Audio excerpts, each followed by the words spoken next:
Yes, job people, this is Michael Shamaya representing. I will say, Hail the Lion voice, saying it is time for the lions and the lionesses to tell their own story.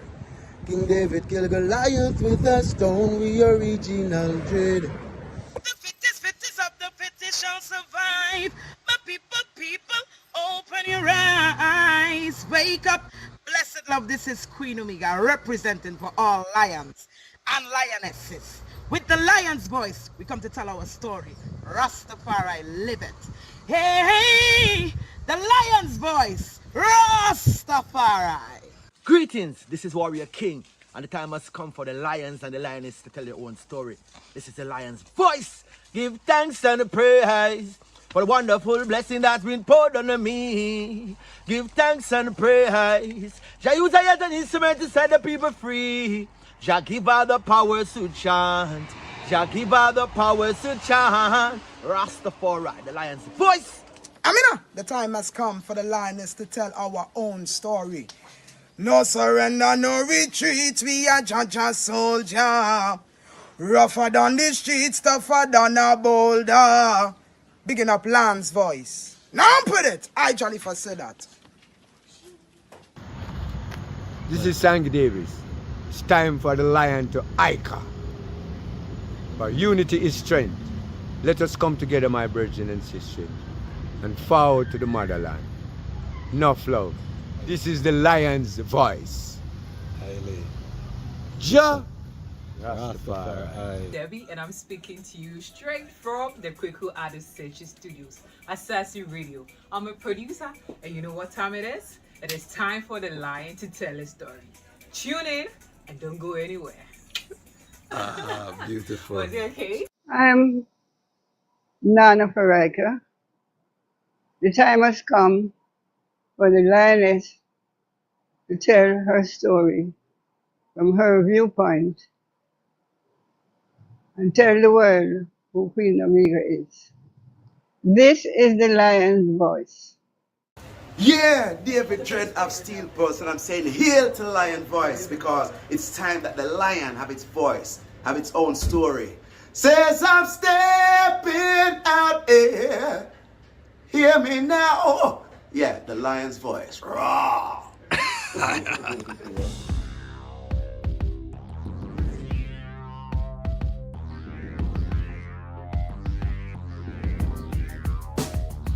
Well, lion voice, tell them that's the people first choice. Lion voice, make the lioness them feel nice. Lion voice, with the lion cubs we sacrifice. Lion voice, got to show the people them the life. Lion voice.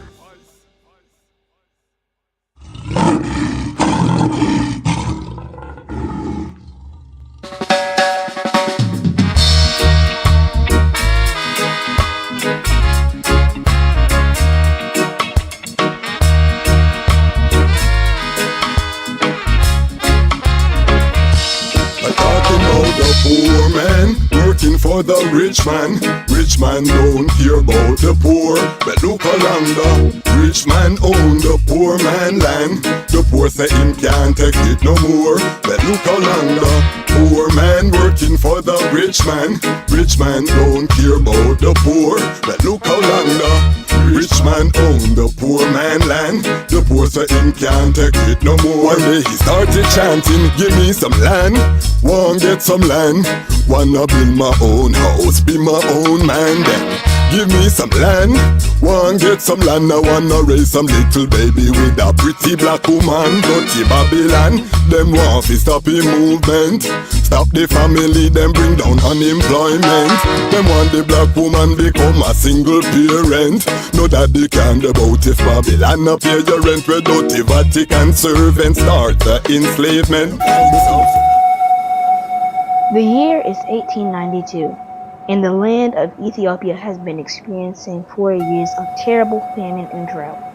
They call it the Kikuken, or the evil days. At least 1/3 of the human population and 90% of the cattle have died.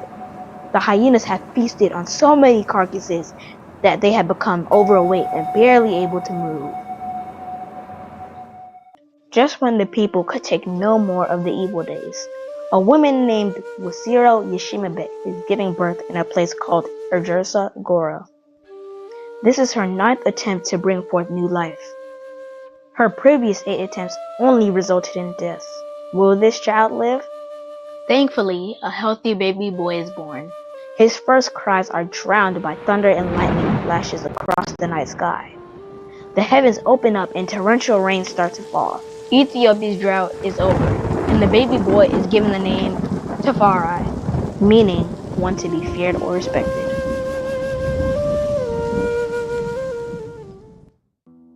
Lich Tafari's father, Ras Makonnen, is a very important man in 1892 Ethiopia. Although he is overjoyed at the birth of his newborn son, he cannot spend much time with him. Ras Makonnen is the governor of Harar and must get back to the famous walled city to deal with its affairs. Furthermore, he is the foreign minister of Ethiopia, and having traveled to different places in Europe, he is very aware of the material and military advances they have made and the looming threats they pose to his country. Ras Makonnen knows that the majority of Ethiopians have no idea what is coming, and that he has to work that much harder to secure the realm. Lich Tafari would grow up to become the legendary emperor, Haile Selassie I. To understand his journey, we must first understand the Ethiopia that he was inheriting, and what it was like when he was born in 1892. Get your copy of Kwesi Bansu's book, Haile Selassie I, Ethiopia, Volume 1, The Rise of the Priestly Warrior Kings, and increase your knowledge about the history, politics, and culture of Ethiopia in 1892, and how it connects to the rest of African and world history at the time. Haile Selassie I, Ethiopia, Volume 1 is available for purchase at www.bookmanexpress.pub. Please visit for more information.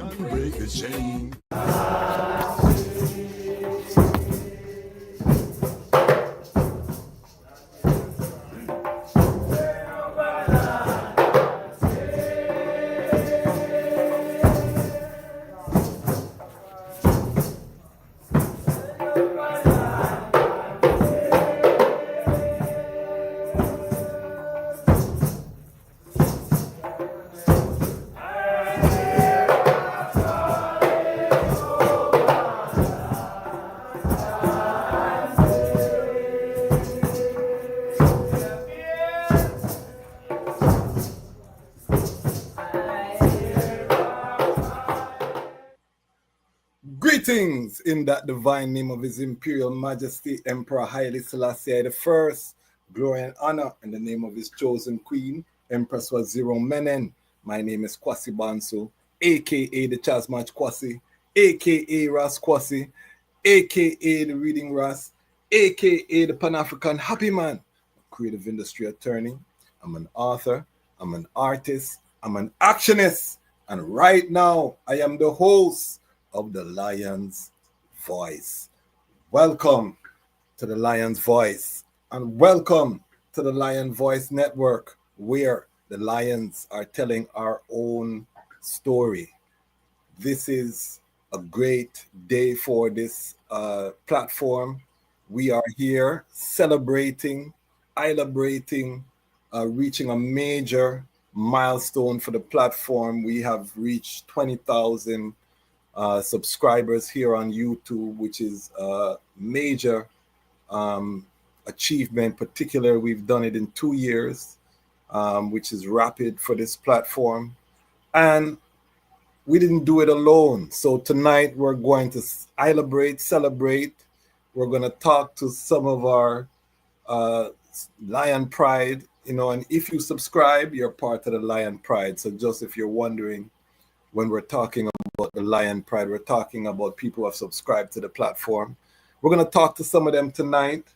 We're going to have different people passing through, in and out. We are opening the platform so that ones can promote. I have asked my elder, Bongo Wisely, to join I as well. So he'll be staying with I for the majority of the platform, I pray. But other ones will be in and out. As we celebrate this great historic achievement. It's not been easy. It's not an easy road. It's a lot of sacrifice, a lot of time spent, the editing, the recording of the interviews, the scheduling. There are so many components behind the scenes that make this operation run. And at the pace, we're dropping at least one piece of content every day. And to keep up that pace consistently for 2 years, and sometimes we were dropping 3 pieces of content per day, not an easy road, but it's worth it. When we look and we see where we are, where we're going, we saw that there was a vacuum, there was a void that needed to be filled within the Rastafari family, to pull all of the pieces of the puzzle together so that we have a platform where we can centralize the message. We know that we're headed into the repatriation period, and we know that we are headed into perilous times. I mean, you just look at the news that it's apocalyptic in its scope. We've been saying that here for over 2 years because our elders told us about these times. So, this is what we have been saying. It seems like the rest of society is finally catching up to where we have been. However, that doesn't absolve our community of the preparation, the painstaking work of organizing and centralizing that has to be done. Individually, there will be no survival in what is to come. Collective security is for surety. We have to have that collective security, and we have to have a media voice. We can't be depending on third-party platforms to hear what's happening with Rastafari around the world. Many have spread the propaganda that the Rastafari movement is not doing anything, that Rastafari is just smoking herb, stage show, reggae. And that is, a lie. Rastafari is way beyond. Rastafari is the farmer. Rastafari is the engineer. Rastafari is the architect. Rastafari is the doctor. Rastafari is the lawyer. Rastafari is the woman selling organic produce in the marketplace. Rastafari is the biochemist. Rastafari is vast, is the teacher, the professor. And these are all Rastafari that we've interviewed on this platform. So, you know what I mean? We are showing, demonstrating, not just speaking the breadth and the might of the fruit of Kadamawi Haile Selassie I. It's much more. And together we rise. So as this platform rises, you're witnessing the rising of a nation, of a community, and you're witnessing the uprising of a people whose time has come. And this is why we always use the tagline that the time has come for the Lions to tell our own story. I would add to own our own story. We're going to be doing a lot of content around STEM this year: science, technology, engineering, and mathematics. I interviewed a mathematician. We're going to have that for you shortly. We have engineers as well that we're going to be bringing on the platform. So, we have a lot coming forward. We have Women History Month. We're going to have all history like we did last. So all of our lives, all of our interviews, we're going to be talking to sistren from around creation. So this is your platform for community and for, catching up to speed. And we're going to be traveling this year. We're going to be making some trad, within the Caribbean prayerfully, but definitely on the African continent. We're returning home to Ghana to continue the mission. So we're going to have that exclusive footage for the family this year. So make sure that the item keep it locked here. Big up Lion Pride. Big up the Lion Pride on Patreon. We have the economic engine, 25 fire angels strong. Out of the 20,000, 25 have come up and said, brethren, we're going to help to fund this uprising, because we said we didn't want to depend on sponsorship. You know what I mean? We don't want to be beholden to corporate sponsors. You know, as the platform grows and we build a network, crowdfunding is the most secure because then you're accountable to your community who is funding you. You know, I'd rather get the 5, the 10, the 25, the $40 from a multitude than have to depend on, you know, major checks from corporate funding. And so far, 25 people have seen the vision. We call them the Lion Pride on Patreon, and I always have to big them up. Some of them will be passing through, I'm sure, today on the platform. We put the link in the chat, so if you want to come up, hit the StreamYard link, and you can come and join us. You have to be on camera. You have to no profanity and just positive vibration.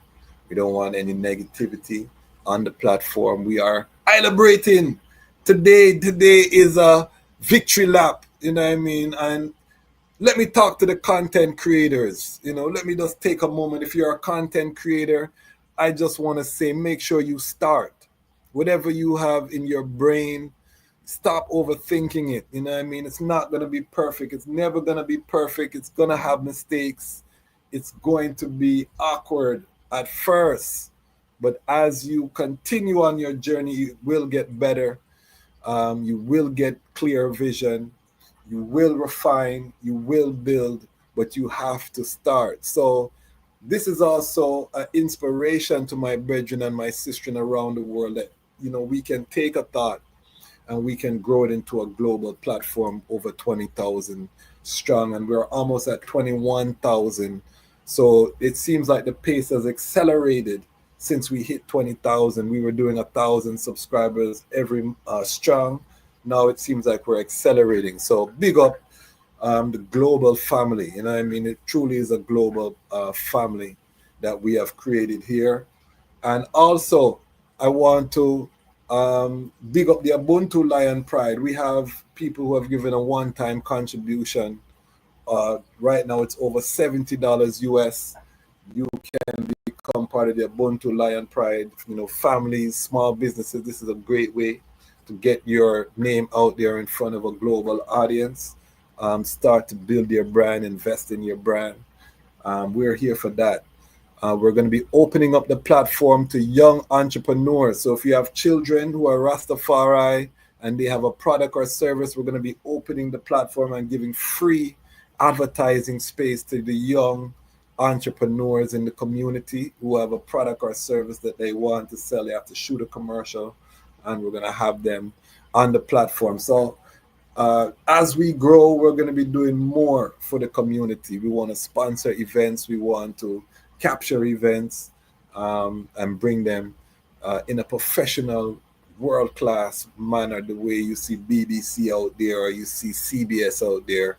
Where is the Rastafari platform with the correspondence, bringing the news from the four corners of creation, you know, in an airy manner? We are building it together right here on the Lion Voice Network. So it really is a joy. I'm going to bring up my co-host shortly, Honorable Bongo Wisely.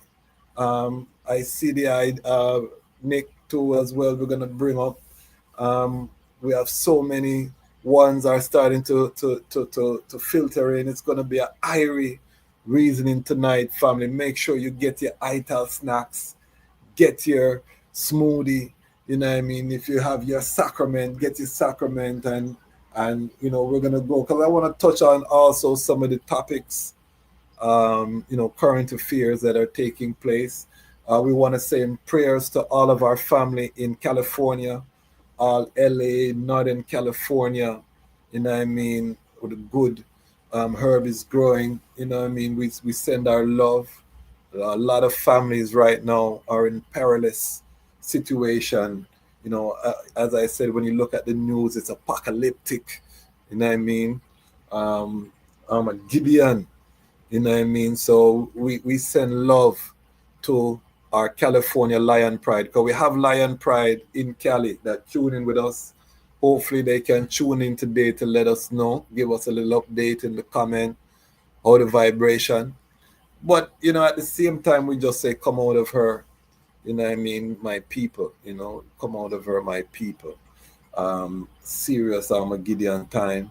We have the head of Burkina Faso in Ghana, went to Ghana for the inauguration of Ghana's new president, John Mahama.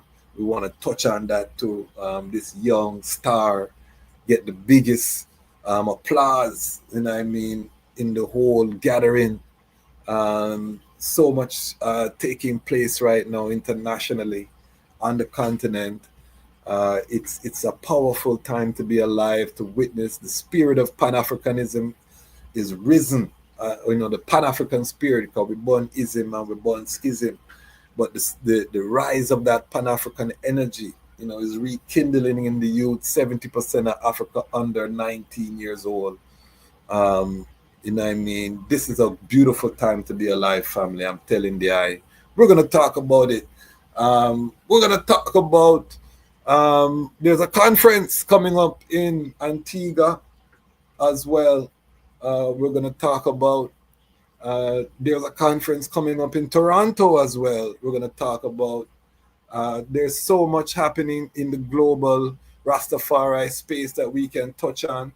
So we're going to touch on all of these occurrences. So I know the item have been patient, so we're going to start bringing up our family. I'm going to start with the I Bongo Wisely. Royal greetings. Can the I unmute the I mic? Unmute the I mic. Yes. Royal greetings, Bongo Wisely. Blessed love, Kwasi. Give thanks, man, for the opportunity, you know. There I can turn your phone like this. There I can turn your phone like this. All right. See it there. Yes, sir. Perfect. Perfection. Perfection. Right. And for everyone coming up, just put your phone like this. We're putting the link in the chat. Feel free to join us. We're reasoning. Big up yourself, Palm J, the City Eye. Come on. Again, feel free to join us. I'm posting the link in the chat. We are going to celebrate tonight. Bongo Wise, can the I just introduce the I self? Yes, I greetings to the family as we see Grand Rising to each and everyone. I am Bongo Wisely Tafarai, as we would say the indigenous name, you know, Bongo Wisely Tafarai, from the island of, again, the indigenous name Ayanola. But most ones might be more familiar with the name St. Lucia. The indigenous name of St. Lucia is Ayanola, you know. So I'm from Ayanola. Well, Nyabingi brethren, Rastafari. Well, currently I am the chairman of the Caribbean Rastafari organization, which is a coming together of the Rastafari families, nation, within the different islands of the Caribbean, as we try to organize and centralize the Rastafari community into one, you know. Well, I am also a member of the Nyabingi House, an elder within the Rastafari community in Ayanola. Well, again, I could see, well, in terms of within my profession, I'm a trained agriculturist, agronomist. I've served the country of Ayanola, you know, as an instructor in working with farmers and everything, in instructing them in terms of how they could enhance their production. As also, I did a number of research work also in terms of determining varietal trials as to which varieties would be more productive based on the conditions under where the farmers existed, you know.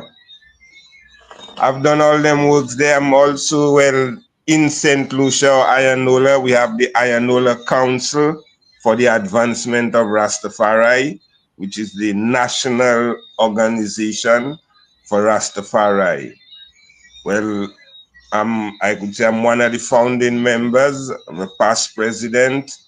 Currently, I still serve the organization. The current president is Ras Iron. And, you know, our vision is always for the liberation of African people at home and abroad, you know.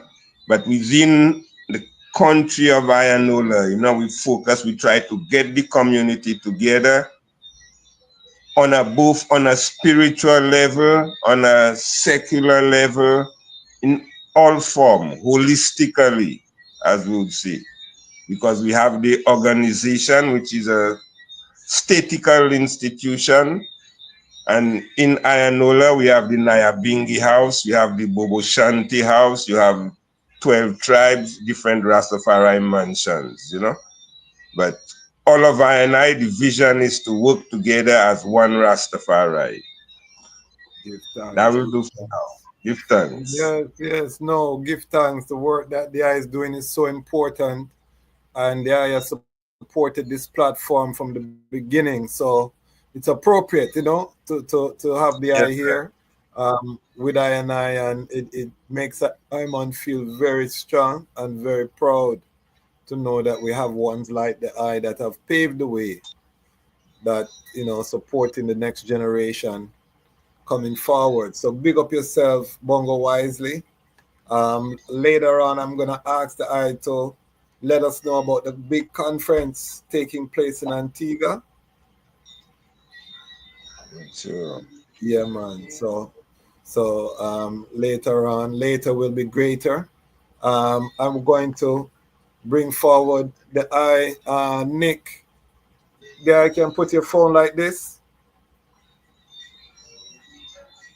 Give thanks, give thanks, give thanks. This brethren here is part of the Lion Pride, the Ubuntu Lion Pride, and has been one of our greatest supporters over the years, and a great contributor in terms of the Association of Rastafari Creatives as well, in terms of information.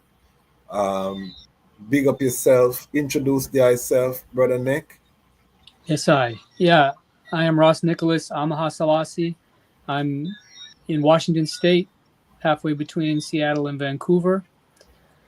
I am a fitness coach and a documentary filmmaker. I'm also the secretary for the Rastafari Community Development Office of Mombasa, in Mombasa, Kenya, where I have a long history of, my wife is from Kenya and I've been traveling in Kenya for many years, and I helped the brethren there to open a library, which was a longtime dream of our elder, Ras Simba, in Mombasa. What else can I say? Very happy and, full joy to see what Ras Kwasi has been building from the first time I reasoned with Ras Kwasi. From the first time I reasoned with Ras Kwasi, I was really feeling his mission and his orientation towards Rastafari, not as a just wordplay, not just Rastafari is not just an empty thing, not just a figurehead. There's people who accuse the Rastafari movement of using His Majesty as a shield for what the real agenda is. And I think when I reasoned with Ras Kwasi, I understood that he's using His Majesty as a role model and genuinely interested in building the things His Majesty stands for, and that's what I support. So I'm happy to see what Ras Kwasi has built with this channel and what's going to come in the future. Yes, and Brother Nick was one of my early clients when I started doing the creative consultations, and you see everything I told him we're implementing ourselves. The truth is that if you're a content creator, you have to build a community. You have to find your niche, and you have to then build your community for sustainability, because direct to consumer, you don't want to have to go through third parties to depend on your bread and butter in this Armageddon. You know what I mean? So you want to connect directly with the people who are looking for your product or your service, and that's what I reason with the brethren. Also, personal branding, centralizing your brand, having a place where you live virtually, you know what I mean? So crucial. So I give thanks. I've seen the brethren implementing some of those things, and you know, this is a marathon. You know what I mean? And I think as soon as we get out of our head that the victory will be easy, and that it is the journey and the struggles of the journey that builds the muscle, that builds the character. There's no great person in history that didn't overcome adversity, or they wouldn't be great. We wouldn't talk about them, you know what I mean, if they had nothing to overcome. So, and failure is a part of that. So, this is why you hear Iman will talk about failure all the time, and, be very transparent when we set a goal and we don't hit that goal.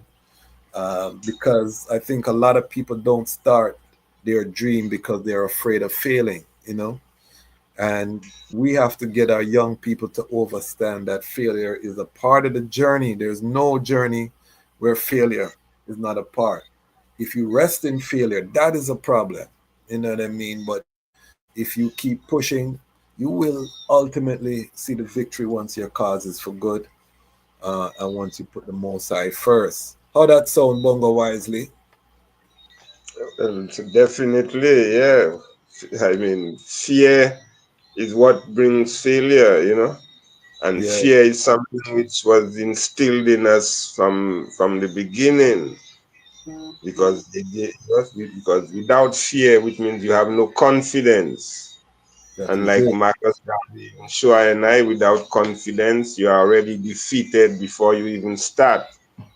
That is it. So it's important to overcome that fear, which is within us, if Definitely. we to move forward, Brother Nick, tell me what on this channel have you seen that you can say that you learned from or give on some inspiration? If there's any particular episode or reasoning, can you think of any? Oh yeah. Just about the things that happened in Grenada and the role of Rastafari in Grenada. Like I learned about all of that for the first time on your show. I mean, you got a lot of episodes.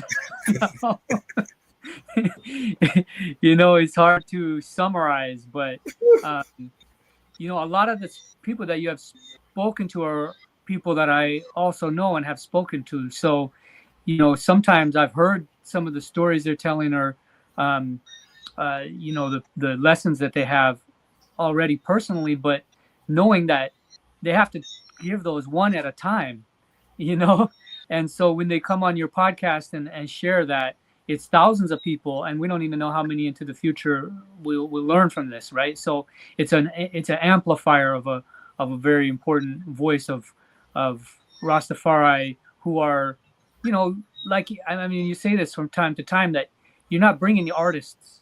This is not, you're not asking, how'd you get into the music business? What was your first hit? Like, you're talking to Rastafari organizers and scholars and the people who are not in the limelight typically. And you're getting that perspective that Rastafari people are everywhere, all over the world, in positions of importance and responsibility, and with a lot of qualifications and intelligence. And it is nothing silly. It's no Jar Jar Binks business. You know what I mean?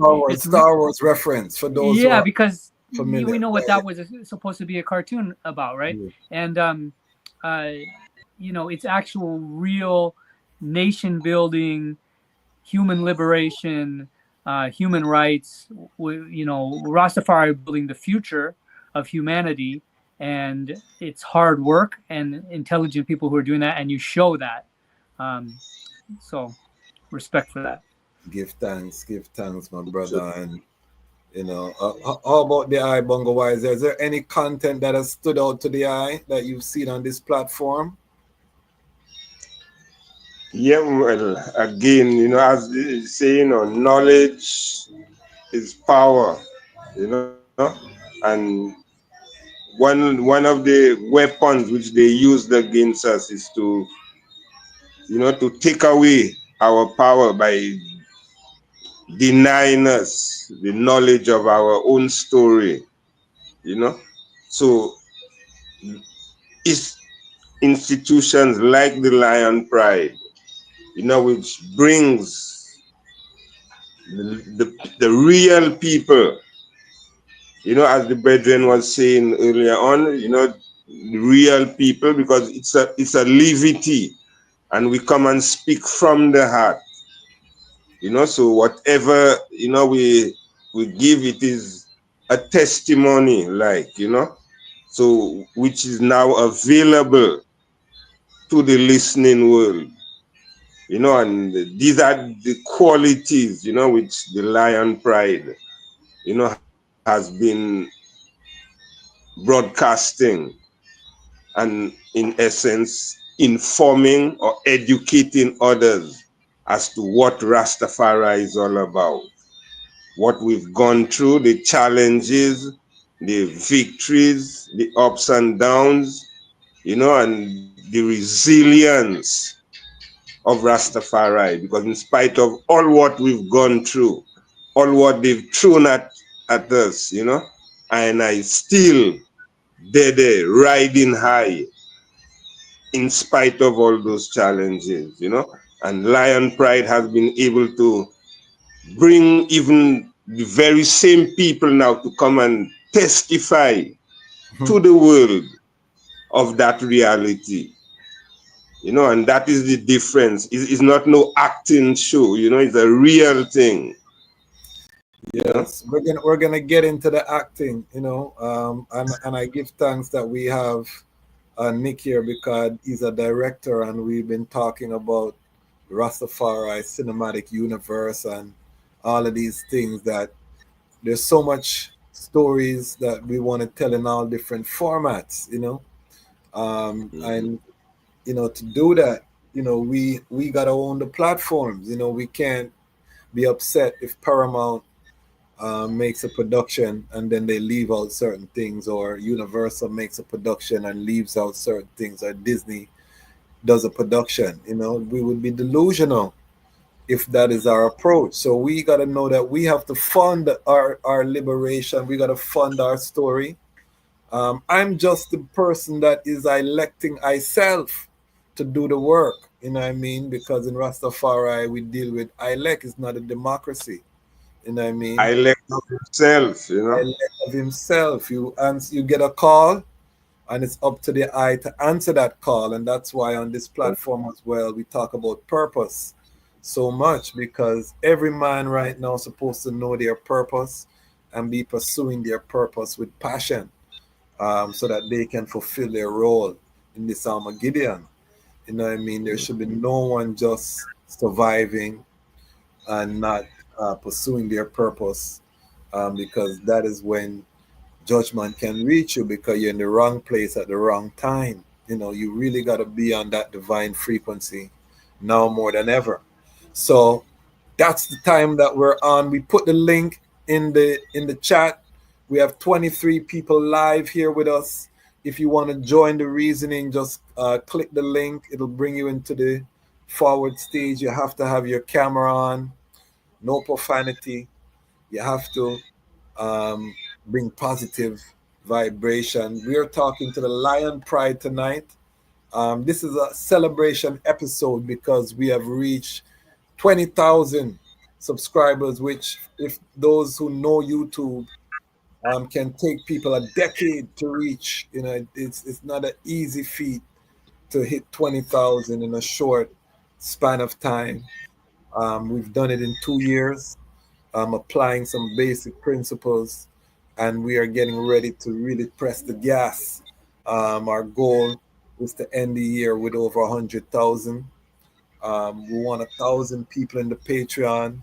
You know what I mean? So don't bother feel like we are stopping this movement, or we're gonna ease up now that we have 20,000 and kick up a foot. No, now is the time that you're gonna see us press gas. More YouTube short form content is coming. We've been working on with the AI and the clips, mastering the tools that are now available. And that's another thing I want to tell my family, particularly those who are content creating. And if you have a business, you have to be a content creator. There's no going around that right now.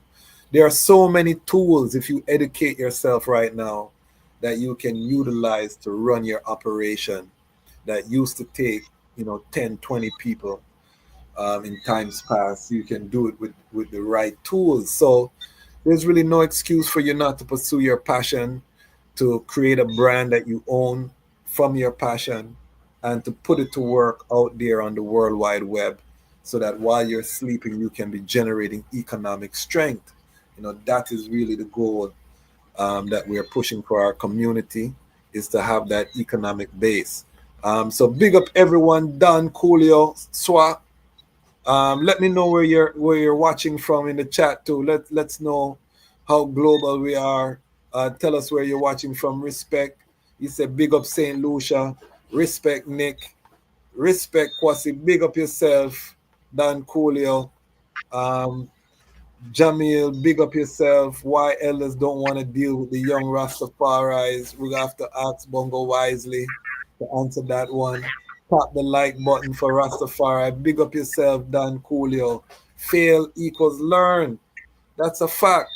You gotta fail to learn. You can't just think coming perfect.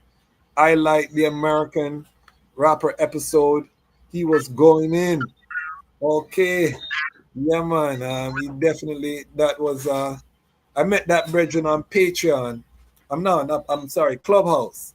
And that brethren, I'm telling you, just impressed me, because he came to the movement or to the divinity of Rastafari, not to reason with brethren and sisters from Jamaica, but just studying his Bible and, knowing of the Queen, and just putting two and two like a investigator, and came out with the divinity, and then he linked with the community after that. So I just found that fascinating, you know what I mean? Because I know it would happen, but he's a living example. We have more family coming in. Honorable Priest Lamont, big up yourself from greetings. Can you put your phone like this, Honorable Priest? Can you put your phone like this? Okay. Yes. Yes. It should be on auto rotate. Put it on auto rotate. Yes, I do that now. Yes. You see families rolling in. I'm so blessed. The caliber, see it there? It's there, Honorable Priest. Please. Yes, please introduce thyself, Honorable Priest. All right. Yes. I'm Honorable Priest Norman Lamont of the ABIC, and also of the RMO. So here I am as an executive of the RMO and co-chair of the Council of Elders of the ABIC. Give thanks. About myself, if you want me to talk about myself, Honorable Kwasi. Yes. I am an educator, a herbalist, and a priest. Yes. A father. Yes. A community servant. Yes. And the most of all, a servant of the Most High, Rastafari. If you go to St. Thomas, you know what I mean, and you mention this man's name, you see people's eyes light up with joy. So many young people, he's impacted their life in that parish. And the respect, you know what I mean? These are the people that are quietly preserving the integrity of the movement on the ground, that young brethren and I could move through the earth and not fear, you know what I mean, because the elders have done such a great job. I'm going to ask the higher question. I'm going to ask Bongo Wisely first because the brethren, Jamil asked a question. I'm going to put it forward here. Why the elders don't want to deal with young Rastafari? Bongo Wisely, the I go first. Is that true, or you know what is the I sound? And then I'm going to ask the I to answer that as well, honorable priest. Bongo Wisely. Well, I do agree with that statement. I mean, why the youths, elders, Rastafari is a family, whether within the home or even within the community. And we have elders, we have what would say in between, and you have youths. You know, well, what the brethren is, the question the youth raise up there, the intention or the spirit of the question is an issue which I don't want to limit to only Rastafari. Yes. But you have the generation gap issues which we are all, from whatever community we raise up, we go through those same issues. But within the Rastafari community, there are attempts to unify or to bridge that gap between the elders and the youths. So I wouldn't say that the elders do not want to work with the youths. You know, the elders know that we know that we are there for a time. We've established, you see, the foundation, and it's the youths and them who's supposed to come and build upon the foundation, right? So there have to be that continuity, you know. But then again, as we speak about the generation gap, you know, even like His Majesty show I and I, you know, the youths need to be guided. You know, the youths need to come and continue the works which the elders have established. And in doing that, there will be changes. You know, so as is also stated, what was hidden from the wise and the prudent now being revealed to the present generation. So a lot of things the elders were not aware of will be revealed in this present time.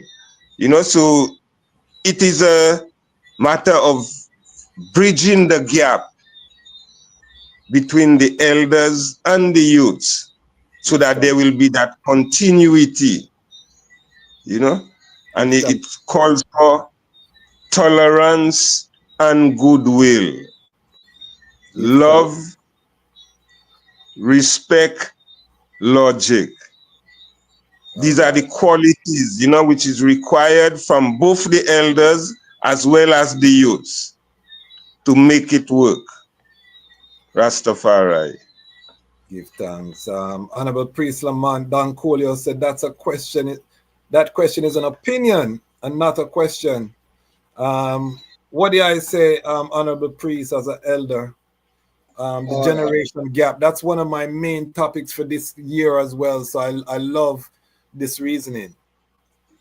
Thank you very much, Raskwasi. Let me say again, greetings to the listeners. As you have rightly said, Honorable Raskwasi, that it's not a question, it's an opinion. An opinion which I truly don't agree with, that the elders don't want to work with the youth. There's a paradigm shift, Raskwasi, in the old mannerism of youths today. The youth have changed, what I would say, drastically, radically. There was a time when there was respect for elders, but today, youths, even Rastafari youths, would pass an elder Rastafari without even hailing. back in the days, a Rastafari don't pass another Rastafari brethren or sister without hailing that individual. Today, youths just pass you by, young Rastafari youths just pass you by as if they don't even see you. It's a shift in the whole cultural approach of the society. It's because of the way the youth are cultured now. The acculturation of the youths, it has changed. Whereas youths would sit and listen to elders in time past, youths are so focused on gadgets, electronic gadgets, which don't really present them with any moral standard per se.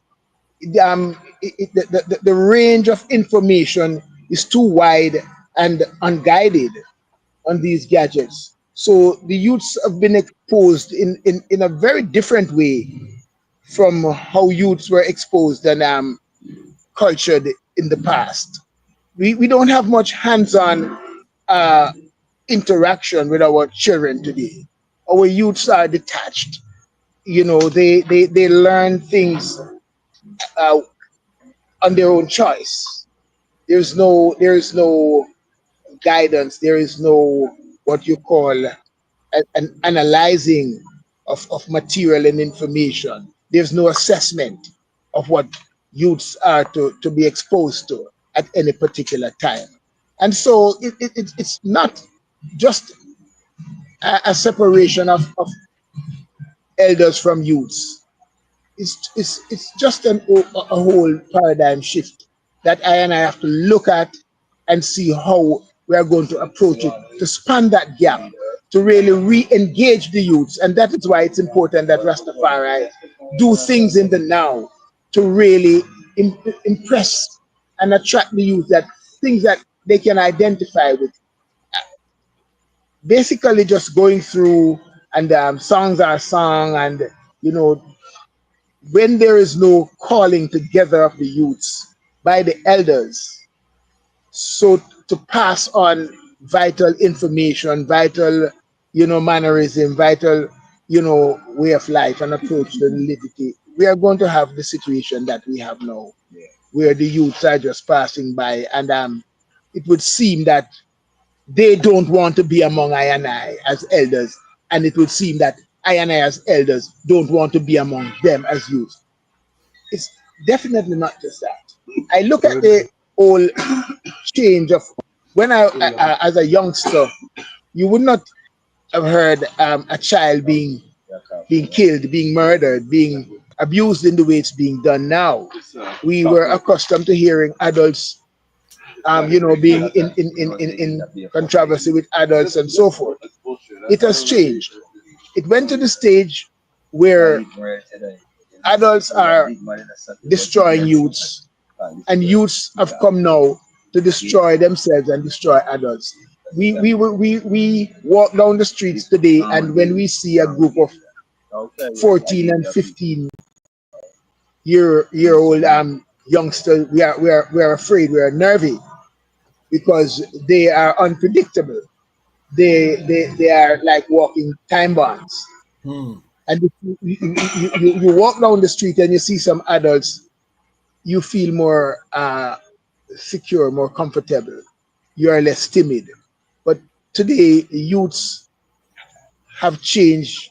They are reacting without respect and regard for adults. As a matter of fact, today youths look at a 40-year-old elder or a 30-year-old elder, and an 18-year-old youth would say, elder, we don't call a 40-year-old or a 30-year-old individual elder in our time. That's a youngster. Yes. Today, 18-year-old youth call a 30-year-old man an elder. And they would look at someone like I and I, even myself, and think, I am wasting time in God's earth. I should not even be here. A youth would ask you, I had a conversation with a youth, a 28-year-old youth, and he was acting in a manner, and I said, why are you acting like that? What do you expect to gain, like, when you are 40. And he said, 40? Why would I want to live till I'm 40? And I'm like, how much is it between 28 and 40? Wow. And that's 12 years. And he found that very far-fetched to live to 40. It sounds as if it's an age, a lifetime, and he's 28 years old. So it's a matter of how we are going to regain and take control of our youths again, reculture them so that they can realize that they are far more, than just what they are seeing. There are many more things for them to see and to learn. And they don't believe they have anything to learn from the elders. They always want to tell you now. It's not any situation where they are trying to consult elders. They are trying to dictate to elders. Oh, I leave it there, my Lord. But it's really something.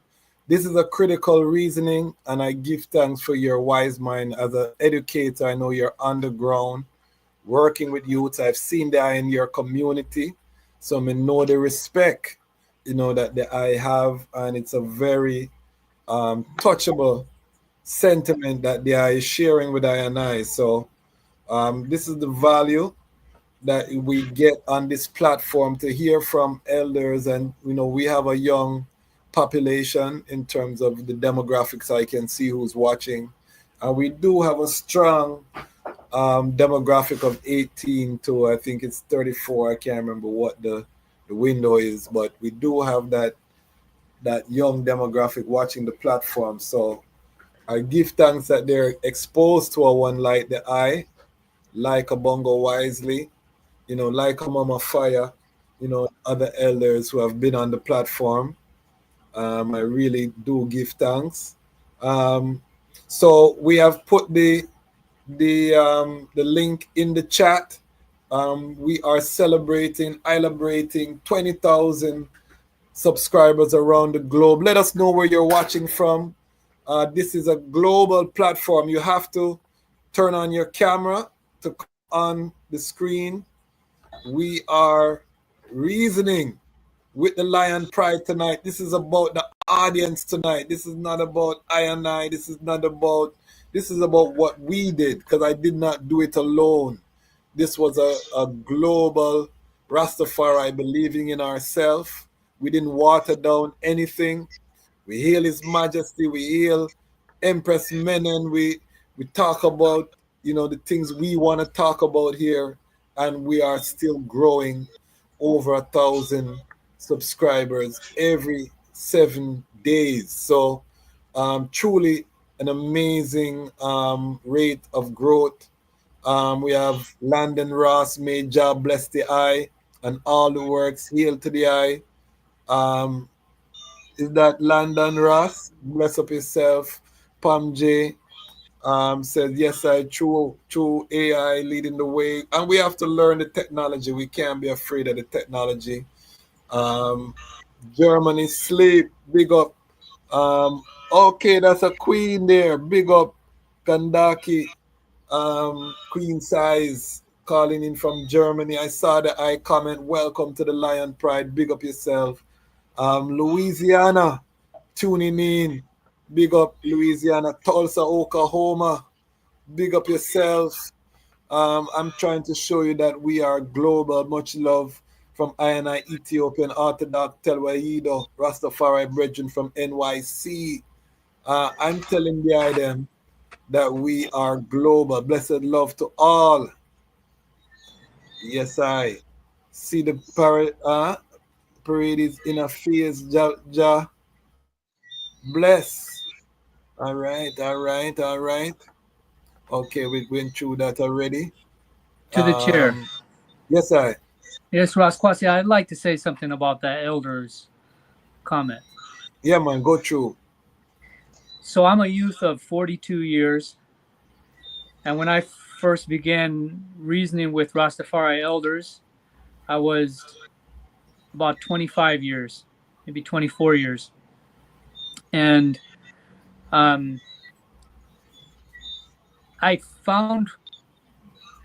learned a lot about specific issue, because I found that I had an easier time connecting with the elders than some of the other brethren did. And it wasn't about age specifically or about color or anything, skin color or anything like that, but it was about level of respect and what you bring to the reasoning. And what I noticed is that there's a lot of youth, especially through the reggae music culture.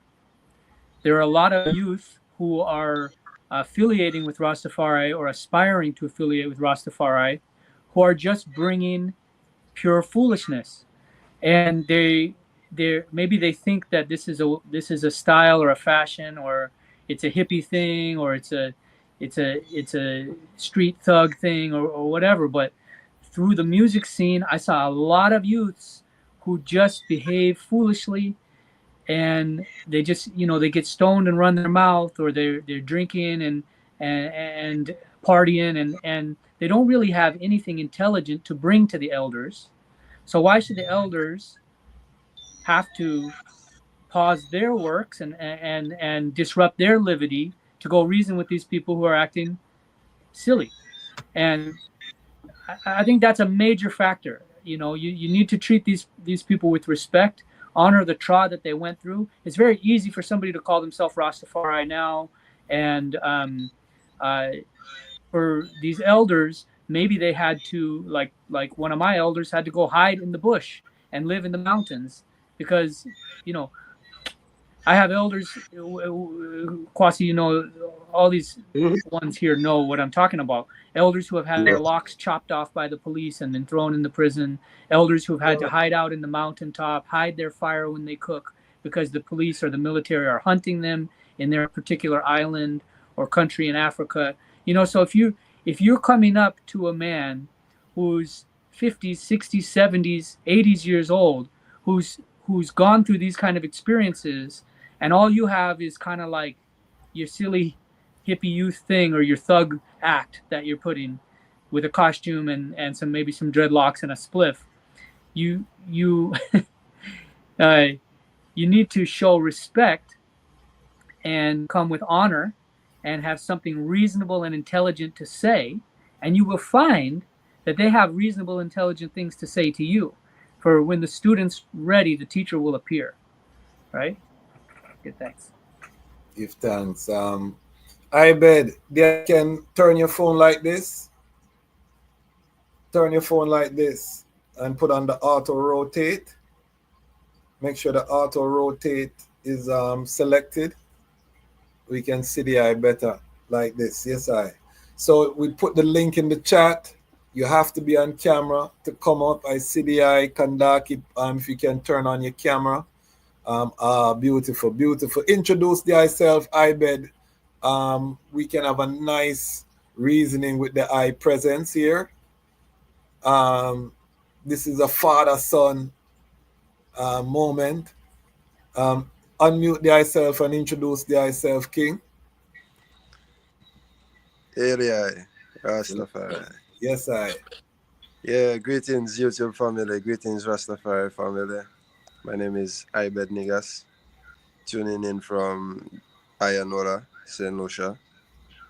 And yeah, man, I like the word sound so far, listening to the topic, and I just decided to tune in to even give my opinion on what's going on.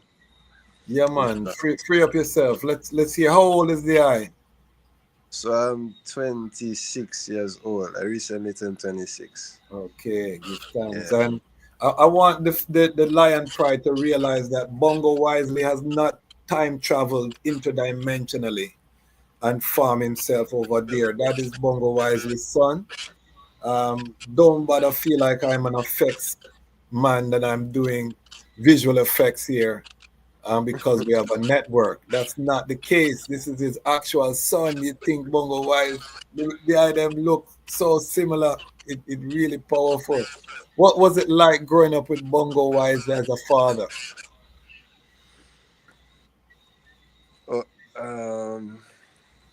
Okay, so it's like there were two aspects to it, and I go mention both of them. So the two aspects to it was we have Bongo Wise, the Rastafari. You know, I grew up observing him and seeing how he operate and how he function, seeing how people operate and function with him also. You know, and there would be Bernard Sealy. You know, that is the father to me. That is my daddy. That is a whole different persona. You know, yeah. So I grew up with them two characters there, and yeah, man, it's an interesting upbringing even compared to my peers. You know, where I grew up in a community. Most of my peers, you know, Christian and Catholic, and you know the norms. And me growing up among them was very eye opening. Even when it comes to things that were normal to them, that you know were very taboo to me, and vice versa. You know, and, yeah, man. And also I also grew up as an only child. You know, separate from that. Yeah, I also grew up as an only child, like no brothers, no sister. So even that was an interesting upbringing by itself, too, you know, as a Rasta man. Yes, and Yeah. I know the I and the I father very close, and they them reason all type of topics and things. So we Yeah, give man. thanks, you know, for that closeness and to see the eyes treading the liberty. 'Cause a lot of second and third generation Rastafari are leaving the liberty, you know, and choosing Yeah. the tradition. So what made the I choose to heal Rastafari when you know you're a big man now, you don't have to follow daddy again? What made the I remain within the liberty? An encounter with self. Yeah, it's it's an experience I went through, you know, and that experience it basically encompasses my whole upbringing from birth, you know. But I will say even growing up, like going to school, 'cause I went to government school, and you know I got integrated into the system that kind of way, differently from my Rastafari liberty. So going to school, I was into the athletic scene, track and field, and the Rastafari vibration. It was something where I always used to feel like it's a mass I put in on, you know, and it's like a character I have to play, even the athletic part. But then again, I would take the athletic part more serious at the time, because I will say it have a lot to do with the material, you know. Now, even when I listen to the topic being discussed right now about the generation gap and stuff like that, my my viewpoint on that is when it comes to the generation gap and youths not having that reverence or that respect to elders, I will say it have a lot to do with the attention span. If when it comes to youth, our attention span is not, you know, it's short, you know. And when it comes to elders who basically quote unquote they have nothing to show, we don't really have nothing to say, you know, respectfully, and sometimes it might even come out disrespectful. But that is how the Real, youth operate real. nowadays. I will say that, you know, as a youth, that is how the youth operate nowadays. Because yeah, you will have some elders who will say, you know, the youth that respect for them and blah blah blah. But even that same youth have an elder you look up to, and that elder may have some qualities where you might not have, you know. And that is it, because we have to learn from something that was there before, you know. Despite we go see the youths, or despite we feel they have a generation gap, nothing new is under the sun, you know. So even the youths nowadays is not nothing new we can come and do. Sometimes we might discover something that the elders never discovered, and it have us wondering, like, you know, how come you never discover that, you know. And that all them kind of thing that contributing to the whole generation gap of things.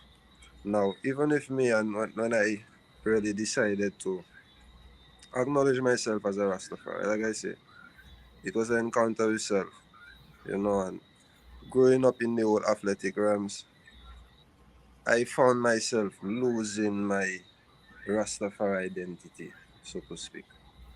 You know, where it's more like from the time I wake up, my thoughts and everything is just athletic. Even when it comes to like theology of Rastafari, even a day like today, I will say that's not something I'm too strong on. You know, I am more acquainted to the practicality of Rastafari, the levity of things. You know, even my upbringing have entailed a lot of that where I would go by my godmother in the hills, you know, and live, and you know, all them things that stay within me. But when it comes to, like, for example, like I said, the theology of things, nah. Even a day like today, my brain now they're more in tune with. I want to find out what AI doing, I want to find out what Bitcoin doing, and yeah, you know. And also, agriculture is something I really have an interest to. And even during my upbringing, you know, my father himself is agriculturist, and it's something I never really took serious because the whole athletic thing had me. I will say that, you know, and it's later on during like one time I started to turn 16, 17, one time I leave school, one time I leave college, one time I start to meditate, one time I start to go into herb, and then I start to go into ganja. That is when agriculture get interesting to me. Okay. No? Yeah. It's not tomatoes, it's not lettuce, it's not none of them things that make me start to say, well, boy, you know? Nah. I start to go into ganja. Yeah. Agriculture get interesting to me, and that is why I see how agriculture now closely related to Rastafari. And when I say Rastafari, the values, the self-reliance. You know what I mean? And even a thing I reason with my father, we cannot achieve we cannot achieve no, not self-reliance. We cannot achieve Sovereignty. collective security. Yeah, we cannot achieve collective security without being self-reliant. Yes. If a bunch of individuals are not self-reliant, do not expect them to be or to harness collective security. It will be a crab in a barrel. Yeah, because the weak link is gonna be a leak. You I know what I tell you, mean? fire. So everyone have to have a strong foundation Yeah, so we man. can come together solidly. And I think Yeah. that comes with maturity when you realize that, you know, you can't just save people because you like them. You know, one has to want it for themselves and they have to do the work. You can't show up for a next one to do the work for a one, you know what I mean? And every man has to demonstrate that they are man, you know. Women are gifted with beauty at birth. A man's value is earned through the sweat of his brow, you know what I mean? In the world, that's the hard reality of creation, you know. A man must earn, and I think because we have so many fatherless homes, we lost that. Enough of our young men have lost that drive, you know, to make something of themselves. And, you know, you have people living off of women, you have people, you know, just drifting, not pursuing their purpose. And a lot of, you know, people caught up in the matrix, video games, you know what I mean, scrolling and not being productive. So it's really a spiritual warfare that's taking place right now. But give thanks to hear from the youth, hear from the father. I have some more questions, but we have 25 people on live right now. We dropped the link in the comments if you want to join the reasoning. If you have any other reasoning, or if you're a business, you have any works happening, you want to promote your works, come up and join us. We are celebrating the Lion Pride today. So this is the item show. Every time we hit 10,000, so we'll have the next one of these when we hit 30,000. We're going to open up the platform to the global family, just to hold a joy, hold a community reasoning, hold a collective reasoning, tap in with the Lion Pride. So come and join us. The link is in the chat, and you have to be on camera, you have to be positive, and you have to refrain from profanity. Those are the 3 rules. But other than that, we're joyful to hear from ones and ones and to celebrate attaining 20,000 plus. We're almost at 21,000. We have accelerated the pace. I think we're at 21,800 plus. So by the end of tomorrow, we should hit 21,000. So this is the item doing it. I'm just the vehicle that His Majesty is using. I'm just the curator. I am just the Chazmach, the commander of the gate. But the item are the engine, the power that's driving this thing and making this thing move forward. Big up the eye straight from St. Martin. Okay, Dan Coolio. Big up St. Martin family. This is a global platform. You know, this was what I dreamed of. You know, when I started this platform was to create something that was totally global, and that's what's happened. You know, we have Lion Pride from everywhere, from far as Reunion Island, you know, Europe, Africa, South America, and we're growing. So join us. We're dropping the link in the chat. We just put it in the chat. Feel free, come forward, introduce yourself. Ola Joy. Brother Nick, tell us what's going on in the Seattle Rastafari community. The eyes up in the northwest. What is the community like there? Is it a large community? What's happening on the ground there? Well, I wouldn't say it's a large community. One of the issues in Seattle is what they call the Seattle freeze. So there's an antisocial culture here.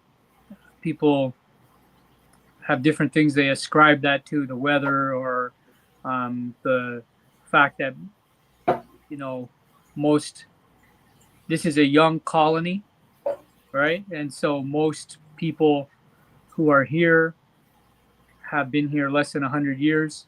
The native populations are very strong here. They have roots going back thousands and thousands of years, but I'm talking about the majority of the population come from recent immigrants, various backgrounds, different parts of the United States of America or the world. So there's a culture here that people kind of find it difficult to build and maintain social bonds. One thing I've noticed with the Rastafari community is that there are a lot of Jamaicans here, but they don't have the kind of tightly bonded community that Jamaicans in even Vancouver, which is not far away, or LA have. There are a lot of African communities here. So within the Rastafari movement, the brethren and sistren in Seattle come from a diverse set of backgrounds, but may not all, you know, be connected to each other or interact or run into each other socially. There have been ones for decades who have been building, and I have to give a lot of credit to Ross Untunga from the Virgin Islands, who was up here for many years building with the Ethiopian World Federation.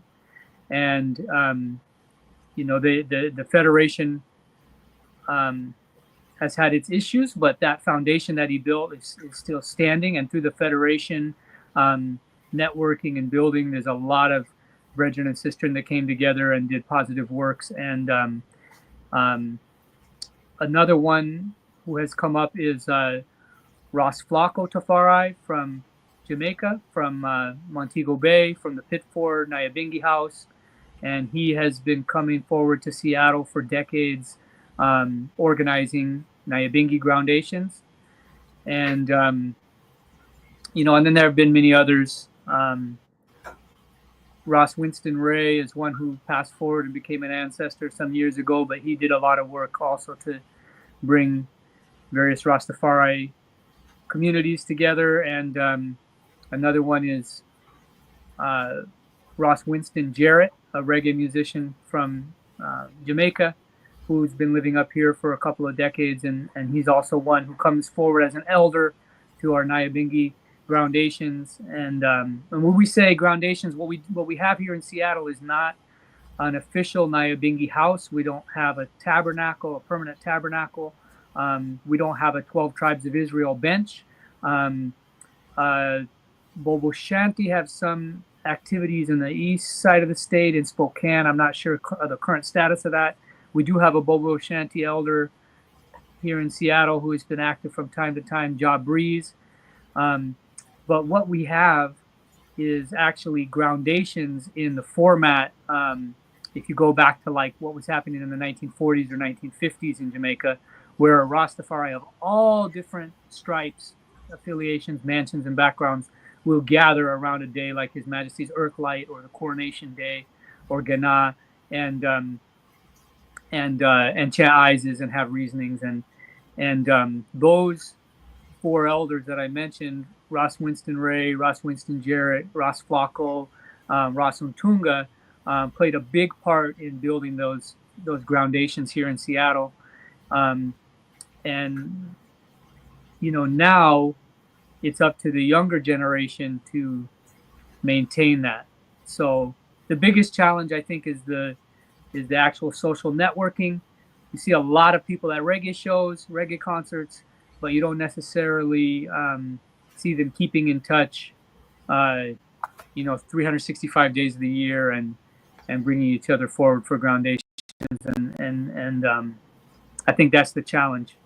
There's several of us brethren have entered the Ethiopian Orthodox Tewahedo Church, and we see there a real model for a vital culture, where ones within the Ethiopian Orthodox, it's a 365-day-a-year livity. And I would aspire to see the Rastafari community here reach that point as well, where ones are looking out for each other, gathering with each other, holding down a space permanently. Right now, we do actually have a gathering space. It's called the Culture Yard in the Fremont neighborhood, and that's run by a brethren called Farhad, who is also called Papa Farai. And Farhad, he is a reggae promoter, and he's kept this Culture Yard for probably 20 years. And it's a place where reggae artists will stay. It's like a B&B when they're in town, but it's also used for meetings and gatherings and parties. And he does like a sound system thing there every month in the basement. And so there's, we have seeds of things planted here, but it's always been a challenge to make them grow because of the Seattle freeze, and also because Seattle's become a place with a very high-end housing market, and it's pushed a lot of the poor people, working class people, out into the suburbs or the rural communities, and even having a hard time affording to live in the rural communities now as well. So that's created a demographic shift where they've imported what people typically call the Amazombies, but they've imported people to work for Amazon from all over the world who can afford on their starting salary to buy houses in this real estate market. And that's pushed out all the other people who were here prior. So that's made it difficult for Rastafari to build because very few Rastafari, there are some Rastafari who are in that tech industry in Seattle, but very few are able to really afford the housing market here. So it becomes like a transitory place. So it's challenging, but I see now the Kenyan brethren are bringing forward a lot of reggae music. They're bringing artists up from Jamaica. They're putting on shows, warehouse parties and things. And, the Ethiopian Rastafari have been here for decades, holding it down. We have the Gambian brethren, the Ghanaian brethren, as well as the Jamaican and the Virgin Islands brethren, and Haitians, Trinidad and Tobago, of course, the ones like myself who are born Americans, and the challenge, I think, is for all these people to build a critical mass together, despite differences of background or approach. and really learn to communicate and operate like the Allies did under His Majesty's leadership, or the United Nations, or the Organization of African Unity, right? So that's enough for me. Give thanks. Give thanks, give thanks, give thanks. What is described is happening all over America, where the housing market, the price of housing has pushed I&I out of the cities, and you know, it's made it very difficult for ones. Palm J, put the phone like this. When you come in horizontal and put it on auto rotate.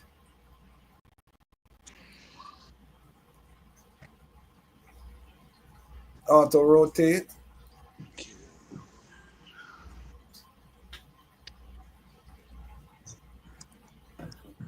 All right, we'll let you get settled there. Looking forward to CDI. Give us the eye perspective. That's one of our brethren that was here with us in Washington, D.C. He was actually a professional bodybuilder as well, and doing some powerful work, you know. And it's a very fascinating story coming out of war and all kind of thing. Rasa Bebe, big up yourself. I see the, there we go. You still like this. Put it like this. You can't go. All right. If you can't go, we work with what we have. Rastafari moving away from the farm to the studio. I just had this reasoning with an elder very recently that, you know, we have to rebuild the foundation of the movement on the agribusiness foundation, you know. We've tried for many years thinking that we could build it on a musical foundation, and we're seeing now the downside. You know, a lot of the Nyabingi elders, Prince Emmanuel, were very much against reggae music and the music industry because they saw the potential for the corruption of the movement. And we've seen in the music where the levity has been watered down, diluted, you know, mixed with the popular culture, you know. So we're seeing the image of Rastafari change. We're seeing brethren with earrings and tattoos and tight pants and all kind of characteristics that, you know, weren't typical.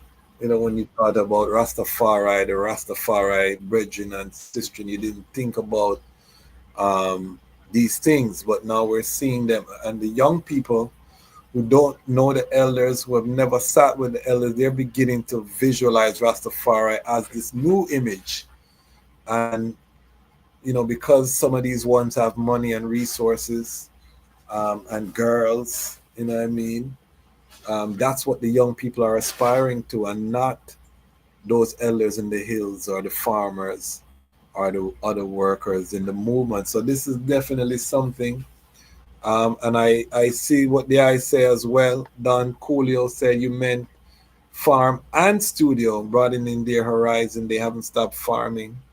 I agree to some extent.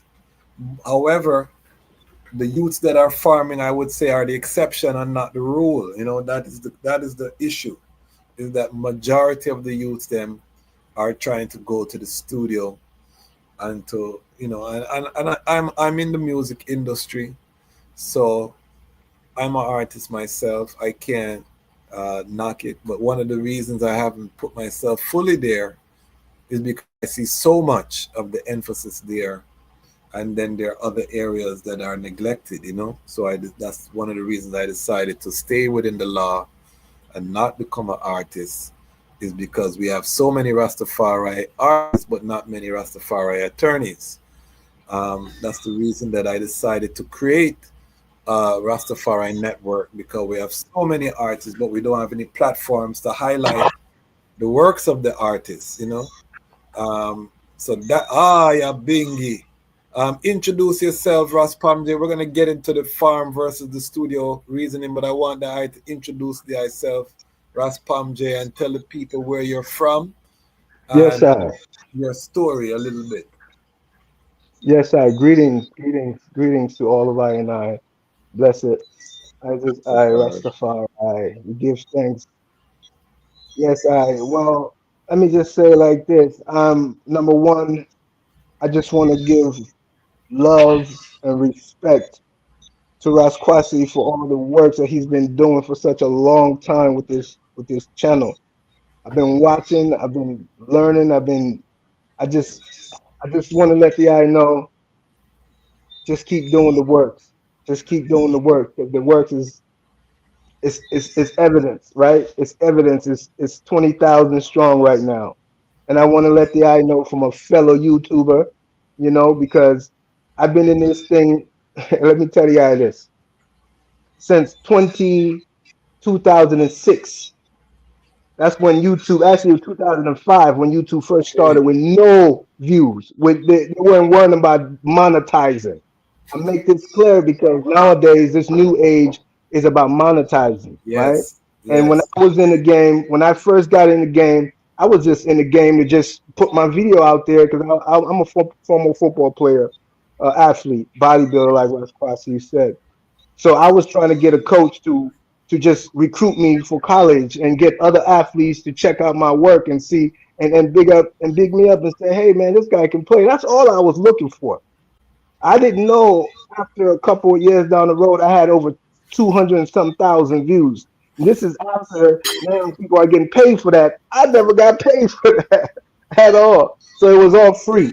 So now to see that where we are right now in this age, and my man Kwasi is doing what he's doing.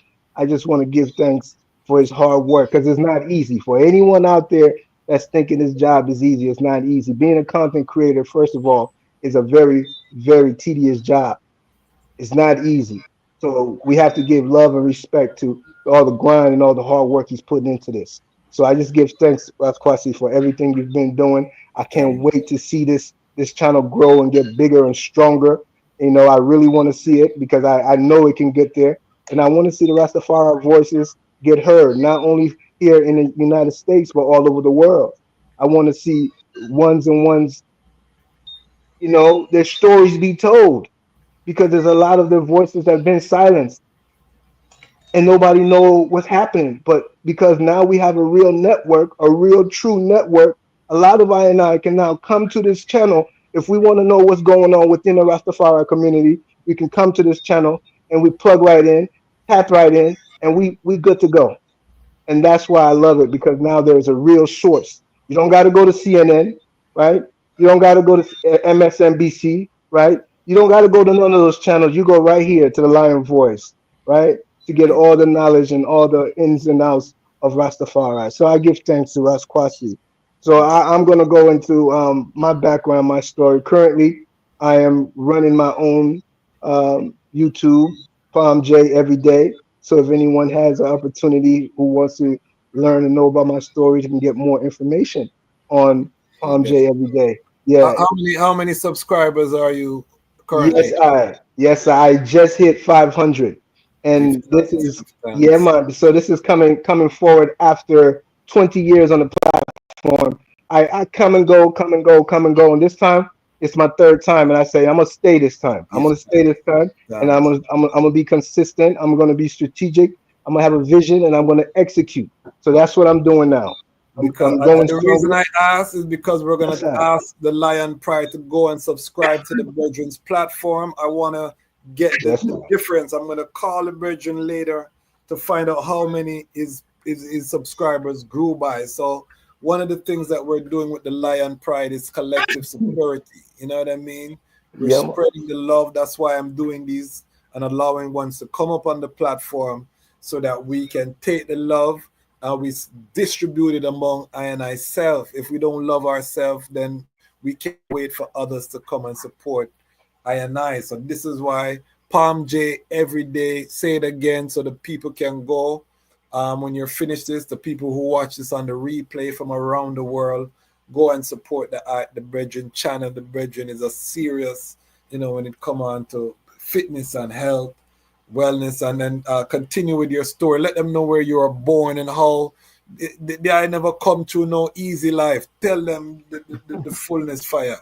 Yes, I give thanks, Cross Crossy. Yes, so it's Palm J every day, POMJ every day. That's the channel.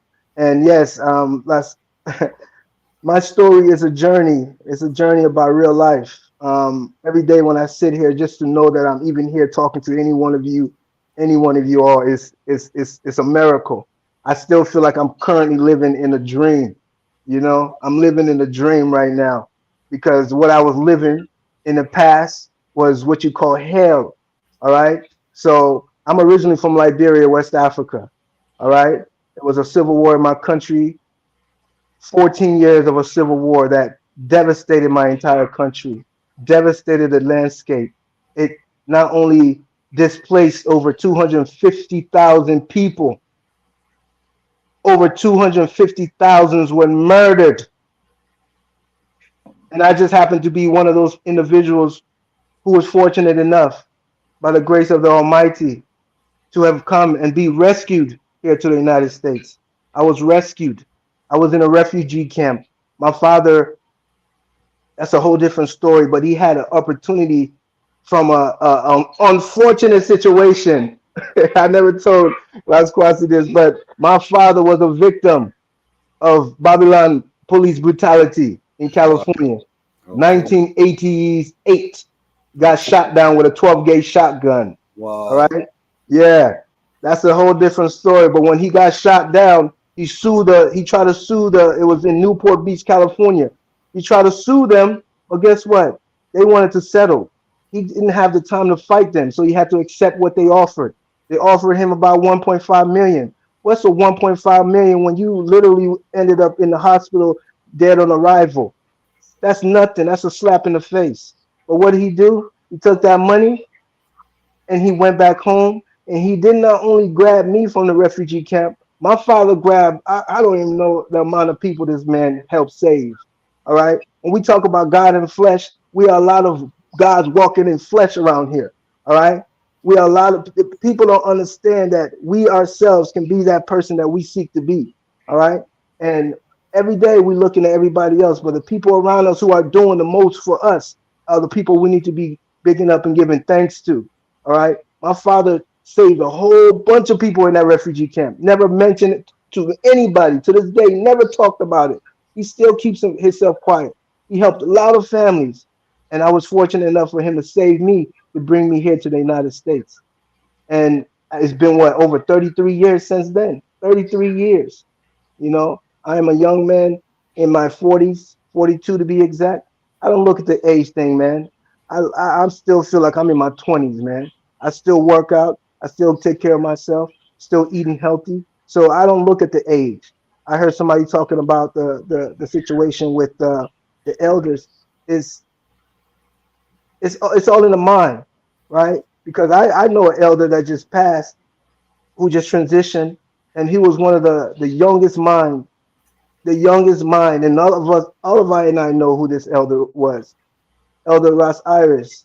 That was one of my elders that I used to just in love having conversations with the eye, reasoning with the eye. And his mind is, even though he was an elder, his mind was as young as a 20-year-old, you know? So it's not about the age. It's about, like the brethren said, Ross Nicholas said, it's about the reason. What are you bringing? What are you coming with? Don't come in and bring fuckery around my way. All right, let's reason. Let's talk about some real life. Let's talk about how we can help our community, how we can save the youth from ending up on the streets with another pariah that's trying to use them for their bidding. You know, a lot of people want to exploit the youth. So if you're not coming with some wise mind, then just stay away, because that's what it's about. Rastafari is about uplifting our people, fighting the injustice that's in society. That's why I got involved. I've always been a person that cared about humanity. I went to school. I'm a graduate from Ohio State University. I study Africana studies, you see, And I've always cared about my people. Living in America, the one thing I would say, living in America can get you confused in this country, especially if you're young and you following the trends. You following all the wannabes. You following all the people who's misrepresenting what life really is about. You're gonna get caught in that trap. And that's what America offers. It offers an illusion of inclusion. And if you want to pretend that you're part of that and you can't handle that reality, you're going to get sucked in. You're going to get what you call in too deep. And then sometimes if you're not strong enough with that mind, and I just happen to have a strong mind to rip myself away from that reality and get real, because you can get caught up in that world and get sucked in to the point that it can take your soul away. And I refuse to have my soul taken away. And if it wasn't for, literally, if it wasn't for my father planting the seed in me a long time ago in the 90s, when I used to sit up in his car, I was a soccer player too, a big time soccer player. You know, we call it football back home, but you know, in America, they call it soccer. So y'all all know what I'm talking about. I used to go to soccer tournaments, and my father, we used to play in the car all the time. One of my favorite artists of all time, he used to play all the time. He used to play Uno Vampire. You don't want to see me suffer. They only want, you already know, Peter Tosh. That sound, I was a youth at 10 years old. I don't know how. I'm not originally from Jamaica. I'm from Liberia. But I comprehended that. I reasoned with that. I understood that. It resonated with I. And for whatever reason, I was able to just lock on. And it never left me. It stayed with me until I got old enough to really understand the reasoning behind Rastafari. It wasn't until I was in college to really get the deeper reasoning of what this Rastafari is really about. And the more and more I dug deep and did my research, I said, this is the only spirituality that resonate with I and I, that resonate with Iman. The only reality, because I was originally indoctrinated into, you know, the Christianity, you know, but it was from the Western perspective. You know, and the Western perspective is not, to be frank, is not the true perspective of Christianity. I'm just going to be real and come straight out with it. I'm not going to lie to you. I'm too old to play that game. All right.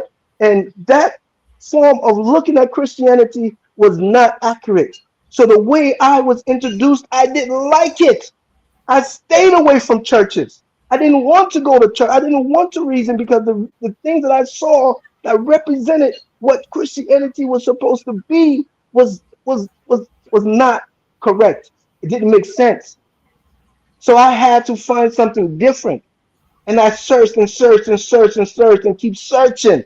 And then one day it just came to fulfillment, because it resonated with who I truly am, which was one who cared about humanity, who really truly cared about humanity. And that's what Rastafari is really. They don't care about your what kind of religion you are. They don't care about your sex. Rastafari don't care about your political affiliation. Don't care about none of that. That's all a bunch of illusion.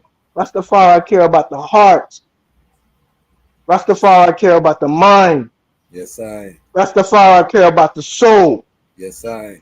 And that's why I chose to follow Rastafari. And when I saw that this resonated with me deeper than any other way, to my heart, to my mind, I said, this is it. This is where I belong, because I can be myself. I can be true. I can reason with the brethren and the sisters and just be myself. And that's why I'm still here to this day. And Ras Kwasi and I, way back in the time in DC, when I was there, I love music. I love art. I am a creative. That's why I'm on YouTube, because I love to create. I love to be creative. And I never, ever wanted to let nobody hear my reason and my sounds. But the Rastafari community was so just freeing and just so uplifting and so encouraging it was just unbelievable, man. I said, wow, where have these people been my whole life? Where have they been? Where have I been to not be able to be introduced to them? It wasn't until I literally hit DC in 2012, Ras Kwasi, I don't know if you remember, but Yeah. I remember when I went. You remember that? I went to what was it? Sankofa. Yes, And it sir. was the queen. Yes, sir. It was the queen and I. We were just there, reading books. I'm a big reader. I love to read. So I went to the book, checking out the book, and I just see the eye and all other brethren. I'm like, yo, they just look intriguing, interesting. I need to go see what really are going on with them. So I go over there. I'm like, yo, what's really happening? And they say you can go upstairs. We having a gathering. I say, what, for real? I'm welcome. You just gonna welcome me like that? You don't know me? I was like, I feel great. I go upstairs, and the reason, and if you ask Kwasi to this day, that's why I'm still here, because it was nothing but real. It was nothing but real, and that's Yeah. all I care about. So that's Kwasi. I give thanks. Yes, we give thanks that the eye is still treading mightiful, and we are enriched by the eye testimony. You know what I mean? Coming from hell, the gates of hell, which is war, to being a family man. We see the fruits of the eye work with the teddy bears in the forward. You know what I mean? With the Palm J, babies. This is a family man platform, so we love that. You see the LA on with the youths, and that's what I love about this platform. Also, Palm J, we're having an initiative. So for those who join the Patreon, over $10 a month, we are doing consultations. I'm working with content creators, different people within the Patreon with consultation, half an hour consultations. You get 14 consultations, which is 7 months. And we're working because I want 100 strong. I don't want to be successful by myself. You know what I mean? I want to have a pride. You know what I mean? That's why the lion is the king of the jungle over the tiger. Because Yes, the tiger work by himself. You know what I mean? The lion come with a family. When you see the lion, the male lions move in coalitions. You know what I mean? Two brethren moving through, or sometimes it can be many brethren. Many brothers, up to 5. Sometimes you see some big coalition, and they just take over the whole savannah grassland with that collective security, and that's how we have to move. Because I don't want to be a target. They come for I, and I'm by myself as the big man. That is an illusion and a trap. So that's the lion pride. We rise together. That said, we can't do it for free because the sustainability, of the time. But I would recommend that I join. We can share some things how to help the grow their YouTube and accelerate, because everyone who's watching this should have a YouTube channel. Whatever your product or service, YouTube is the second largest search engine on the planet. And a lot of people don't realize it's a search engine. You know what I mean? Behind Google, when people are looking for things, they go on YouTube, and it's global. That's why you see my platform growing. My biggest audience is in Africa. The thing that we don't understand is that everybody has either a product or a service. Yes, and that's why you should be in the marketplace where the people are, which is YouTube. Now, the problem with YouTube is that there's censorship, there's restriction. They're going to tax you, of course, but then, there's a price of doing business everywhere. You know what I mean? So it's just to navigate and to diversify, and then use YouTube as a funnel so you can get people off to the platform to your website. And that's why I encourage one to either join the Patreon or subscribe on the website so I get your email, so that we have a true relationship, because YouTube can kick me off at any time.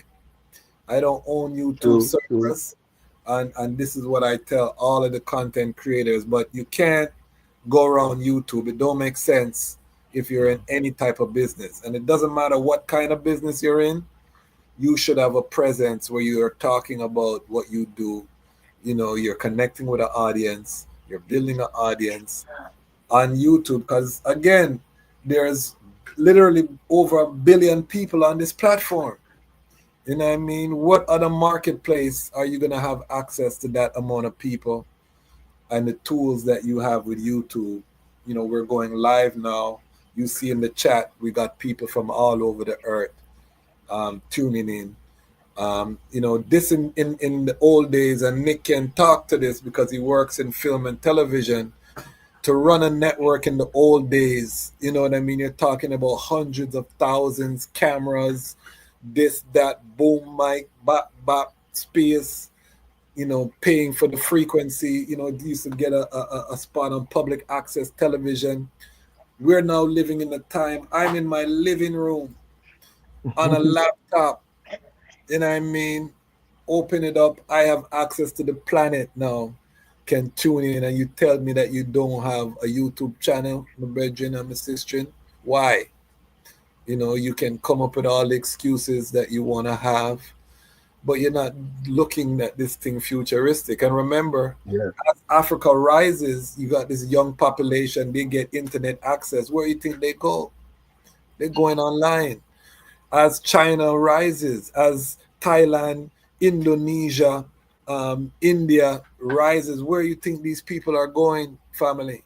They're going on. The internet is just starting. I think people, we've been with it so long, we think that the internet is old. The internet is just starting, because most of, you know, it was mostly the West and the developed countries that were on the internet. Now, the global community is coming online. You know, everybody's getting online, and with things like Starlink, you know what I mean? You can be in the deepest of woods and bush right now and still log in. So we're just getting started, and it's crucial. And I see the IRAS is very true. Discipline, more discipline.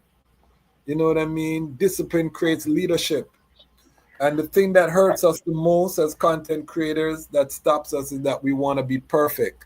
I want to edit this video for 10 hours.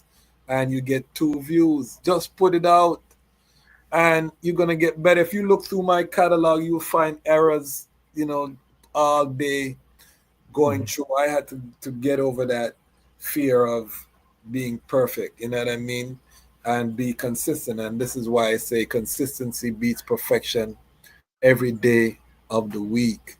You know what I mean? It's not the perfect people that are winning right now on creation. It's the consistent people. That's the way you get an audience to trust you, to join as a subscriber to your platform, whatever your platform is, to support your passion. They got to see you got skin in the game, and that you believe in yourself first.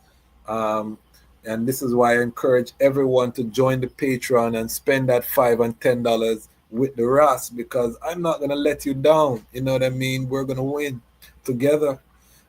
We have almost over 1,000 pieces of content on this platform that we put in the last 2 years.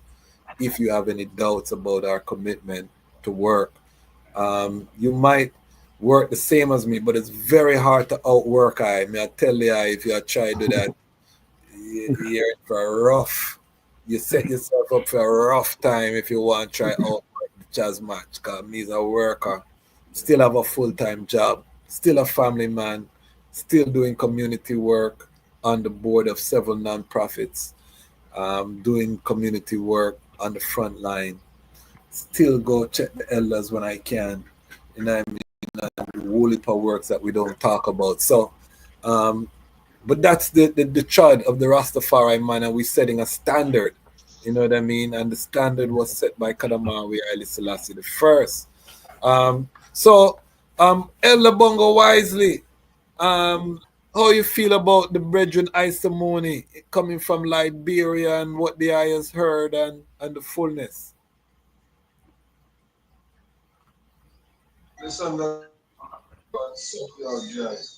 Yes, just repeat I didn't hear the question properly. Asking, how do I feel about Ras Pam J Isamoni coming from Liberia, and what the eye has heard, you know? Oh, yeah, man. Well, I give thanks. Yeah, man. It's very inspiring, you know. I give thanks for, seeing all the tribulation that I go through and still able to rise up above all of these things, you know. as it is said, you know, the hotter the battle, the sweeter the victory. Yes, You know, right now they are riding through the victories, you know, of all those struggles they went through, you know. So yeah, man, it's hoping well that it will be an example unto others that they should never really give up when challenges come their way, you know, because everything happens for a reason. And it's for us to try and find out the reason why certain things confront us, you know, because in taking time and to fully understand why these things confront us, eventually we will be able to come with solutions, come with answers, you know, and it's from there we are able to make strides and move forward, you know. Yeah, man. So I give thanks, my brother, you know, that they're still and continuing the battle. Because as they say, the race is not for the swift, but for he who can endure. Endurance. You know, it is very important. We're not there like, as they say, bright and blooming in the morning and time for the evening you wither away. No. There is more continuity, more sustainability, you know? Yes, and that's what Rastafari brings to the world. Yeah, man. Rastafari. Yeah, man. Give thanks. Yes, right. Give thanks, and again, I really give thanks for the item coming and joining us on this day of celebration, I want to see some sistering. We dropped the link in the chat. If we have any sistering that are here watching live, please join us. I love my brethren, but I don't want just a tough face, you know. I want feminine. Yeah, man. The lioness to step up. Yes, the tough face man, them, we love them same way, but you know what I mean? We need the balance of Empress Menen. But in the meantime, before I move forward, just on the topic of the studio and the farm. Yes. You know? Well, as they say, to each his own. You know? So even you have some of us are very artistic, you know, in terms of, you know, and then the studio would be the place where we'll be able to really bring forward our creativity, where some of us are more into the land, the farming, the aspect, the agricultural side of it. Some of us take it even from the health perspective. So we knowing how other people grow their food, we make it our duty to make sure that we can produce our own food. You know? So there needs to be a balance. You know, because I know a number of farmers who are artists, whether in singing or playing instruments and so on, and it's a matter of having a balance. Now, right now, with the increase in technology, the studio has become even more diversified. It's not only to go and sing or go and play instruments, you know? Even you can use the studio to exhibit the work on the farm right now, you know? So it's not to say one against the other, you know, but it's a matter of being able to maintain a balance. And it's not everyone will go to the studio. It's not everyone will go to the farm, apart from probably to come and consume. Some will be consumers, some will be producers, you know? Yeah, that's how I see the whole topic of, you know, moving from the farm to the studio. Yes, sir. Give thanks. Welcome, Empress Samantha. You heard my call. Blessing. Yes. You bring that femininity to the lion den. We needed a lioness. I wouldn't feel good having Oh, this live and we don't see the lioness them represented. Please introduce the I self and the I background and where they are calling from.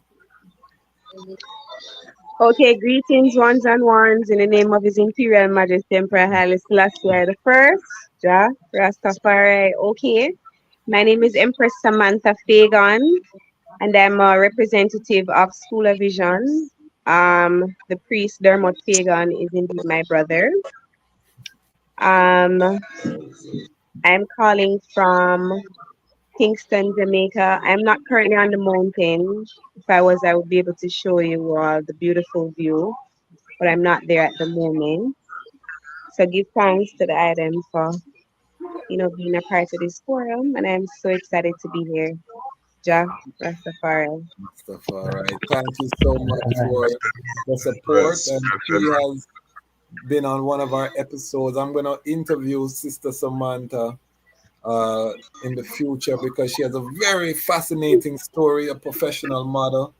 And now she's on a very interesting trajectory. And this platform, we're going to use it to help to propel the eye to where the eye need to be, because I have a mission that I really believe in. I want to see manifested, in a real. Before we go there, I want to ask the eye, how do I see the sister in them? I don't know how old they are, but in terms of the younger sister in particular, what do we need to do to attract more young sister to the levity in terms of sharing the message? And what do you think are some of the barriers that preventing more sistren from embracing the levity of Rastafari? Okay, give thanks for that question. That's a very, very, very interesting topic. And I say that because I am what you would call the younger generation of Rastafari. Okay. It is a reality, because what I've noticed, being in the space that I'm in, what I can say of my brother, he's a to the book, meaning in terms of the principles of the Bible, he's rigid about that, and he's an army man, so I definitely understand that. However, what I realize is that in terms of Rastafari, I believe that in order to attract like my generation, we have to kind of be able to bring it to a level where they can understand. We're not diminishing Rastafari at all, or the principles. However, we want to add like a modern entity to it.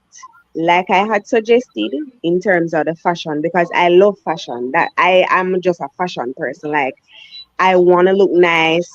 And I also believe, because His Majesty got best dressed, so if my father is royalty, I want to look nice too. And I don't want it to be a situation, because I've heard a lot of remarks like, oh, why the rest of people them dress like that, and things like that. So I believe, like, in terms of that, we want to have a lot of edutainment. I don't want to say entertainment.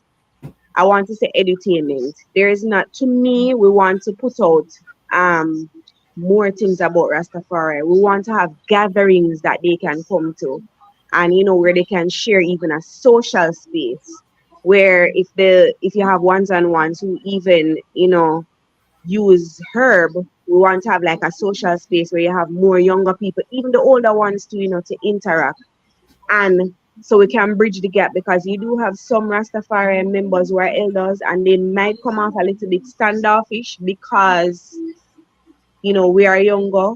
But I believe that if we have more gatherings like such as the Haram de Hall, where we know that every month we are looking forward to going to that space where we can socialize with ones-on-ones who are Rastafari, and to know that we have this space that we can come together, then I believe that will pull them to want to come over to see what Rastafari is about. And even those who are on the trod or on the journey who might have fallen off can be able to get some strength from that, because like I said, my brother, and being a part of School of Vision is to the book. So we're not saying that we're going to allow certain things that will disrespect Rastafari, Yes, but we want to yes. understand. We want to understand the times that we're in now and see how best we can, reason with them on that level. Like, say, for instance, the locks.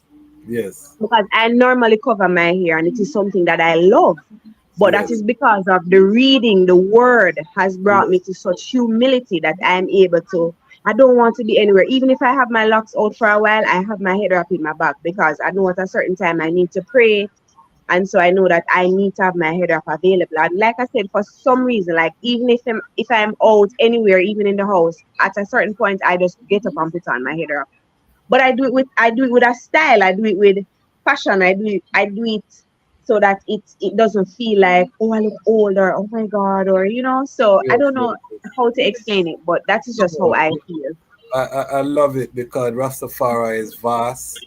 You know what I mean? There are Right. different perspectives, and we have Mm-hmm.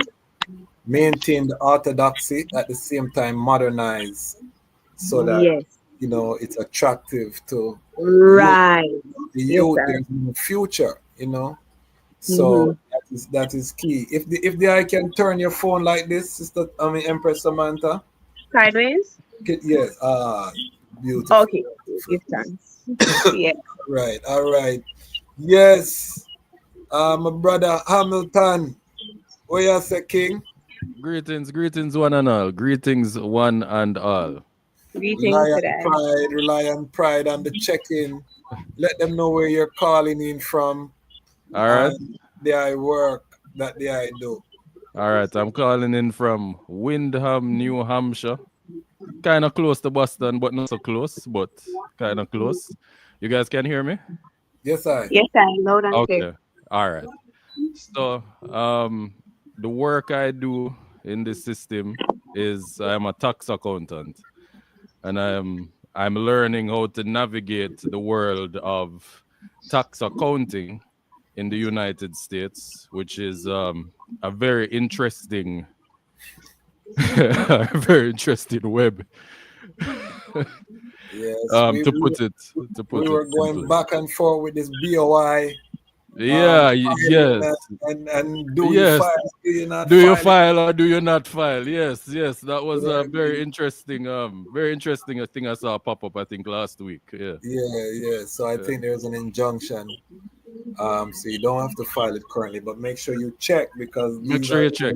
Yes, yeah, yes. make sure you check because there are penalties, very harsh penalties for Very, not. very harsh penalties. And So if yeah. you're using if you're for ones who may use a CPA firm in the United States, you may need to check because your CPA firm may not may not go through the BOI processing. You may need to find another entity. Maybe people have a CPA firm that does their taxes for their business and their Yes, personal and all of that. But you may need to find another entity that will do the BOI for you if you need to do it. if you need to do it. If you Yeah. need to do it, yes. So give thanks, my brother. Kushai Theory 041. I said this for years. It's not structured to take women. Talking about the Rastafari movements. Join the link. Kushai Theory. It'll make we hear what the ayah said. Join the link. We have the link in the chat. We just dropped the Kabaka Pyramid episode to celebrate the 20,000 subscriber. Did you see that episode yet, Hamilton? I saw I see the thing pop up on my phone, but I don't watch it yet. I know watch it yet. I still go check out Wakabaka. Yeah. Okay. Give time. So Yes, sir. has there been any episodes that you have seen that you have learned anything recently, Hamilton, or any content on the platform that has caught your attention? All right, I'll tell you the one that that touched me personally. The one that you talked about failure. That Okay. one, very, very powerful reasoning there. I think anybody should anybody who has seen the content that you presented here, and Ross Nicholas also shared the same sentiment that I shared with you the last time I was on, that you have so much content, so much content. take a little time to go through all of that, you know. but we never come to play with it, you know. Yeah, man, me see that. Me say you not play with it. As you say, a man can't outwork you, and a whole heap of work you put in things. So No, I want a man try outwork me. Come and try. That's possible. Yes, sir. But that talk about failure, yeah, man, it really did a lot for my consciousness. Because I want me we all have visions and dreams. We all see what the Most High has put on our heart and minds to accomplish in not only in this life, but works that will impact future generations.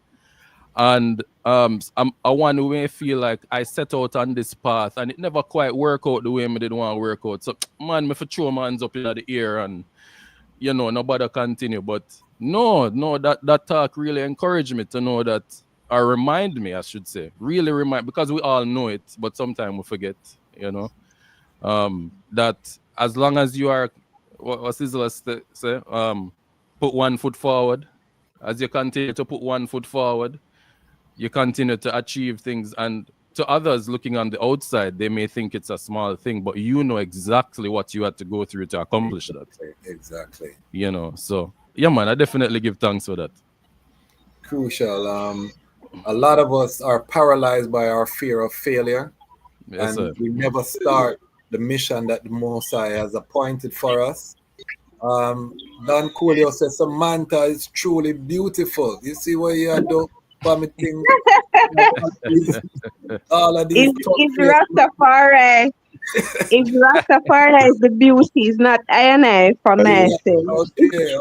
Well, you see, this is why it's Rastafari. Break up the toughest man.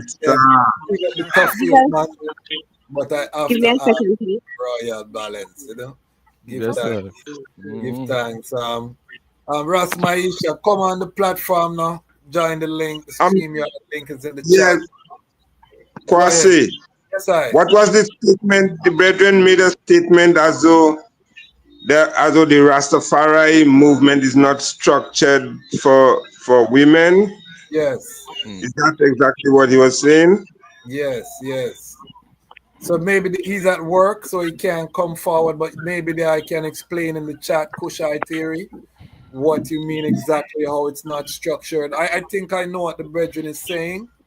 I want to be very frank with people because, as a man that love woman, nobody love woman more than me. You can, as Brother Carl said, you might can match me, but you're not gonna love more than I. You know what I mean? And all right, so. I mean, I said that as a married man over 17 years with the same queen.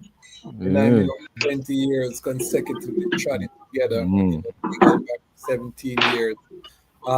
But once we don't have the physical, touchable infrastructure, you're not going to see a lot of sistering. That's the reality. Sistering deal with practical, security. You know what I mean? A woman to feel herself needs to see security. They need to see community centers, health. If we had infrastructure where we could employ people and you would see a lot more sistering tread in Rastafari. Once the economic base, and this is why on my platform, you see, I stress this to the young brethren to build their economics. You know what I mean? Sometimes people would say, boy, you're materialistic, but we're living in a reality world. It's not unpractical what you're saying. No. Not unpractical at all.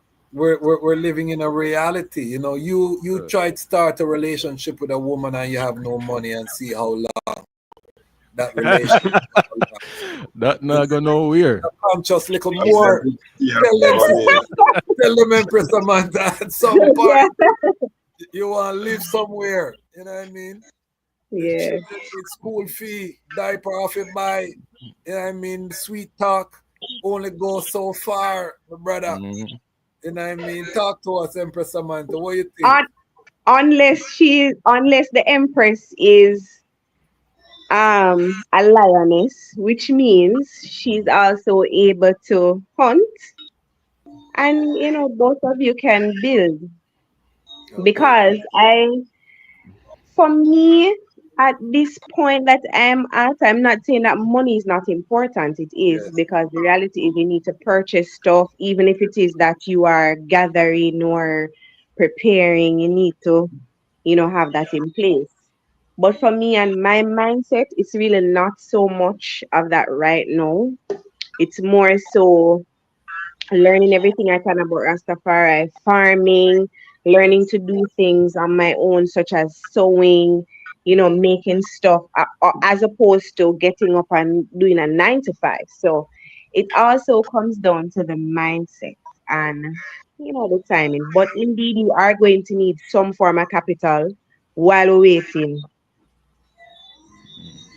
Is the I single or you're in a relationship? Well, currently I'm in a relationship. Okay, okay. So I'm not gonna pressure you with too much question, uh, out of respect to the king man. But 'cause I was gonna ask, if Mhm.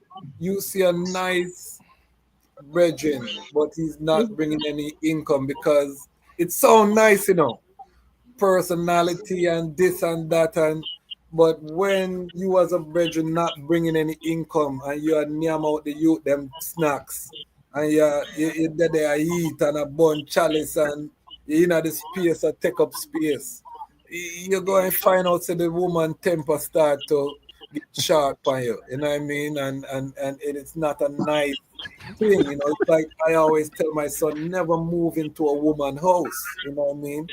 Make sure you have your own, you know what I mean? Right? Because they would take liberty with you. Big Allow me to tell Empress Samantha. No, it's not a lie. It's not a lie. Especially if the personality is not so meek. Yes, They yes. will. Yes. Hold on, let me bring in one of my bingy brethren from them time there.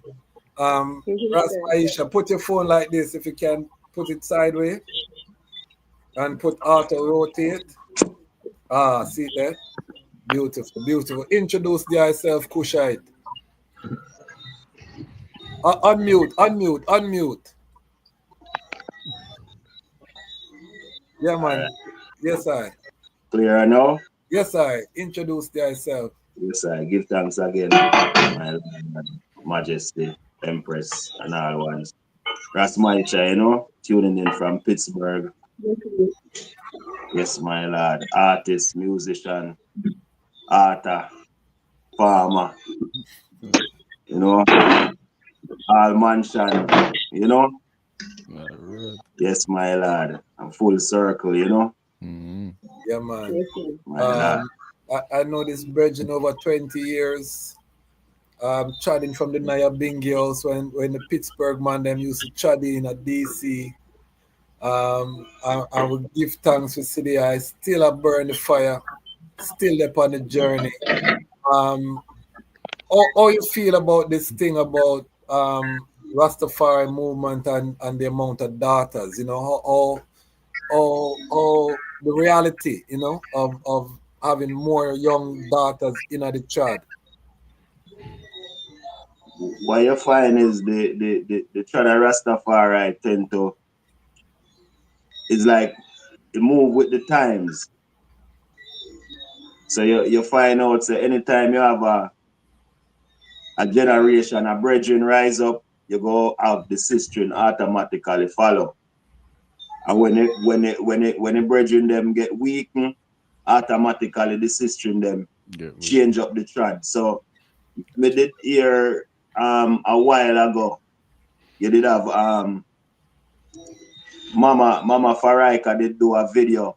Yes. When the Rastafari voices did come out, and the same thing I see now is like the brethren them kind of move the wheel of the movement, but without the mother and the nurturing aspect, the movement now go nowhere.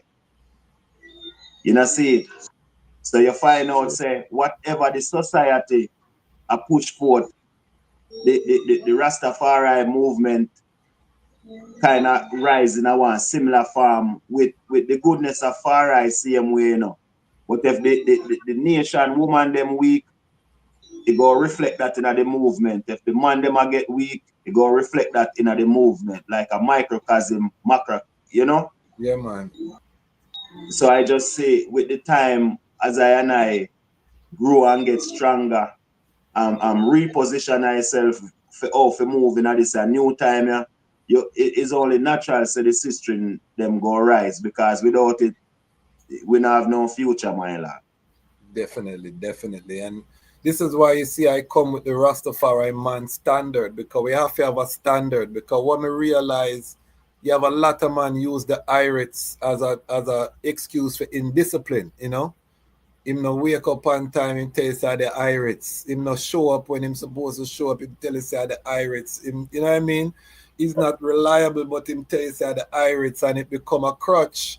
And His Majesty never moves, so, you know. His Majesty is exact in all of his doing. So we find out these little false concepts, and without that discipline, you cannot maintain a family. You know what I mean? Because when it's time for the youth them to eat, it's either you have it or you not have it. You know what I mean? You can't talk your way out of that, or sweet talk your way out of that. You have to, you know, have something, and anything that you're consistent in, you're gonna gain mastery. So the fact that the brethren them are not economically well, there's something wrong there. You know what I mean? I'm not saying every man I go wealthy, you know, but the fact that we have so many brethren that can't even sustain themselves within the levity, and I'm not talking from an outside perspective, I guess, and I try, you know what I mean? I talk from when I see and when I know up on the front line at the back of field over 20 years, you know what I mean? And what I see is that as Ras Maisha say it in a nice way, you know, the man them weak out, not for the man them weak out. If nice it up, you know, in a diplomatic format, as a diplomat as the brethren is. But really what I must say is that, you know, right now we're coming out of a valley. We're not down in the depths. We're come out, because when I link with the brethren, we were up on a hilltop, you know, we were ascending upon the hilltop, a whole heap of youth, whole heap of sister, whole heap of, you know what I mean? The community was powerful them time there, you know what I mean? Gathering after gathering, you know what I mean? Mighty. And right now, if you go out gathering and you see a young person, you know what I mean? It is exceptional, you know what I mean? It's an anomaly. You're saying, wow, you know, that 20 to 40 vacuum, you know, if you see a young person is a youth of a young youth, you know, and you not really see them young ones that chat with a zeal there. Like I used to try in fresh out of high school, like them come a Rastafari for college. Yeah, man, that is the demographic we're missing, and that youth demographic is the one that really push the works. You know what I mean? Cause them have that zeal and that energy, and at them time, anything you tell I and I if you do, you know, we're ready. You know, ready. You know what I mean? We come out and we are moving our strength, and I don't see that today replicated. You know, I'm looking for those ones and I'm not seeing it, and I'm concerned. And this is one of the reasons that push I to get into the media space, because I'm saying the youth them a scroll, and if we're not online, if we think that the youth them are gonna come a yard and sit down and burn a chalice load, and we're delusional, you know, that now, you know what I mean? The youth them don't even have that desire again, you know what I mean? Like I did. I sit at the feet of the elders and get a degree, you know, hours and hours, and listening stories and driving them to grocery store and taking them up and down and making sure them Irish. You know what I mean? We get a degree in a Rastafari from the elders direct. These youths now do that, family. These youths are scrolling. They are, you know, they're in their own world. They might go party, and even when them at the party, them dep on them phone, you know.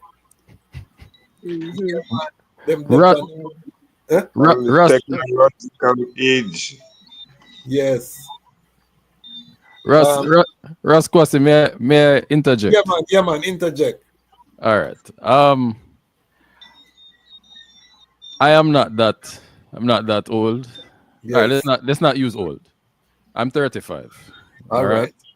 Yeah, man. So that gives some context. Yes, And children, you have any children? Not biological. All right. Give thanks. All right. You single or you have a sister? I have a queen. All right. Come he's a matchmaker too, you know. So that's why I'm asking.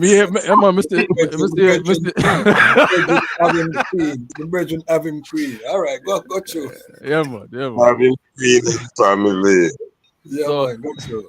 What I have observed is that Rastafari sons and daughters are all over the place.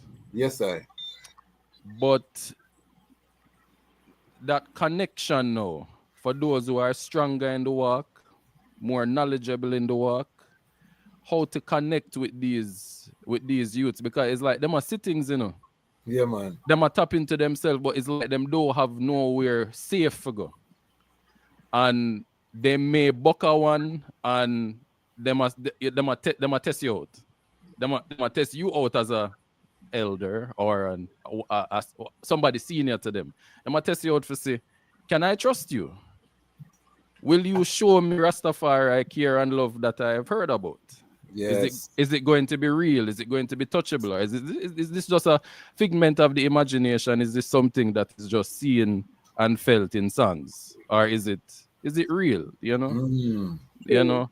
And, you know, Mayor Akibeka say, you know, take care of some youth or jaggy you. And, you know, the youth, them not necessarily have to come from your lines. It can be a youth where, you know, you're going to a restaurant and whatever. You and a son talk, you and a daughter talk. And, you know, right there, that's, you know, you become a part of their sphere of influence. And you as an individual have to decide if you're going to, you know, what them say, one coca full basket. I'm used to thinking that everybody have to do some big work. Everybody have, we have to do a big work. And when everybody do a big work, everything are good. But I realize that right now, 1-1. Let's go and do the 1-1. If all of we do the 1, oh my goodness. If all of we do the 1-1, trust me, it's going to be a very powerful and beautiful thing. Cause then the closeness is there, and you can't do nothing about that. Once the closeness is there, you know, then you can't touch that, you know. Yes. It's a serious thing that you're talking about, and Zion. When we talk about Zion, you know, Zion is everyone coming together on their purpose, you know. Yeah. So you have a man that could be a caretaker, you know. Him have a place in a Zion, you know, because when him clean the hallway, him do it him best, you know, because him love to see things clean, you know. You have the garbage man in a Zion too, you know, because him have to take out sanitation and him love what him do because him love manage the thing and composting and him love this and that. So there's a place, and believe me, the most I rise up a man for every work, you know what I mean? Yes. So there's nothing. You know, not everyone in Zion are going to do the same thing, and this is where we get messed up, because your calling is not that one calling, is not that one calling. The thing is that everyone must seek that excellence, and then we come together. Right now, we're burn out the weak link, you know what I mean? Because the weak link is the one that usually sell us out. That is the weak heart, and this is why the movement always pop down, because we are trying to unite with everybody. Me not depend that, you know what I mean? I know that some people not going to make it. It's a war, and there will be casualties in the war. I learned it the hard way, you know, because I see many fall upon the battlefield that I never even think would fall upon the battlefield, you know what I mean? So, but it's a realization, like I say, you can't save a man. You know what I mean? You can share the knowledge, but you cannot force a man to live it. And each man have to live it, because according to your work, you get your pay. So you might try bring everyone along, and because they don't want it, them drown you. You know what I mean? Because they never saw themselves in that manner. So we have to be very realistic.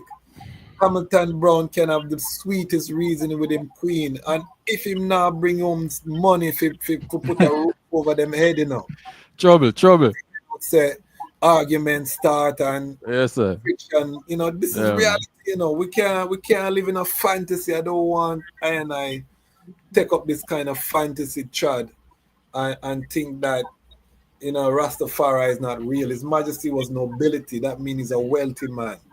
I trad was never a poor trad. Is the persecution that made the man them run up into the hills and have to, you know, survive, and that was the Most High cleansing us of the pollution of Babylon. So it was for a reason.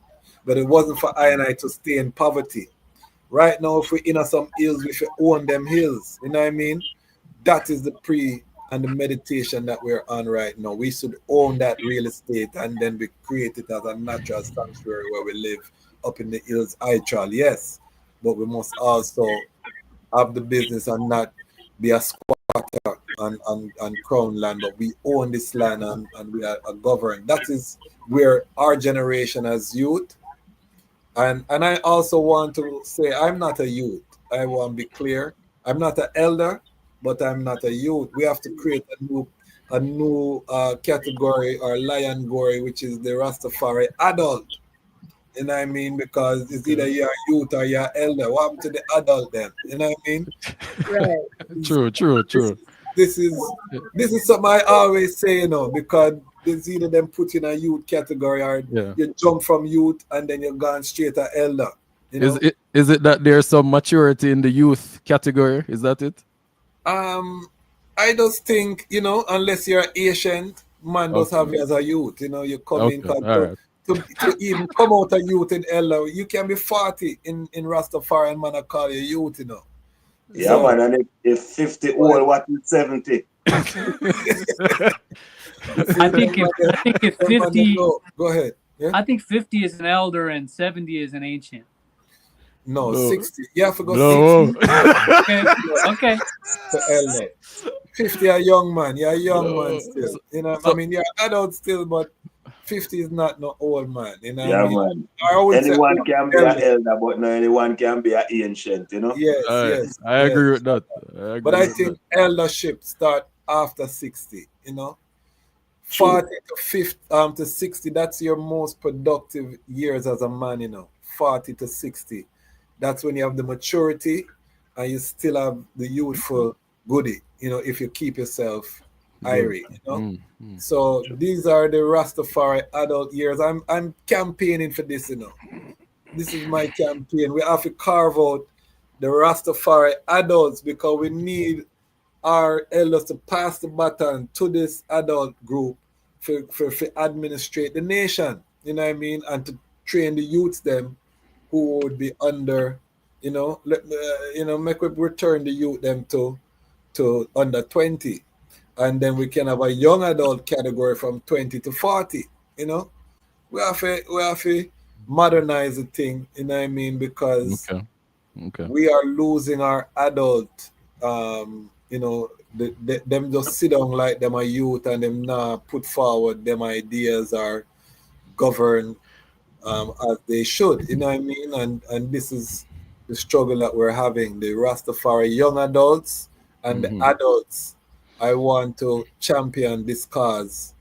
And if you're 40, don't call yourself a youth no more. I take that way from the idea as a big 40-year-old. God, none of them that. I want to speak to this thing. I would like to speak to this issue about the youth gap and where are those Rastafari youths. And I think one aspect of this has to do with information warfare and has to do with the clarity of the message. So what I would say is that if we look at this period when His Majesty is going through his tribulation of World War II, there's people following Haile Selassie I all over the earth. If we go forward into like the 1950s and 60s, you can hear that interview. I think it's Bill McLean, the interview he did in Canada on the train. And he said, Your Majesty, there are millions of Christians around the world who look at you as the second coming of Jesus Christ. So this thing of following Haile Selassie I was massive and global. You know, like men like my grandfather, when they go into World War II, he went in at 16 years old into the Navy. They had to watch training films about Haile Selassie I. You know, you can see Frank Capra made a famous movie called Prelude to War, which explains the reasoning behind the Allies entering the war. And the climax of the film is Haile Selassie I appearing at the League of Nations and saying, you know, I'm waiting for my tardy allies to appear. And this is the narrative that the whole globe rotated around, you know, or orbited around at that time. in the 1970s, if we look in, I'm just going to talk first about Jamaica. If you look in Jamaica, anybody who said they were a Rasta man, because of after His Majesty came to Jamaica, and the Jamaicans realized he's a real person and he's a credible person, and we can't be just persecuting these Rastafari people and throw them in the jail or the graveyard. It started to be where like every youth put on locks and want to be Rastafari, and there's the soccer teams or the football teams, right? And there's the crew, the train crew. There's like all these things that we learn about, that the Rastafari movement in the 70s was kind of like so loving and accepting. Like if you say you're a Rasta man, you're a Rasta man, and nobody's going to quiz you, and the narrative isn't confused because you have His Majesty there as the clear example of what is this thing, right? And I think when I first really became forward in trotting Rastafari, I was in Kenya in 2007, which was the Ethiopian Millennium. And in Kenya at the time, anybody who said they were a Rasta man, they don't have to have locks. It can be a bald head. They put on a little red, gold, and green on their bracelet or their necklace or something. They put on a little knit cap.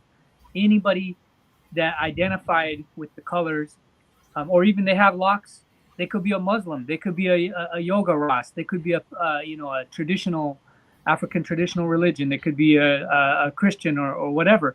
But they identify with Rastafari. They're a Rasta man, and everybody treat them as such and invite them in, and they come to they be included in the reasoning and the building that was going, because they sympathized and moved in that direction, and the story was very simple.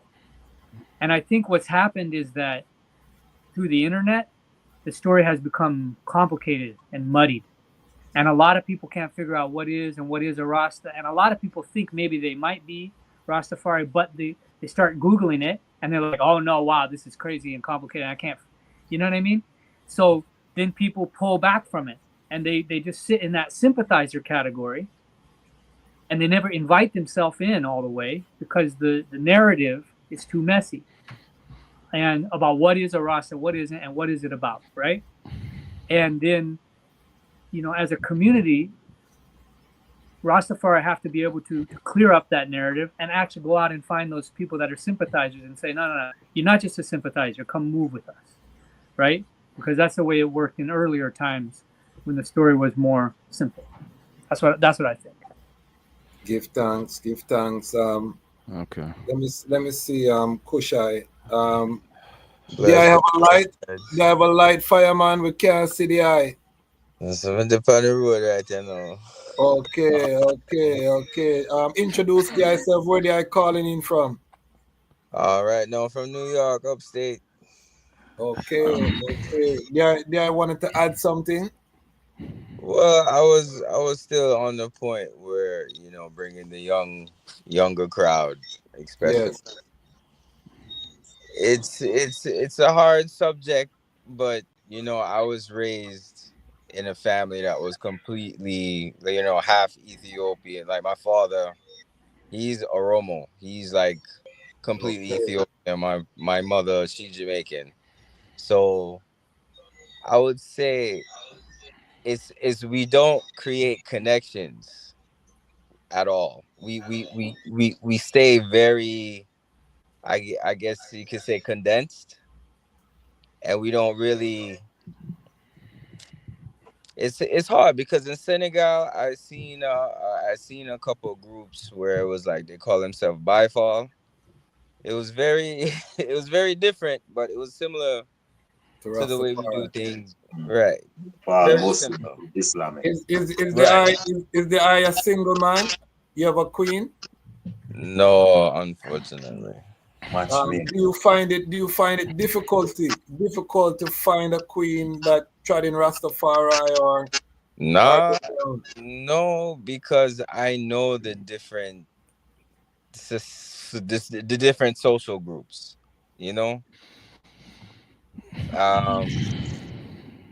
Dang, yo, this is tough because to try to explain this without really making a headache out of it. How old is the eye? Just to get some context. 30. 30. All right. So the eye is in that young adult category that I am campaigning for. You hear me, Empress Samantha? I want the young adult them stand up now. So you're saying that you see a lot of young adult Rastafari queens in your region? No, not necessarily. Oh Females. gosh. See a lot of the guys coming up, but for the females, we attract, but we can't keep it stable. Like Jojo. it's too much to know too quickly. You know? That's real. That's real. It can be overwhelming for one when you start drop all of this history, and Yeah. especially if they're just coming out of the world. They're coming out of Cardi B and I Glory. know. Yeah, man. You It got kind of rough. tight upon them Yeah. on the first date. Eh? I would definitely say the big question, the enigma, is how to move it away from money. You cannot Thank do that. you. Okay. Yeah. It If sounds we can sweet, move you know, the young mentality people, away and that's from why I know you are like young people. It sounds so nice and romantic. It's Get away from the money. But Do this without money. I can understand. I can sympathize. All I right, can talk sym- to me. I Talk to can me, sympathize. Hamilton. Talk to I me. can How we do empathize. this without money, Hamilton? All right. I don't know about that part, but That's not hard, you know. It's not hard. because all right, all right. I don't have the experience of I can't say I'm first. Well, maybe me a first generation Rastafari. Let's say that then. All right, cool. But a lot of the youths when they're in a high school, them see what it is, and they're like, what is my plan? And they might try figure out a plan, you know, but them don't want to get tied down because probably maybe them parents now support some of them ideas or whatever. So them probably them afraid of institutions. Them don't want an institution. You know, a lot of youth, them just want to live. Them just want to be able to live them life, express themselves and so forth. And them look down the road and see say them are gonna need money. So them like, all right. Some youths are like, I'm gonna start a business or I'm gonna get a trade. And then, you know, you have youths who do that. And I've seen many examples of ones I went to high school with who did that. But then there are others that are like, their mind is just like, well, I guess I just have to get a job. And you get a job, and then they start going down the trajectory of, for many of them don't realize what they can get out of a job. And instead they go into the job with the mindset of, all right, this is what I must subject myself to for the rest of my life. And then they get comfortable. So, but if one's even teach the youths that because you are a soul going through this journey, when you go up on a job, you know, learn the lessons, the personal lessons that you can get out of that situation. And then when you see the time when the Most I tell you get out, and move on to the next thing that has come on your heart, which is going to take some bravery, which is not easy. So I understand that part, but the economics and the levity have to come together because this is the world we live in. Economics needs. I want to hear from the young man how we do this without money. Because you say you don't need money. I want to hear this. Okay. Now I'm not saying that you don't use economics or finance. I'm saying that you don't use it in a point of culture. You use it as a point in society. We have to do both. You can't just do one side, you know. You got to do both, especially if you live in the West. So if you live in a democracy, always remember you're going to have to stick to your culture and then respect society, you know. So you would have to you're talking about breaking in a generation that has probably never seen it on wide scale mass to actually like bring it to themselves with a sense of security, which that's a tough one, you know. So to do it without money is to have to pretty much do it on our own. We have to build in order for them to come, kind of, you know. But it's a tough subject, you know. It's like you would have to compete with the current society. That's a tough one. That's a tough one. Can I say something? Yes, Empress Samantha. I was coming What to I the want to say is, I think as Rastafari, we have to try to define money in another way. We have to, because what I realize with this society or with our generation, if there's no money, it's almost as if you're poverty stricken, or it's like, I don't know. But what I want our generation to kind of understand, like I said, and it is the word that has brought me to this understanding that listen, when Yeshua came as the lamb, he could have come in a glory and all of that, but he didn't. So sometimes we must learn to appreciate the simpler things in order to go through, because if it is that as Rastafari, we're going to only focus on like the modernization of what we're living, we're going to be in trouble, because we're going to get lost and we're going to get encapsulated with everything that's going on in the world that has to do with money. You understand? So we need to take our minds, we need to try to get them to take our minds from the designer and all the things that we're seeing on social media. Then that's why I say creating other safe spaces that we can be able to have reasonings about other things. And once you are able to do that, you'll find that you'll pull away from that, you know, the scrolling, because everything is really through the scrolling. Most of it is what we're seeing. We want to be in this design and all this and whatever. So if we're able to just say, listen, sustainability, yes, we need a little cash to, you know, pump there, but how can we earn it without giving away our souls then? It's true. It's true. Yeah. And I don't want people to mistake what I'm saying, that we must become money centric. But what happened in the old time is we used to burn money. I was in that camp, you know. We burn dirty money. We do everything for free. You know what I mean? We're just glad to do some work, and you know, we spend all of this time volunteering, and then we realize when we start to have youth and think that, wow, youth cost money. You know what I mean? You know, the reality of growing up and school fee, diaper, this, and then you know, you're a righteous man, but then your queen, no matter how your queen love you, you know, you see when the youth them, and if you watch this channel, I talk to many bird people who live up in the bush, and you know, when the bush trad fail, every one of them say the same thing. The bush trad start to fail when they start having children.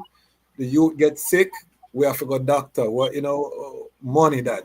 The youth start grow, the youth, we want to educate the youth, we want the youth go school, you know what I mean? So this is when that I child trad, that is when most of the ones them leave the hills and down to the society, you know what I mean? So I don't want to say that we overemphasize, but we know it might say spiritual and material balance. I want Ras Maisha, they are long time they are trad this trad, you know what I mean? You've seen all of the different aspects, you know what I mean? You've seen man come, you've seen man trim, you've seen man rise hot like fire, you know what I mean? Sackcloth, and then them a turn, you know what I mean? We've seen it all, you know what I mean?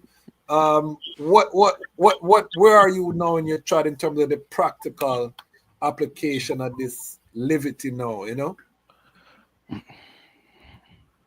Like as you're saying, is all about maintaining, and when I start on the trad,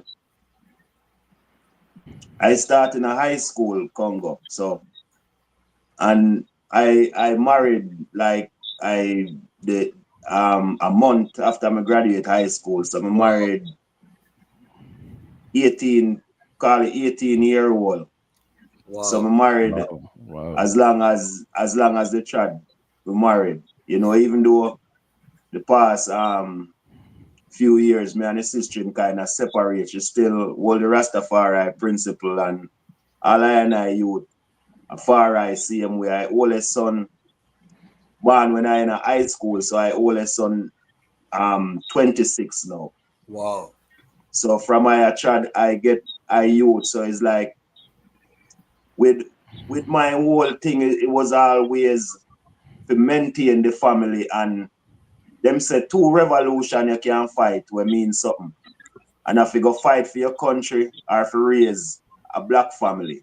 are the most two revolutionary thing you can do as a black man. Yeah, man. Real talk. Agree. So I never go sign up for the army. I sign up for the family. So right now it's all about maintaining. I am fourth son now. I'm 14, and the third son him just start college this year. Him get him scholarship for the track and field. So it's about maintaining, keeping the function. So it no matter which part of society you trod, whether you trod it wissy, whether you use the herbs which Babylon control now, whether you a farm, whether you a musician or artist, you still African support yourself and support your family. So I that's a mind try to always stay, my lad. Right now I feel more put out more of the art and the musical expression and make that into a more steady income. So they try to Rastafari, we learn say once you're a Rastafari, even when you start as a youth man, it's like it automatically set you in a one level to become entrepreneurial. Yeah, to have that black monopoly spirit there where you want to be a businessman, you want to be an artist, you know what I mean? And you're proud to enter another field there. So that not change. The fire is still within I where yes, sir. we still try to say, yeah, what next thing we can do as far as the talent are concerned for generate an income, my lord. Yes, sir. They I have a YouTube page, Fire, Maisha? Yes, Rasta. Please share how ones can support the movements, and I would recommend they join the Patreon as well. We're doing consultation for help creatives to rise up their ecosystem. I want them know Raspam J, who was on here earlier, look what him said. I man just joined the Patreon. Looking forward to the reasoning, give thanks. So this is real, you know. We're launching a campaign 100 strong. I don't want to rise by myself. I don't want to be lonely. You're not going to put me up at top so them can shoot off my eye. I'm on that family. The whole of we have to rise one time. Yes, sir. We can the crowd. We launch a counter offensive or we do what we have to do. But me not go up there by myself, you know what I mean? No, none of we don't want it that way. No. So make we join up, join. I share information very free and I'm gonna be bringing forward my show Lion Law. I actually stopped my personal practice to put the time into the platform because I couldn't do both, you know what I mean? To do the editing, to keep the pace of putting up content every day. I couldn't practice law and do that private practice. So I paused for a little time. I still practice law, but I don't do my personal entertainment law practice anymore. Okay. For now, I'm going to bring it forward. But I'm going to relaunch the show Lion Law. And if you go into my catalog, we did a lot of shows on creative industry business and how to do a record label, how to deal with management contracts. We have all of that content. We're going to be bringing that forward. But this is how serious I am about this platform because we need it. And at the end of the day, no matter what we're doing as creatives, we need to have an audience. And we need to build our own audiences. You know what I mean? So this is why I'm telling everyone, get your YouTube page, promote your YouTube. It might take a time, but at least it's yours. And people emails and start build that direct-to-consumer relationship with your audience. And I want to help people to learn how to do that. There's no way to go around it from your artist, from your a musician, whatever. The record labels are collapsing. I don't know if the IDM see what's happening. The record labels are laying off staff left, right, and center. I never know. The creative industry is restructuring right now because of the internet and what's happening. People not buying music. Okay. People buy into brands, people buy into lifestyle, people buy into movements, but people are not buying one song again. You know what I mean? So you have to kind of create your community around what you're doing on the Ras Maisha with your art. You can have shows where you just talk about your art, or you just paint live, or you do it, you draw. People will tune in. There's a market for that. You know what I mean? You song them, you have a show for that. So whatever you're doing, and that's the beautiful thing about YouTube, you can structure. You don't have to follow my blueprint. You can structure it how you want to structure it, but be in the marketplace. You can have other platforms, but like I said, this is the second largest search engine. So when people are searching for, Rastafari artists, the first place them I go is Google. Second place them I go is YouTube. You know what I mean? So we need to be in these spaces, and we need to do your niche. The competitive edge that the I have, Ras Maisha, is that there's only one of the I. No one can duplicate the I. There's only one Empress Samantha. If you just have a show where you are so dressed, that becomes an audience for that, and you're muggle, you dress after you, and they see the process. That's so weird. That's what I'm listening to, and I think that's a good idea. Yeah, whatever your passion is, you gotta put it out there. That's why I tell people, just start. Don't overthink this thing like it have to be so perfect. And no, just start, because over time you're gonna get better. And then when you get better and you get that viral video, guess what? I don't have no viral video, See, when my viral video hit, we have over 900 pieces of content for the people them go sip up, So yeah, Hunter viral. Yeah, of course.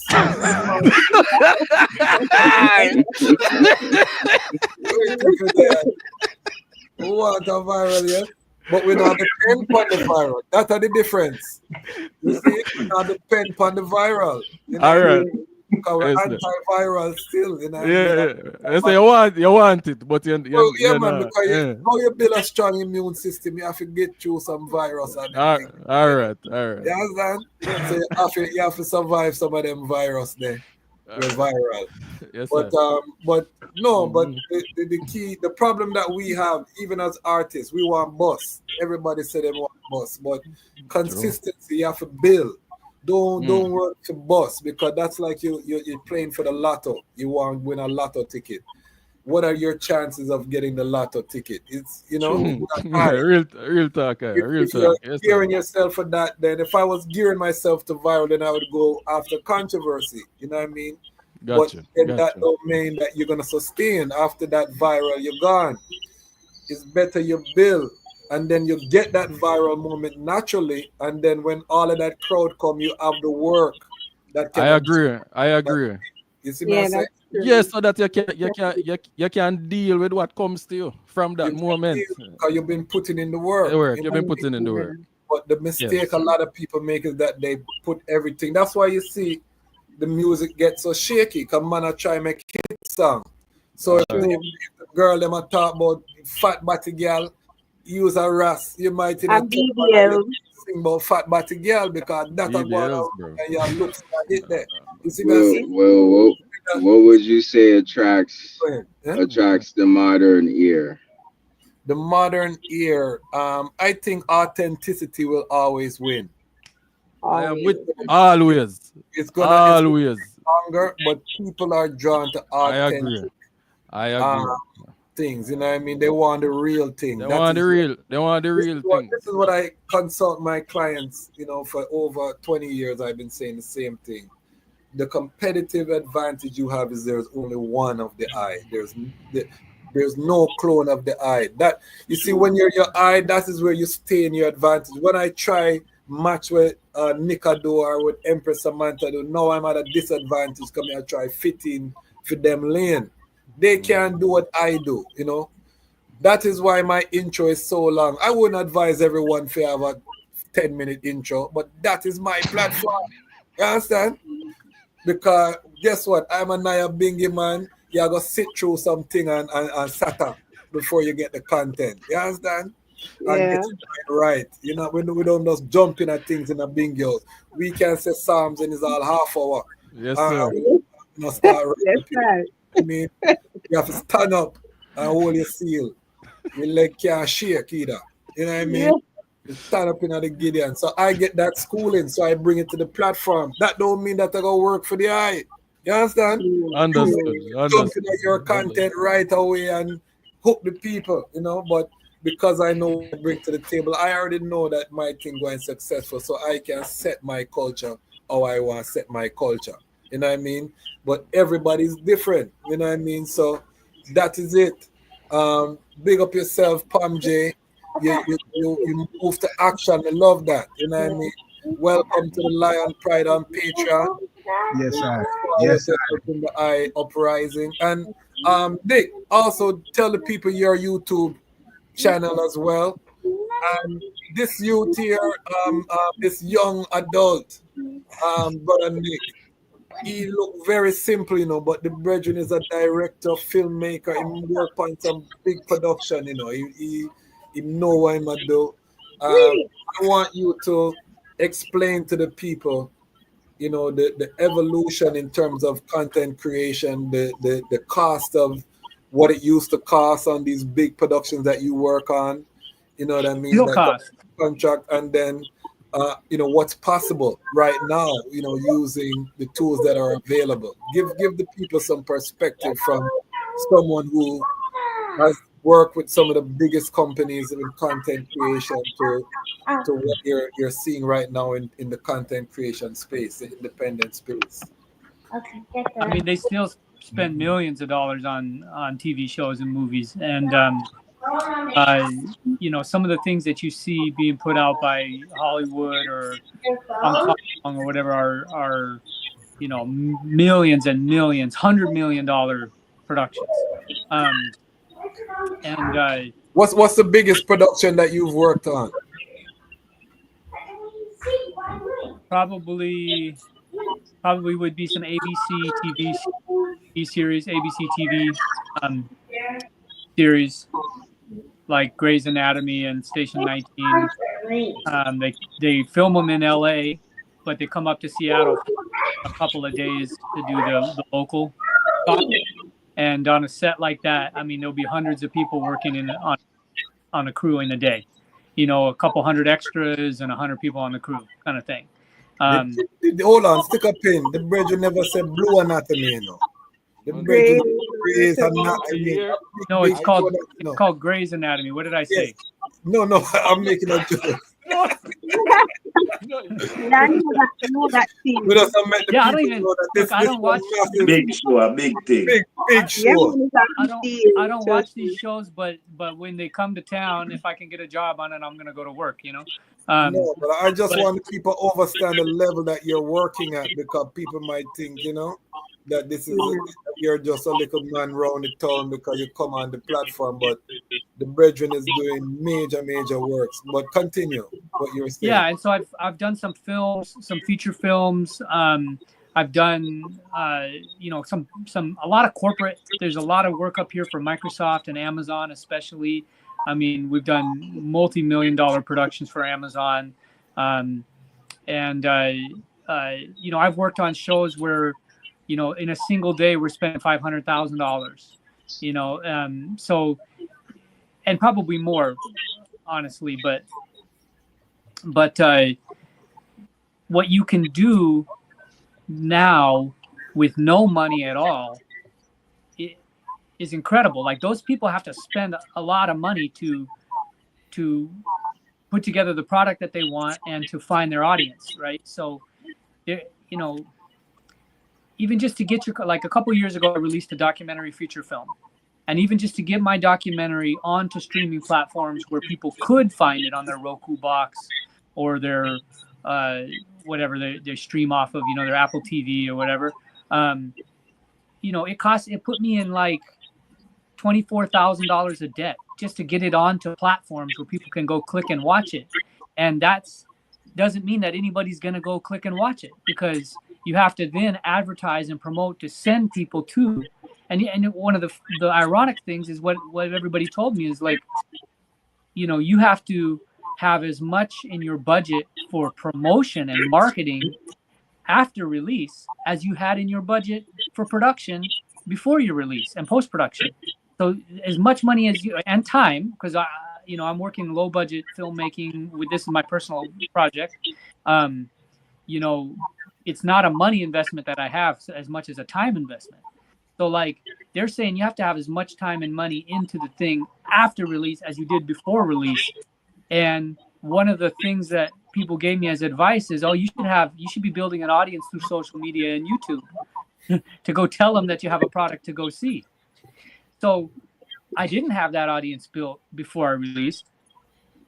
And I saw the effect of that. Like, it's really hard to drive enough eyeballs to your content who are paying to cover the costs of production. So the cost of distribution, right? So a lot of people told me after that, why did you even go? Why does it matter if it's on Amazon or, on a Hulu box or whatever? Like, why didn't you just put it on YouTube? What's wrong with just putting it on YouTube in the first place? It goes to the whole world. It goes to people that all they have to have is a phone, and it is monetizable.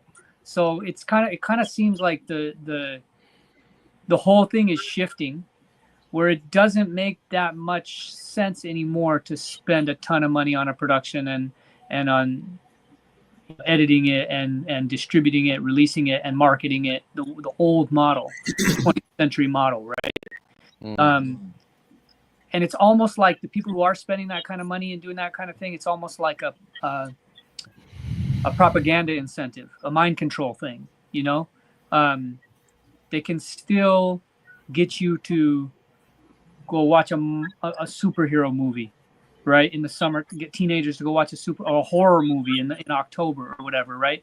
And so they can still kind of control through all the money they spend on marketing and distributing those things in traditional channels. They can still kind of control the vibe of the society, but that doesn't necessarily mean that's the best way to get content in front of viewers. And remember that these people that are spending this, they're pumping it into established channels, whether it be the theater, then the digital. They have a pipeline of monetization lined up for that content. So it's not just that they're building a Marvel movie. They know that it's going to be in theater for 3 months, then it's going to go on digital, then it's going to go to Netflix, and they have a deal already lined up for that. So, it's all about the audience. And this is, I saw this, and this is why, like I said, I paused everything to build the audience first, because regardless, I'm an artist too. I have music I release, and I use it as my soundtrack for the channel now. But I saw that it was, people are uploading on these digital streaming services, and then it just sit down there and is not doing that, because the amount of music that release every day, if you know the numbers in terms of the millions of songs uploaded every day, then you would realize that it's not an easy something just to put your song up on a Zojack or a DistroKid or whatever you use as your digital distributor. You got to build an audience. You can't go around it. You know what I mean? So that's what I've been focused on. And that's when I consult with people, most of the time I spend is on marketing and promotion. I just met with big up Akashic Records. The Brethren was in the chat. I would love the guy to come up if you're still watching. We had a half an hour consultation. Within 10 minutes, I gave him some gems that helped the Brethren to grow his platform, because a lot of us don't know that we gotta market and that we gotta spend on marketing. We want everything free. We're doing it by the old way. And we are very good with creating. Most creatives are good with creating, but you see when it come on to the consumption piece, where I have an ecosystem model, 3 parts. It's production, consumption, and reduction. Most of us get stuck in the production. We just create, and then we get procrastinate, or we get petrified about the consumption piece. How are people consuming? How are we interacting with our audience? Who is our audience? Most of us don't even ask ourselves, who are we making the music for. We just say this is for everybody. If I have a consultation and you tell me your stuff is for everybody, that's a red flag, because that means it's probably for nobody. You know what I mean? It not gonna move nobody. You gotta know who you're targeting and make music that's gonna touch their heart. In targeting on the niche, that's how you become universal, because there's universal humanity and authenticity. You know what I mean? And really drilling down on who is your audience. You know what I mean? That's the key point that most people never take the time as creatives to really ask themselves that question. And then, where does your audience live? You know, where do these people frequent online in the virtual spaces? You know, so most of us are playing hockey when the game is football. You know what I mean? And most of our creatives are on the football pitch with a hockey stick and the hockey puck, and football game are going, and you try to slap shot every time you want bust. Slap, you know what I mean? Slap shot, and you wonder why you think now go through, because you're playing the wrong game. You know what I mean? You're not even playing football. You're not a football match. You know what I mean? So this is how we have to think about this. And again, remember that Rastafari is a multi-billion-dollar brand that our elders have built without us have to lift a finger. We come as a generation that inherit, you know what I mean, where we can step around the world and be recognized and receive that love. It's not because of anything I and I do as youth, you know. It's because of the elder them take the beating and the tribulation and go into the four corners and create a legacy for I and I. So we have to now contribute our piece. You know what I mean? Some people are trying to live off of what the elders them do and try to follow their footsteps, but that time is gone now. You know what I mean? The persecution time is. Our job is to build the institutions. Let me be real with the item. Until we can employ the youth, we're not going to retain the youth. You want me to say it again? True. Yes, I. Until we can employ our youth, we're not going to retain the youth. You see, when these youth are scrolling, they're looking at lifestyles that they want to achieve. If they see you as the poor Rasta man where I struggle to pay rent, you think them are gonna try be like the eye? No, them are get far as they can. You see, if we have things and they can see that the thing is prosperous and we can employ them to be interns and they might get pay, and you're gonna see so many young warriors rise up and in the liberty, because the reality is, and this is why again it comes back to the economics. I don't love thing, but because we did not focus on the economics early, and we couldn't. Don't let me say we. Cause Leonard Hall was an economics man, guru. You know what I mean? So we were focused on the economics. Pinnacle was rich. This people if you know, Pinnacle had a whole heap of money. Is when the police running upon them, that's what plunged the movement into poverty. Because everybody had to scatter from Pinnacle, and we never recover from that. What I was going to say, Ras Maisha? No, I say true son, Pinnacle, Operation Buccaneer, 19 that the over £2 million sterling in one raid. Wow. Right. You know, you have over 2,000 people live communally in the Pinnacle. That at 1955 after the first raid, I believe. So you find out divine economics, 1/10 of the spoil, and you know what I mean. Even so we know that already. It's like whether the so the partner thing, you know.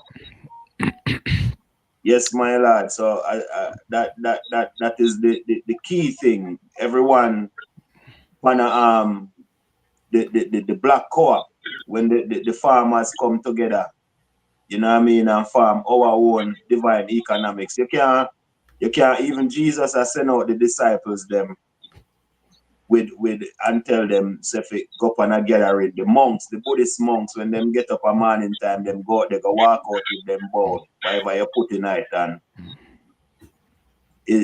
everyone go up and a gathering. Same thing at Bobo Hill, the broom industry, Yeah, man. the badge industry, and that kind of take a lap. But we own all these Rastafari is a multi-million-dollar organization.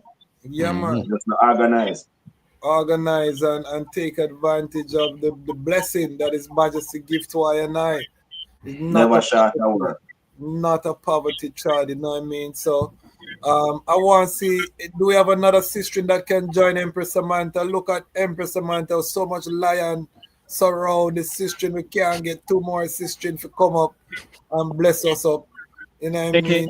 She can take my place, Ross. I have to forward. Yeah, man. Thanks for being a part of this, and blessings to everyone. Yeah, man. Big up yourself and give thanks for sharing that key information. You know what I mean? And bless up the eye. Peace and love. Yes, sir. Peace and love. Blessing. And Yes, sir. okay, yeah, man. Yes, Blessing. last question. Can I come to? Yes, sir. All right. So I just wanted to back a quick sound with what the I was saying regarding this YouTube, this era right now that anyone can actually join YouTube and actually have a page and grow their page and grow their community and be monetized, right? So right now, I know it's a fact that YouTube is easier than ever before. Number one, the AI is taking over, making things a lot more convenient and easy for everybody to use the platform, right? But also, they are pushing the everyday content creator in front of audiences that are next to million followers or million subscribers channels.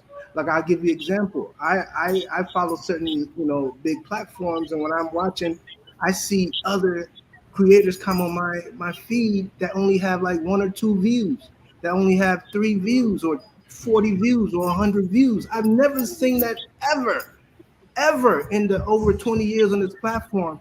And once I saw that, I said, oh wow, they are really paying everybody to be on this platform. And the way YouTube, they're coming in this new game, they're trying to support the up and coming creators. Why? Because YouTube is about commercial, right? It's commercial. Unless you got premium, it runs off commercial, right? Advertisement. So if you watch it without having a premium account, just check how many commercials within that, just 5 minutes. Just 5 minutes alone. The kind of commercial advertisement that you are pushing on you is wow. So if there's more content creators out there creating content that people never seen, that is natural and true and authentic, like I said, because that's what people want to see now. They don't care about the thumbnails. They don't care about the descriptions. They just want raw, true content from your soul, from your heart, talking about your life, talking about your everyday struggles, just talking to the people and letting them know who you are, what are you doing, and people are tuning in more than ever. So if any other time to encourage any one of the items to want to join or get a channel, this is the time. Out of the time I've been on this platform for 20 years, this is the time. Trust when I say this. I started off at 0 subscribers. I'm at 500 now, and I want to take it to the next level. That's why I decided to join the I, so we can try to work and reason and get to the next level. Yeah, but man. people are out here trying to see real content creators do real content, and if that's who you are, join, get on. We're gonna help the eye get and to monetize. You have to have 4,000 watch hours and 1,000 subscribers, and it took I think a year to reach that. And I can tell the eye that the last 28 days I've done over 4,000 hours watch time and over 1,000 subscribers. So it builds.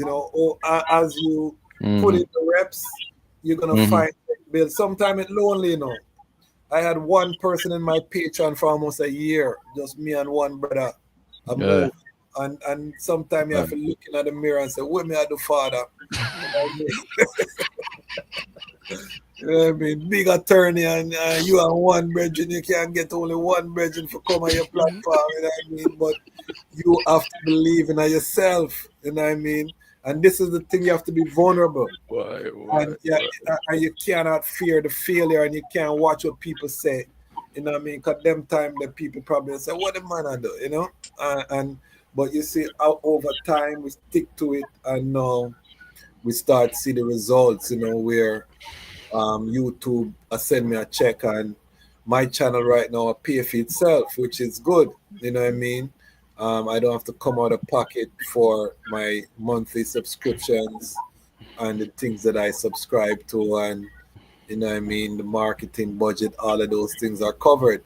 So and I have to big up my Lion Pride on Patreon who are helping to fund that. So there's a way, and the way is that you don't look at this as a sprint.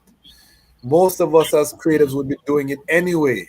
You know what I mean? It's just a matter of reorganizing what you already are doing. And myself and Ras Maisha, we come from a time when we used to burn camera too. You know, we have to talk about that too. Remember, we used to, you come all a bingy with a camera, the amount of fire you get. You know what I mean? You don't need a heat bill for that winter there. The way the man them light you up. You know what I mean? Right now you gotta bring everybody have them phone out of video. You know what I mean? But we come from that era. We thought we were doing something by not filming. I tell my brother Bingy Sean all the time, I wish that we had filmed all of them gatherings and things where we did do in a them time there, because even some of the ones that were not with I and I right now, and would I love see them and hold that joy, you know. The amount of events we did at Howard University, the amount of things where we, you know what I mean, there's so much works we do quietly and we never film, but that's a different time. We can't go back to that time. But you see, in this time now, you don't have to film everything, but you can take a little clip of what you're doing regularly and put it online, and you build your art because the people want to know what you're doing. The other problem that we have is that we just want to pop up when we are sell something. You know what I mean? Most artists, you know, them page blank, you know, then them have a project, them pop up and beer things, you know what I mean? So it's just when you have things you want the people. So it's hard to galvanize that audience because you haven't been building that relationship with that audience. Yes. You're just popping up on people and expect people to buy now. No, you have to build with them, get to know them. So when you release something, they can't wait to support the eye because you give them something for free that they're looking for something for support the eye. You understand? So we have to change our mentality, how we're approaching this content creation. You have to give. And then when you have something, then they're more likely to support because they've bought into the eye. You know what I mean? Yeah. You have that social proof.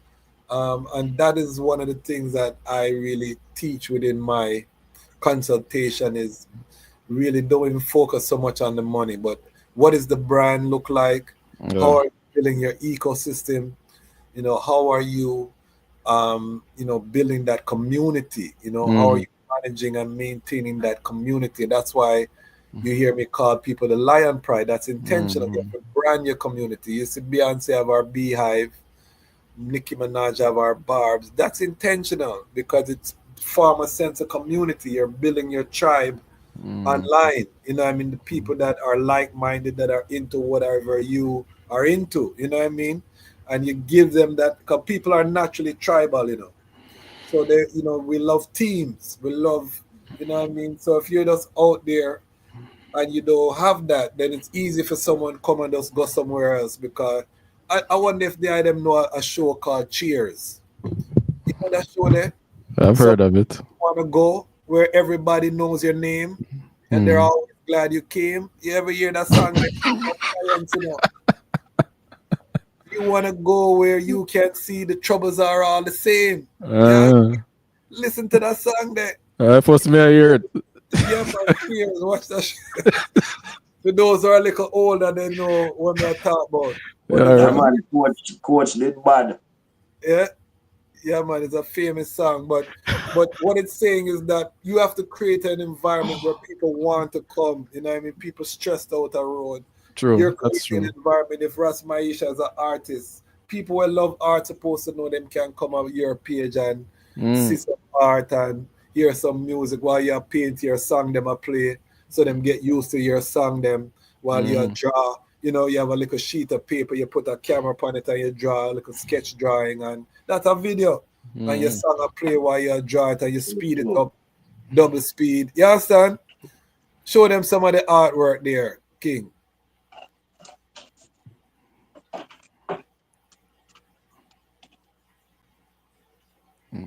See. Ooh, wow. Okay, you see? That's a lion face right there. Yeah, you see? Yeah, man. I definitely would subscribe to that channel to see some of the how it works. You see what I'm saying, Ras Maisha? You have a channel where you do them works there in your studio. You just have the thing and you put it on double speed and you play some music. Give one. Lidge. You see? You see what I talk about? Yeah. So this is the movement that we're starting here on the Lion Voice Network. I want to see everybody start. That's beautiful work, man. That's beautiful work. Start, man. Don't have fear. Hours. You know what I mean? Learn that you can have a channel with 10 people and you still have to just drop the content consistent, and that 10 people are gonna grow. You know what I mean? Yes, sir. You have to get comfortable with being uncomfortable. Nobody likes that. Look on Pam J arms them. Look on the man arms them. Look on I got you. I got you. Come easy. No. Samantha, a whole leap of pain him put himself through for that, you know. Right. A leap of push up and barbell and you understand? Yes, sir. But you have the result for sure, you understand? And you put in the consistent time. You understand? So them man they compete professional. If him show you some picture where him do, you know, them wide back and They can check the channel. They can check the Palm J every day. Everything is on there. I have everything on there. Like I was saying, Kwasi, how they build the channel, how they put all the works together and build it, and then eventually people gonna come. I have over 60 videos already. I have. So I look like a bartender. Everything. Like a bodyguard. Henfred Infinite. Come on, click the link and come in. Click the link and come in. Yeah, man, it's all natural to you. I know the brethren wife though, so all of the Empress them, I know his wife, he's out the market. So put that disclaimer because I don't want him wife call me and say me a cross problem. You understand? I point out the arm them. You know, want a problem from Queen. You understand? I'm a sister. So you understand? But the key point is start. You know what I mean? Don't have no fear. And you know, eventually, and I talked to my sister Fanai Rastafari TV. She always said to I, you know, we need our own servers, you know what I mean? We can't just keep the pen on YouTube. And so eventually I will be able to come together as Rastafari community and buy a warehouse. And we have our own servers and our own platform, you know, we don't depend on YouTube. But right now, we have to start somewhere, you know what I mean? Sure. We have to be realistic. His Majesty contract with Boeing before he had Ethiopia Airline, because I never have no airline. So in contract with the existing, he had white pilots in the beginning, but they had to train Ethiopians. So you have to start somewhere. You know what I mean? It's not going to be perfect at the start, but you have to start somewhere. This is the message I want to leave. This special 20,000 subscriber episode, the moral of the story for tonight is start somewhere, family. Don't fear. Start. Hold on. One of my Lion Pride on Patreon. I check in. Freeway Dread. Hello. One of my faithful angel. When there was only a few, I come on board. Freeway Dread. Introduce yourself. Everybody doing salam tatina istiling. Rastafari to everybody, all the ones who watching and who will watch. Yes, I am one of the Lion Pride. I'm on the Patreon. Um, and I just want to say, Kwasi, you're doing a wonderful job. You're doing a wonderful job. I have yet to buy the book, but I'm definitely gonna buy the book. Give Uh, thanks, give I thanks. saw it come on earlier. I was a little busy. I just jumped on and I saw everybody, coming on, joining. So I said, okay, I gotta jump on. I gotta say something. Even if I jump back down and just listen, I still gotta jump on to say something. Yes, thank you. And this is the first time I'm interacting with the brethren live. But this is one of the brethren Right. that keep I going when it lonely and you have 3 people in your Patreon and them brethren pop up and I support you month after month. You know what I mean? These are the brethren that keep I, energized. Because trust me, sometimes you look at 25 people and you say, what do I do? However, you have to be there, you know what I mean? Because you can't get to 100 without go through 25. You can't get to 1,000 without go through 100. You know what I mean? So you have to be able to sit with this. And the mistake that we make and the mistake I've made too is you have to put more attention. So I'm going to be paying a lot more attention to my Patreon because sometimes we don't have the number, so we ignore the people who are already there. You know what I mean? So what I want to do, this is why I'm offering the free consultation because I want to add value. I want to see my Patreon family rise with I.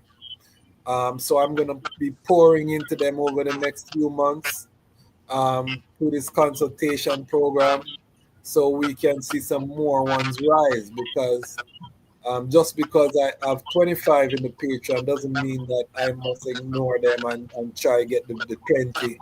I need to get I want a solid base, a solid foundation. That's why we're calling it 100 strong. So I'll be working. Freeway Dread, have you seen our Kabaka Pyramid episode that we dropped for the 20,000? Yes, I did. I watched it just yesterday, I believe. How did I'm you a like truck that driver. one? I'm a truck driver. So no, I like it a lot. I'm a truck driver, so as I'm going down the highway, I'm just listening, and enjoying it fully. Give thanks, give thanks. What have been some of your favorite episodes? Your monologue. Whenever you monologue, Okay, you Rastafari see Man that? Standard. Yes, Rastafari Man Standard is a lot of them that I like, but I like the monologues. I like when you give the monologue. give thanks. You see that? The virgin just come in for make I man day, That is it, Yes, then give thanks. You don't know how that strengthen, how kind words can just strengthen the countenance of another, as brothers. So I really give thanks and for know that they are chucking and listening. Me really give thanks for that. Um, they I have Not a to cut you, not to cut you, but yeah, it's plenty Rastafari truckers and I build a catalog of the numbers and the drivers. So I haven't shared it as much, but I'm definitely gonna start sharing it more because I know 10 plus Rastafari truckers throughout the US. okay, Close powerful, to 20. powerful, powerful. Yeah, man, share it, please. There is an Yeah. ambassador, and Get I them don't eye, get them give eye. thanks. I value the I contribution to I and I. Make I man feel great. So, Empress Samantha, as the one royal queen amongst all of these tough face man. What would you share with some of my talk to my single brethren them and give them some pointers, make them can find a queen like the eye. You know what I mean? What them need for focus on right now? Well, well, my I would say no.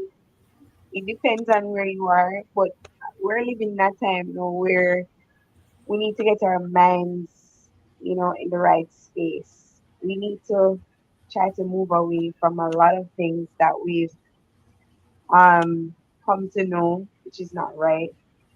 And we want to move to a space where we're more grounded, especially spiritually, and learning more about Rastafari. 'Cause that's exactly where I am now. That's what I am doing now. I am very enthusiastic about Rastafari at this time, and so I'm doing a lot of reading, a lot of the groundwork. And so I would say, based on, I'm also reading the book on Empress Menen as well. Okay, nice. So yeah, so it's definitely teaching me a lot, especially where being a woman is concerned.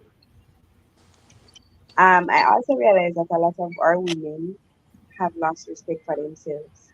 So you kind Okay. of want to, yeah, you kind of want to move into a space where you are you overstand where you are as a man, and hopefully that will attract an empress like woman. There I can honestly say there's really not a lot of them, because I can see that there's really not a lot of them, especially in my age group or generation. There's really not a lot of them. I'm not really Wow. sure what's happening or where the disconnect is, but there's really not a lot of them. So it's going to be hard, because here in Kingston, Jamaica, whenever I dress and go on the road, people are like, them still make woman wear dress up, and I'm like, listen, I'm like, I sometimes must I have to I be must driving and saying to myself that this is so crazy, because I dress and cover up. And so, like I said, not a lot to me, not a lot of men are attracted to that either. But Yes. understanding yourself, where you are, will definitely bring you to attract different types of women. So your appetite will become different. So I don't know, it depends, on what you want as a man. So like I said, not a lot of them know are attracted to, type of women like me. But Well, this is I don't know if you have you seen my show Lion Love? I have a program called Lion Love. no, I haven't. So no, I'm gonna be tuning in. Like I said, Yes, no, yes. I'm enthusiastic about all things Rastafari. So I will I'm be gonna send definitely you. I'm tuning gonna send you some of the episode. I have 3 episodes. I'm gonna be bringing that show where we just talk about relationships. Please, And I've please. been talking, and one of the sisters said that the Rastafari brethren, she lived in California, but she said the Rastafari brethren don't pay her no mind. They're just looking at the sexy body girl them. And It's you know what true, I mean? And and it's true, Brother Cozy, because even oh, in the Rastafari space in Jamaica, yes. when I see some of them, and I'm like, why them do have an empress? Them empress have been long hair and whatever. So me I say sometimes like Oh, I'm totally confused in the space, oh, and I'm like, brethren, brethren, talk to me in the comments. Is it true they are them a sexy body girl them alone? They are them a deal with no impress. What's no, happening? they no want no empress. Freeway I the dread. They are single or you have a let me queen? interject. Let me interject. Hold on there. Go on Kushite. And then I go to freeway. I would say it's not too much about the sexy body, it's too much. It's not. It's just not too much. I guess the mentality of the woman being shown. They're not showing themselves mentally. They're just showing themselves physically. Even in the words, you hear more of what they think of themselves more in a material subject. So it's like, I can tell you when I was in college and I first sight up any daughter when me tried with she have to put on a long skirt, Yes. Immediate. Sexy body what? done. Yes. What? It's rare Head for me wrap. to run You have to into. wrap up you have to wrap up, you know what I mean? When we were in our youthful militant days, once you trod with I and I, no matter how you come, you know what I mean, we would Days. enforce that. And sometimes it never work out too well because after a while they rebel. But for sure, reality. Rasma you should know what me I talk about. Yeah, because what happened, you see, most of the brethren, Yeah. once them see a Rasta sister, them automatically in their mind think say she have a king man already. Yes. Oh. So most of the Rasta brethren, them we deal with a bald sister and show her and bring her into the movement. But as you say,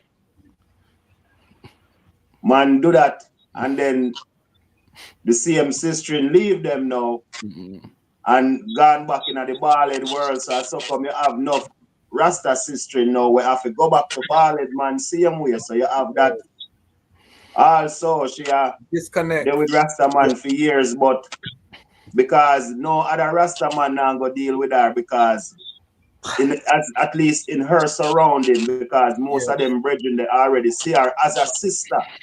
Yes, yes. So him now go really say go deal with a brethren when we know already I deal with this sister, him go deal with a bald sister and bring her into the light. So you have that these are the things where I see, you know, different outcomes. But over the years, if you notice, most of the queens them from those times are the elder sister in them that don't try the Rastafari no more. You see how that turn out and you see what left for the brethren them and the trad to do, you know. So these are the dynamics, as me say, Rastafari movement kinda emulate the society that it's around. You can't look on the Rastafari man and the Rastafari woman without first looking at the society that they belongs to, my lord. But that's the issue right there. It's not a society that we belong to. We belong to a culture. So how does that get meshed in? No, but you find out, say, brethren, the culture that we say we move with the Rastafari culture. In every society, the Rastafari movement is different based on that culture. For instance, the Rastafari in Cuba, the Rastafari in Senegal, and the Rastafari in Jamaica, we have certain things in common, but we have certain things in our own societal norms that we must adapt and adhere to. So you're going to find that the Rastafari in Jamaica might eat film ital one way, when the Rastafari in Cuba might eat film ital one way, same way in social standards and his norms, my lord. Understood. But that's where I'm getting confused, because society would mean you're putting Cuba, Jamaica, Trinidad together. That's what creates a society. But with them being separate in culture, it's all right for them to do practice. You have society on a whole and you have your social structure. Because if I say my social movement, it just may be the community that I am, but you have the wider community, which is also society in general, you know? All right, so that's what I'm saying. You have the Rastafari community what deal with certain cultural norms, but then we send we youth to the shop, we send we youth to the store, we send we youth to the school. So him also him learn these norms. So I said the movement of Rastafari reflects upon this. This is basic socialism. Me speak from a college level sometimes. So sometimes I might go off in the socialist. No. You understand, brethren? No, it's real. Well, that's my thing. My take on culture was always understanding. Like, say, for example, the Bahatawi in Ethiopia are not the same practice as I guess the more northern Ethiopians, the more Abyssinian, I guess the more in town Ethiopians. The Bahatawi are like in their corner and they do their own thing. So it's like, I guess altogether Ethiopia has their own practices. Everybody eats the same or whatever, but then there's a difference in just that. You know, their social standards is more priestly. On the other side, it's more societal, you know? So it's like, for me, it's like Rasta is not supposed to associate with society like that. That's not where we socialize. We socialize within culture. Am I wrong? No, Um, no, Adrian. They are correct in what they are saying. But when I speak on society, I'm also including Rastafari within it, just for explanation's sake. Because and also trying to put I would Rasta in a social system. I don't know how to do that. I would interject that No, the I youths pray them are thee. growing different too right now. The youths them are not growing the same way. You know what I mean? The youths them are growing online. We didn't grow up online, remember? I We didn't. didn't grow up online either. Yeah, But but there is probably remember, the we are last all about. on social media, you know. Right, So what which I'm is saying not is, whether you Well, like it or not, this is social media.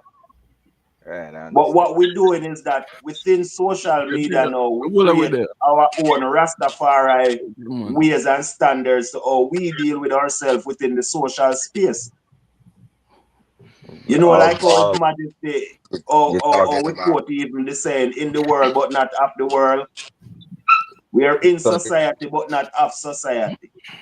right. So like you want it to be more loosely a commodity, or you want it more something more private, more accessible, but private. You know what I mean? Well, nothing is private really again.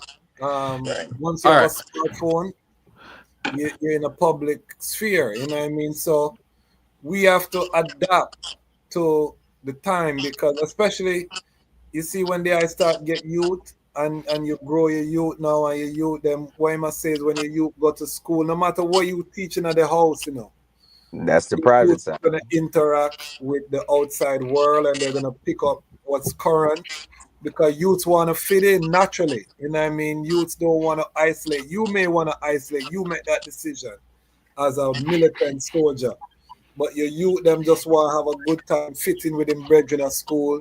Or if he's homeschooled, he wants to meet other youths and interact, or he's online and seeing other youths his age, what they're doing, what they're into. So, like my son right now, he love anime. I never watch anime, but my youth, you know, that is what they're watching in them region, you know what I mean? And the only thing I True. can do is try I'm listen to in Wayma watch and try fit in my thing within Wayma do and provide a framework so when he's watching it, he's not just watching in a vacuum. I can say, you know, that's based off of Japanese culture and why don't we have a band like other anime or animation or you know so I can engage on that level and what would the characters be like and so he's not just thinking about their culture and taking in their thing but he's thinking about how we can exemplify our culture, you know what I mean? But you there was just you just said it. You just said it. We already have the culture. We just emulate it through whatever devices that we want. And any like the storyline, if you wanted an anime character, it could be based off the culture specifically or indirectly. It doesn't matter. yeah man, definitely. But the key that I would tell the eye as a young Ras is just focus on your do you know what your purpose is right now? What if someone asked the eye, what is your purpose? What would you tell them? Well, it's to definitely create a foundation that is a lot more I guess integrated with what is right. Just what is right. You know, so for me in my stance, I'll definitely say I don't take a liking to everybody Mm-hmm. in the world. I'm not gonna invite everybody in the world into what I know or what I've grown to know. So it's like those drawn to me are supposed to be drawn, but those who don't draw, I can't, you know? Okay. You see, if you were one of my clients now and you give me that answer, me say you'll answer too long. I don't understand what you tell me, you know? It's hard to explain because That is it. And that is most young people right now. If you have trouble explaining, it's gonna manifest in your doings too. You understand?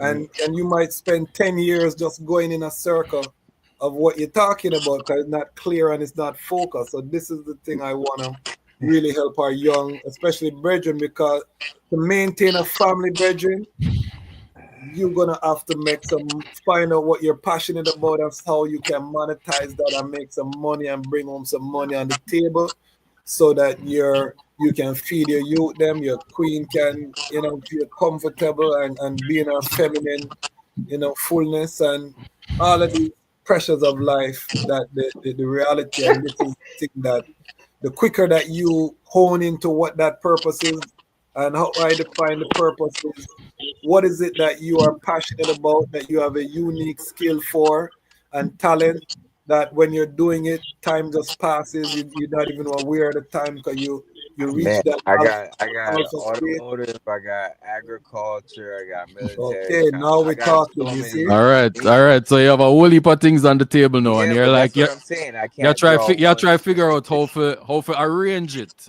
Yes. Where do you start? 'Cause me Start recognize. it, yeah. Listen, man, the youths them full of ideas, man. Oh gosh, I'm full of talent. Full of talent. full of talent, man. But Like this, I can't yeah. go in one direction, because my direction is just to be my hands alone, do everything that my hands do. So it's like I don't want to depend on nobody for anything. Okay. I want to build my own from scratch. There's Okay. nothing I want from no one. All right. You know. All right. Let So me with that, I All want to right. be able to teach others to do the same independently.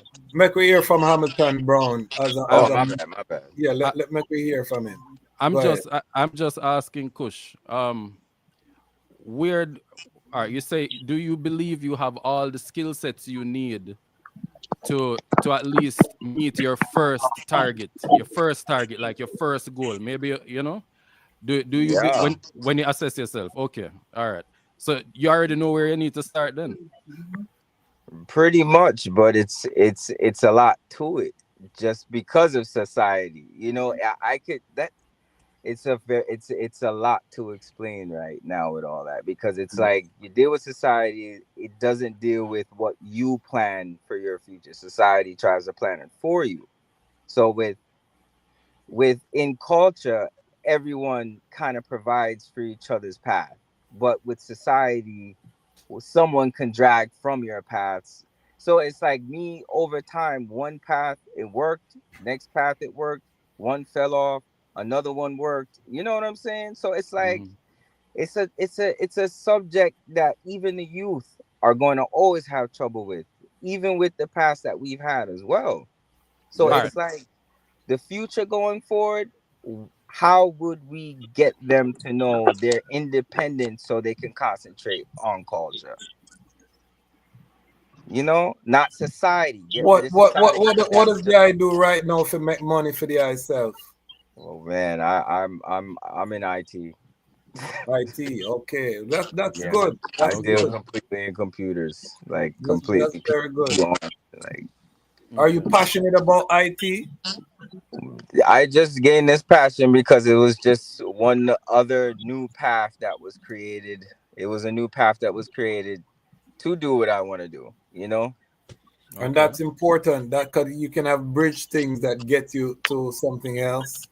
You know what I mean? But the thing I'm trying to get the eye to focus, and not even the eye necessarily individually, but the youth, is to really just hone in on what that passion, that purpose is. And it can change over time. I don't want you to feel like, because in your 20s, you might have one purpose and then you evolve into something else in your 30s and in your 40s. So just because you choose to be a painter, for example, your 20s, your 30s, you might say, I want to get into different type of media, and you switch. So, but the key is to really lock in and be focused, so that you're being efficient with your time, and that you're building a strong foundation to pivot on. Because what happens to a lot of us, we're talented in so many things. Black support. We dabble and we never get anything really off the ground. So we never get to tap into that potential and that wealth, because we're doing so much that we're not focused on, let me do this first, get it to a level. I don't know if you're online, but I said that I paused my legal practice. The reason I did that is because I recognize, even though my law was part of the bread and butter. If I want to do media and I want to build a production studio, you know, my vision is so big. I gotta put the And time I've in been through this to thing. to really make it manifest. You know what I mean? So even though I have the ability to do both and more, you know what I mean, at a high level, but I have to choose one for this period of time, knowing that, you know, once I get it to a level, then I can pivot again and I can bring in the other things. So this is what I really want to get our young people to just choose, prioritize, so you can have your vision board, let's say, and you might have 5 things where you love. And I want the people to look at what is the low-hanging fruit. Okay, I can start here. You know, I set this foundation, and then once this set and it's a run by itself, now I can go to the next thing and I can build. So I can, you know, I'm building, each thing is building on each other. And that's now how you get to that generational wealth, that multiple streams of income, that you know, that fullness that you know, many of us want to get to, but because our thoughts are not organized well, you know, we just kind of have all of these things floating around, and then add on top of that a woman coming to the picture, youth born, this and that, and then you get a mess, you know what I mean? And this is how we end up with so many baby mothers and this and that, because brethren don't really have that focus there, the fullness. And I put the onus on the brethren, because I believe that man have to lead. I know that there's a woman empowerment movement. Big up to my Empress, but I'm competitive. I have a lot of testosterone, and me's not one of the brethren who say, "Yeah, man, the Empress time now. I go kick up the foot them and make the Empress them." Me's not one of them brethren there. You're not gonna. I don't want like those type of bridging. Yeah, you're not gonna dip on the battlefield in front of I. I'm the back and I watch the Empress on battlefield and say, "Yeah, man, Empress, go take them down, Empress." Yeah, man, not one of them in there. You understand? Me is a man who dip on the front line. You understand? If you walk side of me on the front line, that's your choice. But me have to dip on the front. So I think that the man them have to take responsibility for the state of the nation. If there's something wrong with the nation, and the man them may look to take the responsibility. Me now go look on the Empress and the daughter and the youth them and the elder them and I complain and I say, Ray, because you know, because I'm a man, I get up every day. I have to look for myself. Why am I not doing it? Because remember the elder can always say, me take eating for this, you know, youth man. Where you do? And then what me I gonna say? Me I gonna still blame the elder, because enough of the youth them I blame the elder where the elder them don't do. You know what the elder them got through, youth man? Yeah, that. You know what I mean? The amount of beating and batten lick and shave head with cut with broke buckle, and you know what I mean? The things where our elders them endure, they don't even talk about it because the trauma where them go through. Most of them you have to get them in some quiet moment and they may share a little slice of what them experience. So we as youth, man, if there's something wrong, we have to look in the mirror. That's why I'm campaigning for the Rastafari adult them, because a lot of man say, but me is a youth, you know, and you use a youth card for show why you never do nothing. You know what I mean? Me is a youth. No, use 40 plus what we are do, what we are build. You know what I mean? What we are build far right, brethren and sisters.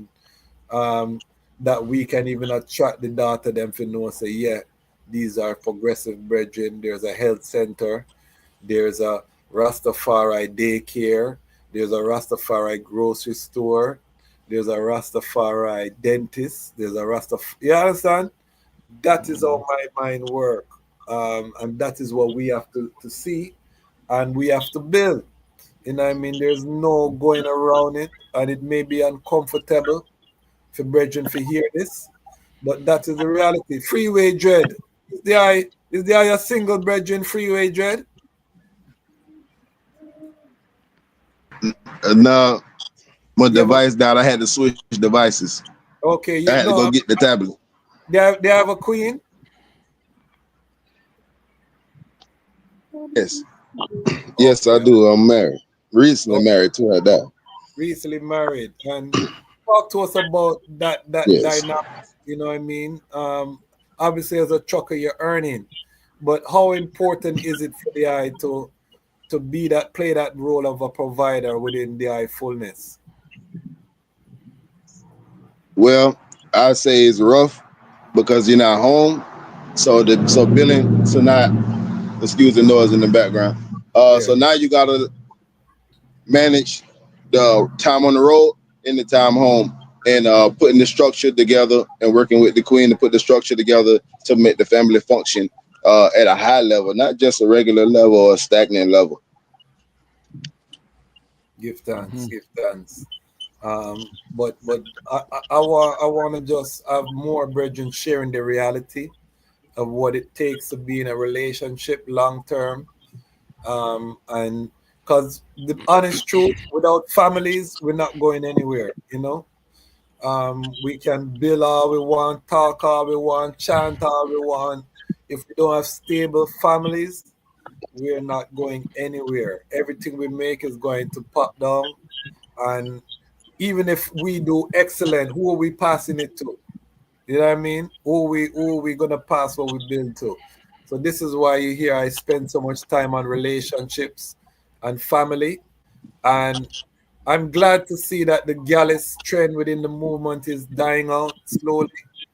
Although a lot of my brethren in Jamaica now want 2 or 3 wives, and we have to deal with that too, you know, because you have to can manage one before you get the 2 and 3. But at least, you know, I don't hear so much man glorify the Gallus kind of vibration, which, you know what I mean, that was an issue at some point, you know, that the man them were not settling down and the man them have all of these women on road, you know what I mean? So I really am very passionate about this. So this year, you're going to see a lot of content about second generation Rastafari, about the generation gap. How many of the items saw the episode we did with Dr. Knife and Life Yard Youth them? How many? Did anyone see that episode? Is that the one where you guys were like outside or something? Yes, yes. I caught a piece of it. Yeah, Caught man. If you can get a chance, family, watch that. We talk about Okay. generation gap. I asked even one of the sister in them, you know, she had a tattoo about the tattoo vibration where we see her creeping, and you know how we feel about these things that are, you know, becoming so prevalent with the youth them. You know, most of the youth them tattoo right now, you know, Yep. even when they come from a Rastafari family, you know what I mean? That is part of the thing now where we see prevalent. Most of the daughter them are wear pants, you know, when Yeah, them that's true. yeah. That's true. I've seen that. But You that, see but it, but right? again, that's what I'm saying. Most of them, they're not. They don't have the word. But I've seen that every day, and I'm like, what is happening? And I'm Yeah, saying, you know what?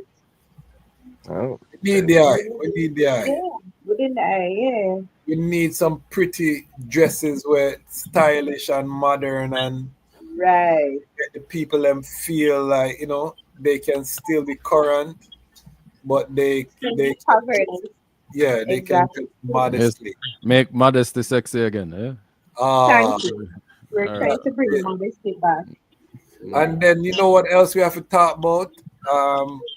That's serious, and I'm gonna seal up shortly because we're doing overtime. But you know we have to talk about too, and we have to be honest. A lot of the man them not talk to the conscious daughter because them feel like them boring too. You know, I think No, them and that is, I beg to say on want the that. sexy body girl them because they want certain type of wine and thing. We have to be honest with you. And them you agree? Cause I know it's true. Enough of the man them want that something there, and you know what I mean.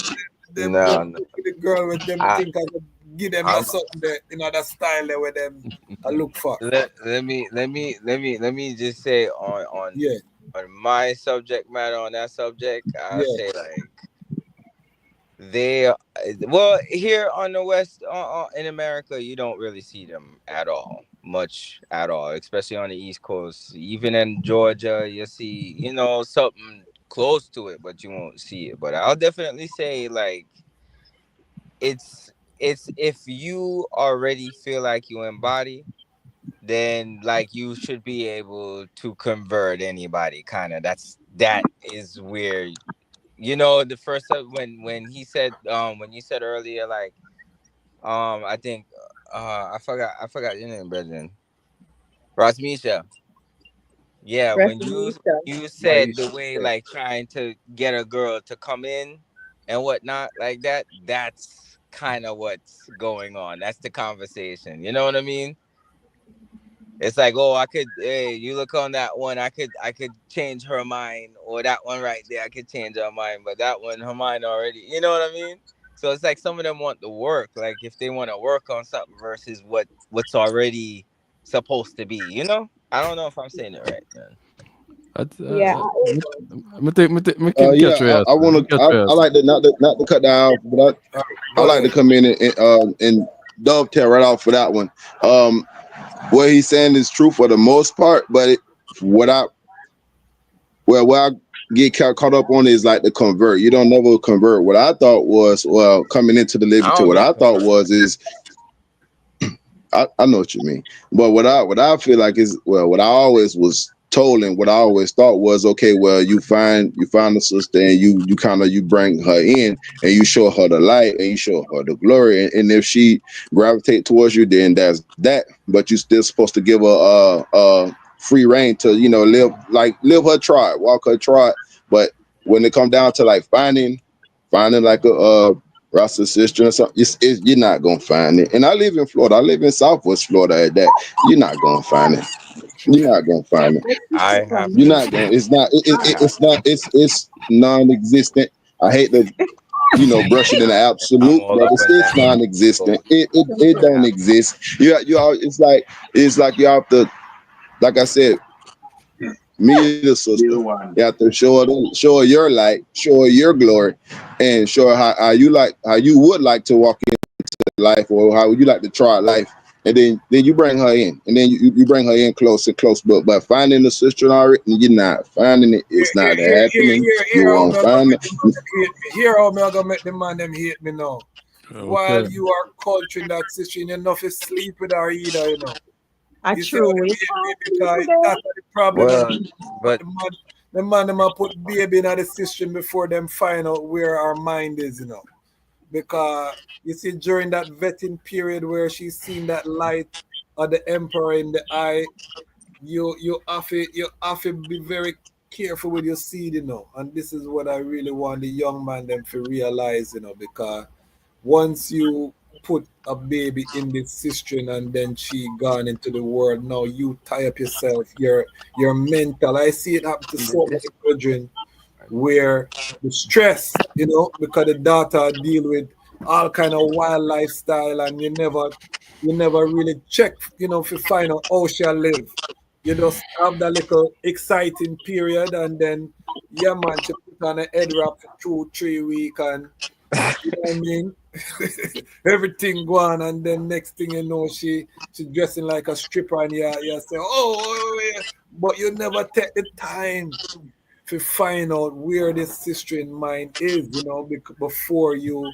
And this is gonna make a lot of brethren hate and say, Ras, oh, you take away my fun, and you know what I mean? Oh, you do that, but I'm telling you this experience. I'm trying to make the young brethren them avoid what I have seen over the Ras Maisha know what I talk about, you know, just look at him face, because I know what I talk about. And we all know brethren who have gone through this headache, and it's a torture when a man have a youth with a sister who head completely gone left. Is one of the worst thing that a man can go. Because then remember, she have your youth run all type of different man, and you have to go through all of that. Your youth will call you and say, Ray, you know what I mean, mommy, this and that, and you try. I tell your youth, and she have your youth to eat pork chop and all kind of something, because you never take the time to do your vetting properly and to make sure that even if it don't work out, man, the youth are got Iric or this system very balanced, and you know what I mean?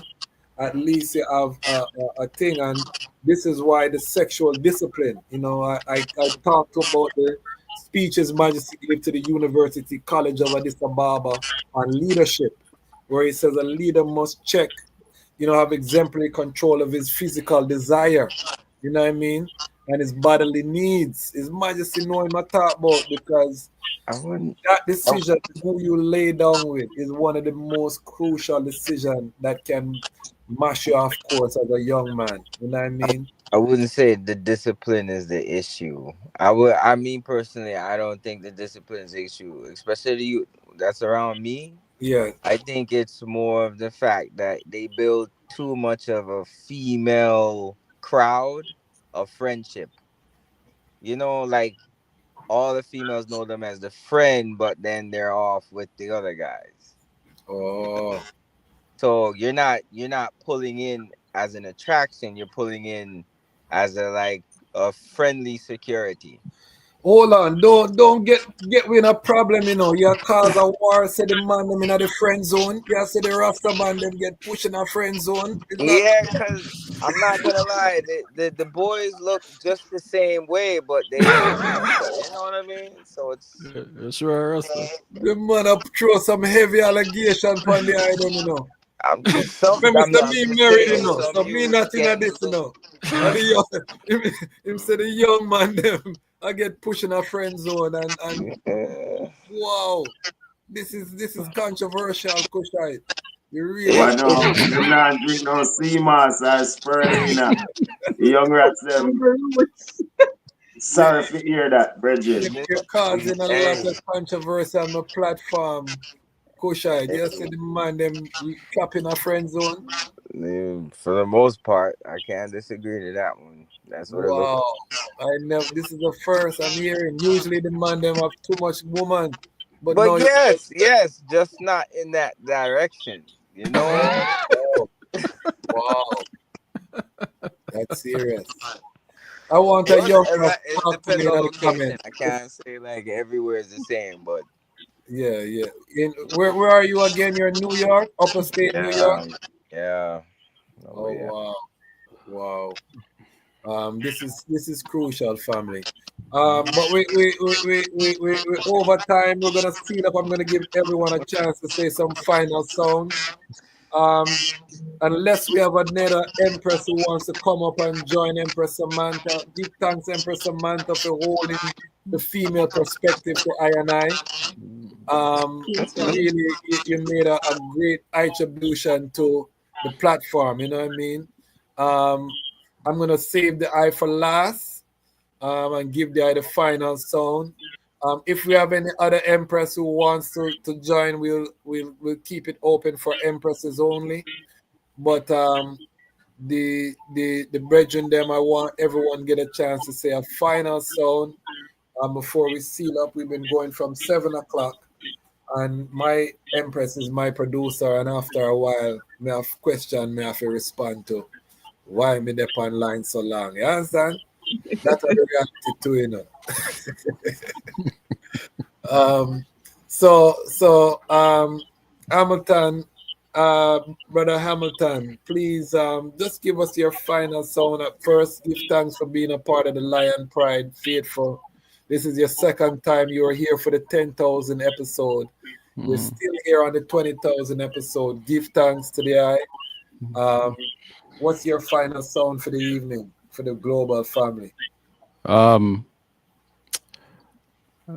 like to say a lot of things, but to just let's continue to give thanks daily and continue to build our community and have love be expressed freely and deeply, because that is really what is going to carry us through. We're going to get all the things that we're supposed to get, but let's love each other through it as we go through it. And I think, that's what I'm feeling right now. So give thanks. And how long has the eye been with the eye Queen King? A couple of years. Quite a couple of years. But is she Jamaican too? Yeah, man, she's Jamaican one. Right. Jamaican born. Yes. Give thanks. Do you have any advice for the young Rasses in terms of maintaining a long-term relationship? Learn to listen. Okay. Your profile say you have 2 ears and 1 mouth, so you have Mighty. 2 ears and 1 mouth. So I'm learning to listen, and I realize when you listen, yeah, the connection they get deeper. So yeah, man, listening powerful. Give thanks for that. Give thanks for that. Raspam J, give us your final sound for the evening. And there is a married man. I know the I Queen. I remember when the I them came together. All give us your sound, and then give us some advice for the young brethren them to maintain a long-term relationship. Yes, I definitely. So first, I want to just say for the Rastafari family, home and abroad, love yourself, love each other, don't stop, keep loving each other. We need more grace than ever. Given this time that we in right now, we need more love from each other. Given this time that we in right now, we need to support each other. Given this time that we in now, so just keep loving and keep giving grace to one another because it's not easy right now in this world. It's very difficult. All right, so many ones are going through a lot of mental illness, and there's no one around for them to even talk to reason with. And it's important for I and I to be available so ones can reach out or reach in and reason. And that's all sometimes the youth wants is just someone to listen. That's all sometimes the queen wants is someone to listen. So you just might be that one that can save that another one from going left, from going wrong, from doing the wrong thing. So just try to be loving, give each other grace. All right. I want to also say, listen, I've been with my queen for over 10 years. We just had our 10 years anniversary. We've been together over 10 years, probably 12, 13 years, what have you. But 10 years we've been married, strong. All right. The thing is, I know we discussed a lot on here tonight. But the one thing is, I want residents to know that we have to be flexible in our relationship. We have to be communicative in our relationship, extremely to the point where you might have to over communicate, and it's okay because one of the biggest things when it comes to relationship, marriage specifically, is communication outside of money. All right, outside of finance, is communication. The little communication that you give your queen is not enough. Over communicate. It's all right. She's gonna love and appreciate you even more because communicating set the stage, and that's why our relationship is still going strong to this day. Is because of communication. All right. So how can you communicate? You got to know yourself. Communicate with yourself more. Know who you are. Know what makes you tick. Know what makes you. Know everything about yourself. You don't want to know anyone else. It's important. Know yourself. Know thyself. The ancient script didn't say that for nothing. It's important to know yourself. All right? Because once you know yourself, trust, everything else is going to come. The queen is going to follow. The queen is going to do everything that she can. But also be willing to be able to pivot. Let me say this. Because I was a man that was working like crazy. I had so many jobs. I was working, always gone, always making that money. I just have to make sure that money is there so the account cannot overdraft. But guess what? If you working more than you're spending time with your family, that's not okay. All right? It's not okay. We have to make our money. We know that. But guess what? What's the use of working, making all that money if you're missing out on your family? What's the use of making all that money when your children cannot see you every day? You know, it's okay. We got to sacrifice, but at the same time, you got to make time for your family. All right. And you got to know how to pivot. One final thing for all the brethren out there, it's okay to allow the Empress, if she has a job or a career that is taking off further, more consistent, more everything than yours, it's okay. Don't take it as a negative. All right, don't take it as a negative because we live in this new time. The empowerment movement is out of this world. Women don't want to be controlled by us. You can't control them. Those days are long and gone. If you want to practice that way, good luck to you. Let's see how long you're gonna last. Let's see how long your marriage is gonna last, right? Or your union, because these new age women is not the same. Allow them to do what they have to do. Allow them to make their money and be the supporting cast. It's okay. I'm taking the supporting cast role right now. All right. I have a youth that's on the spectrum. Therefore, I don't trust no one besides I to take care of my youth. See, I don't even want them to go to school. I'm about to do homeschooling right now because I know the way others are going to treat them if they can't recognize some of their little cues and miscues, and they take their miscues for being aggressive, and they treat them a certain way. The school system in America is not okay for the young black male. It's not, especially when you have majority of the teachers are white females. So the way they look at your youth, and I remember I've been in school here in America for a long time. I remember how they used to look at me, how they used to treat me. I cannot have my youth, my next generation growing up like that. So I'm willing to take the supporting cast, stay home, take care of these youth, make sure they go to school, bathe them, clothe them, do everything they got to do. I'm not going to take the way the Empress work.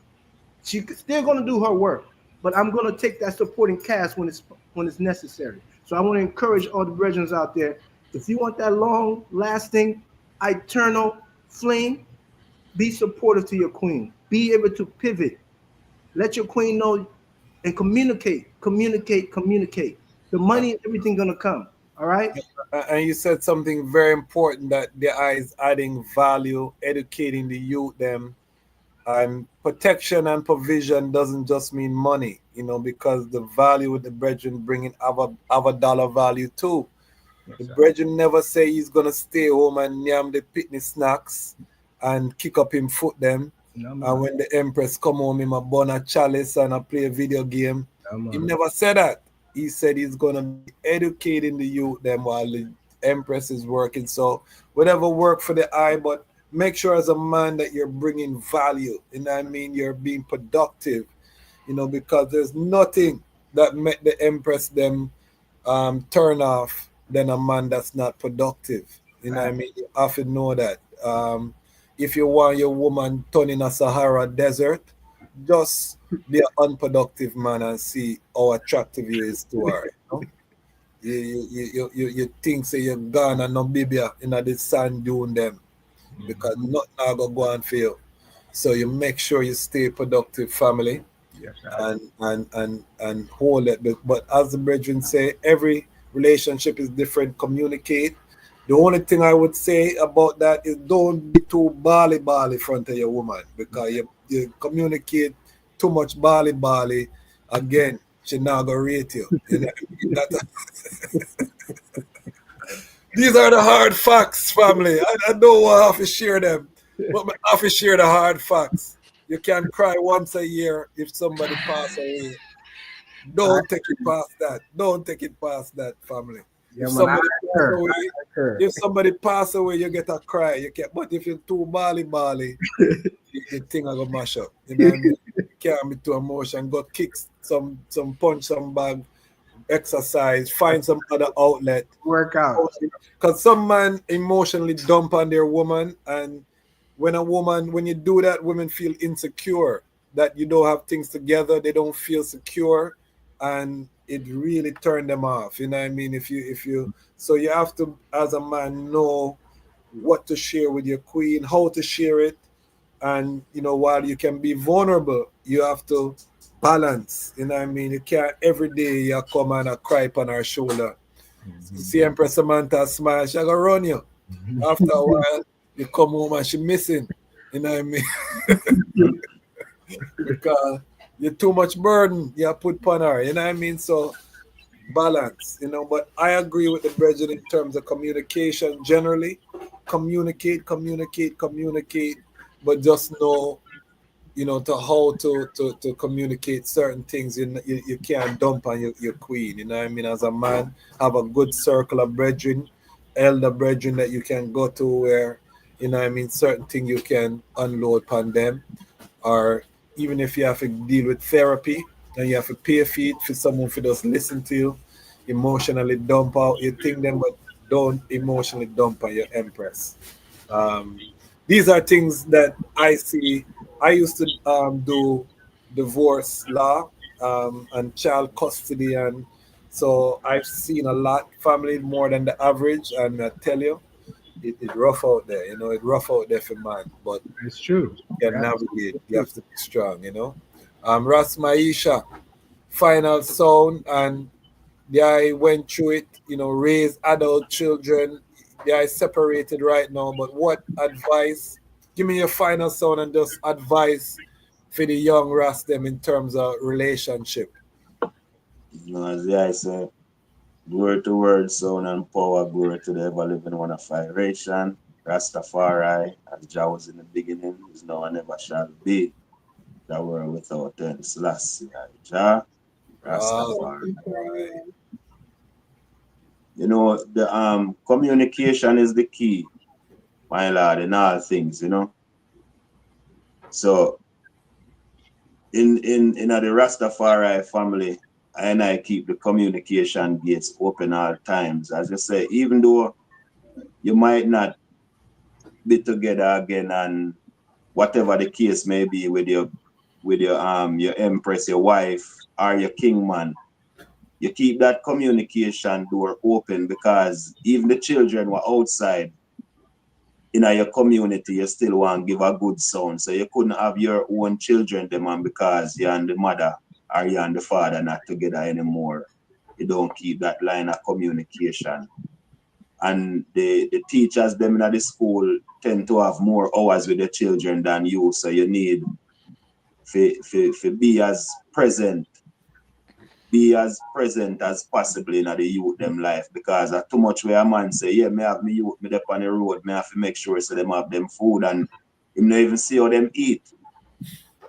Him not see how the food digest, because him spend so much time. I try to make the food reach there, as the I say. So communication is the key. Time with your children more important than money spent. And these are the things where I could have said to the younger youth, them where I try to Rastafari now. Get your financial and your business in order. But the youth, them are grow fast, and before you know it, them are big people. Because when I stand up with our youth, people don't even know say I could have youth so old. Them say, Rasta man, we don't know say you have big man Rasta, and you them grow fast. So spend the time loving, open communication, speak with the youth them as Rasta youth, you know, and keep that line, and always put His Majesty and Empress Menen up front, for example, to your children, because none higher what I find over these years as an example.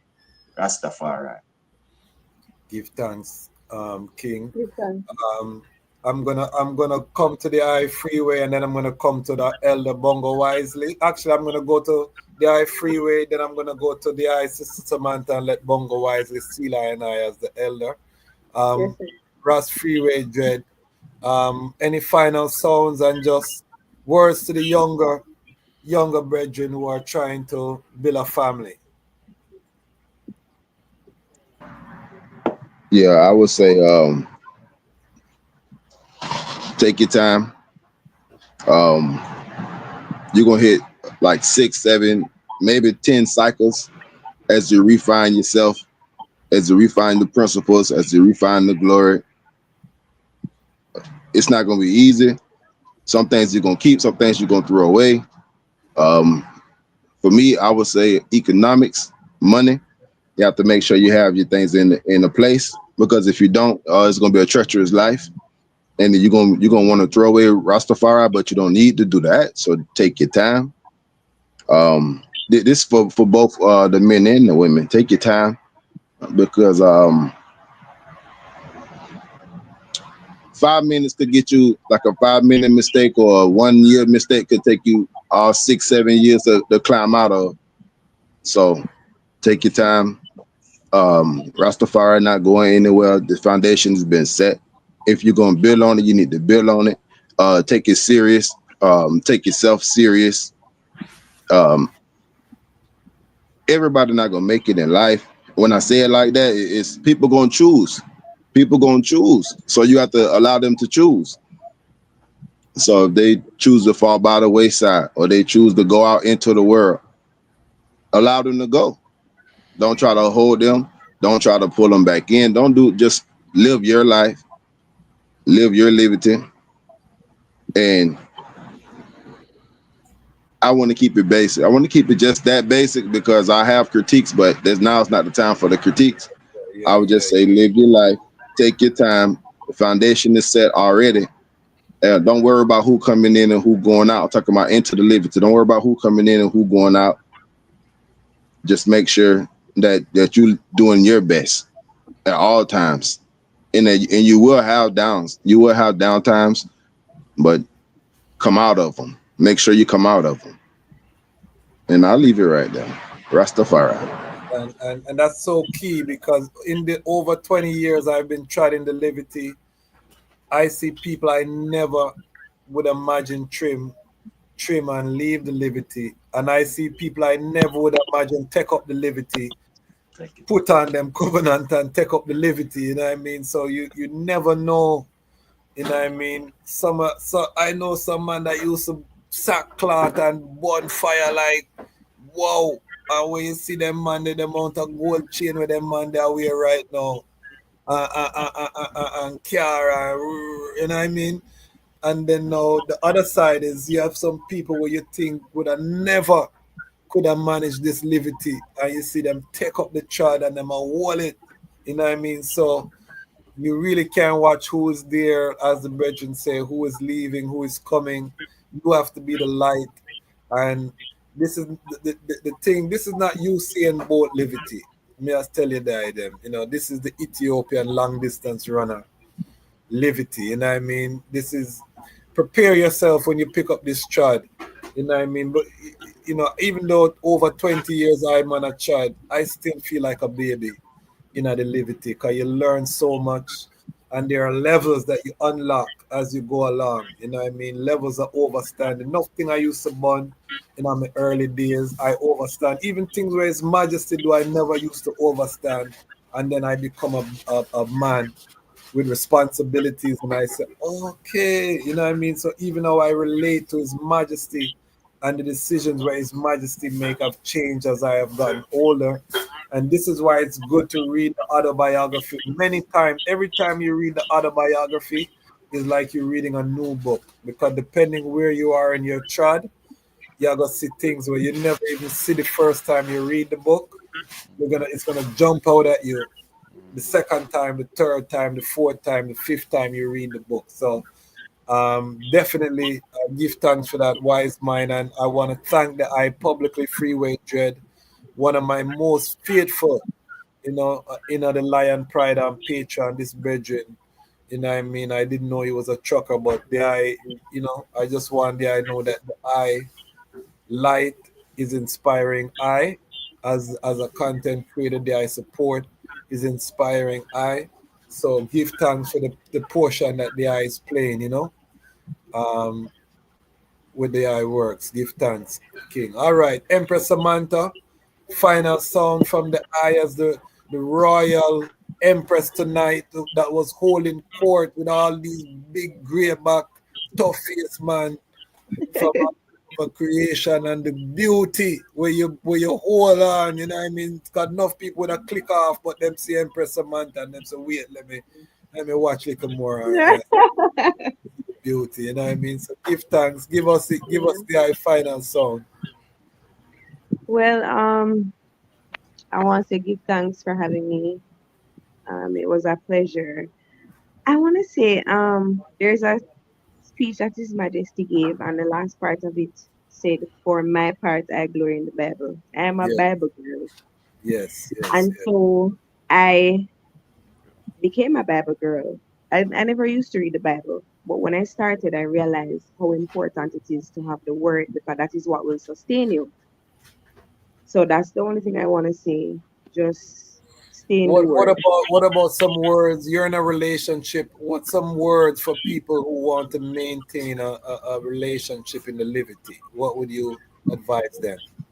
Well, I want to say communicate. I'm not a very good communicator, and this is something that I'm learning.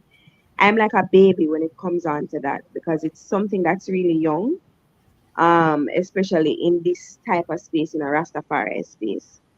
And I want to say, I believe that when you're treading this journey, it's best to be equally yoked. And like I said, it's something very new, it's something very young. So I want to say communicate, and because I'm not that type of person, so I'm learning to do that Give in time. a Rastafari way. And I also want to take away something from Brother Fury Drake that says, "Take your time." Yeah, that was a word from me. So I want to say give thanks for that. Yeah, man. Collective security for surety. Bongo Yeah. Wisely, as the elder, you're watching all of this unfold. The eye is our elder. Seal us up with, and Bongo Wisely, a married man. His son was on earlier. No, a widow. You're a widower. Bongo Wisely. Your queen still with I and I. Bongo Wisely. He's muted. You're muted, Bongo Wisely. Unmute thyself.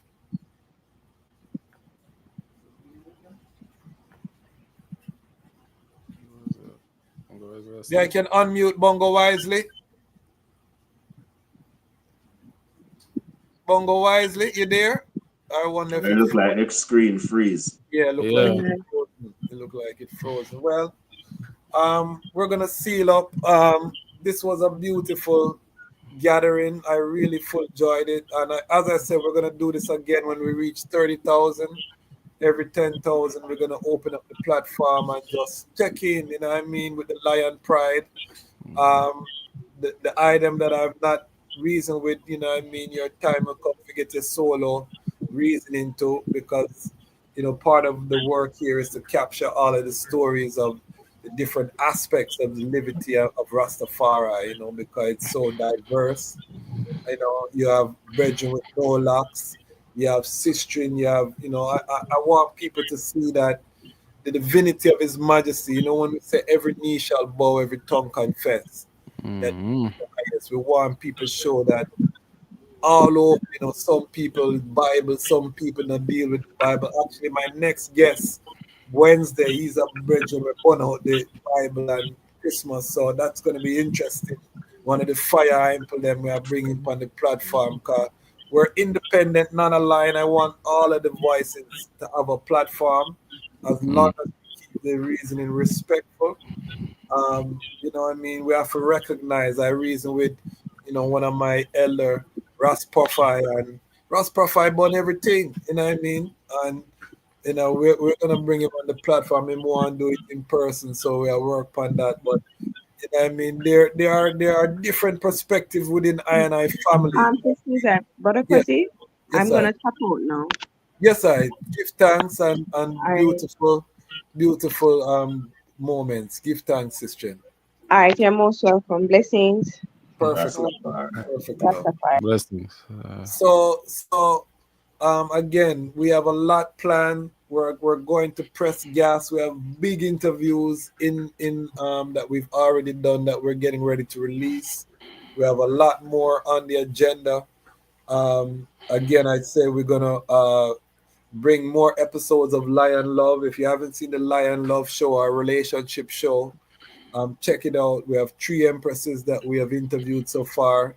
I want to interview a few more empresses, and then I'll start talk to the brethren them, and then we'll do some couples as well. Just to talk about this reality, some of the things we are talking about today. We just dropped the Kabaka Pyramid episode, so if you have not seen the Kabaka Pyramid for the 20,000, check it out. Kabaka talks about being single. He talks about when he's early in his career, when him used to go out in the crowd and find a girl after the concert them, and him say him not dep on that again, So he was very transparent about, being an artist and evolving. That's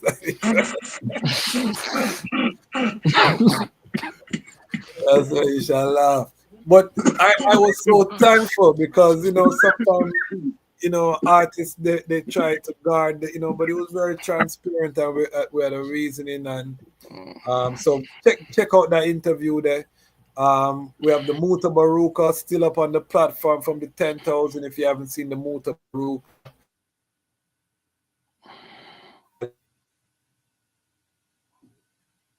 who's on the platform. March, we're gonna do all women, all month. So Women History Month, leading up into Empress Men and Earth Strong, just like we did last year. So all of the lives, all of the Lion Talk will be Rastafari sistering from around the world. February, we're doing Reggae Month. So we're gonna have more artists. Some of the young and upcoming artists and some of the established artists are gonna be featuring on some Black history too in the February. So we have a lot. We're gonna be doing some traveling this year. We're going forward to Ghana this year. We're gonna probably touch in the Caribbean, Jamaica. So stay tuned, more vlogs, more content, more everything this year. And consider being a part of the Patreon. Like I said, we're pushing for 100 strong in the Patreon. When you join over the $10 level, we are providing consultations with no cost. You get up to, I think it's 14 consultations with I, half an hour consultations that help the eye to grow your platform, to build your creative ecosystem, to build your brand. I want company on this journey to the top. I don't want to be by myself, so we're going to build 100 strong in the Patreon. This is a limited offer. I'm trying to hit 100 people by the end of March.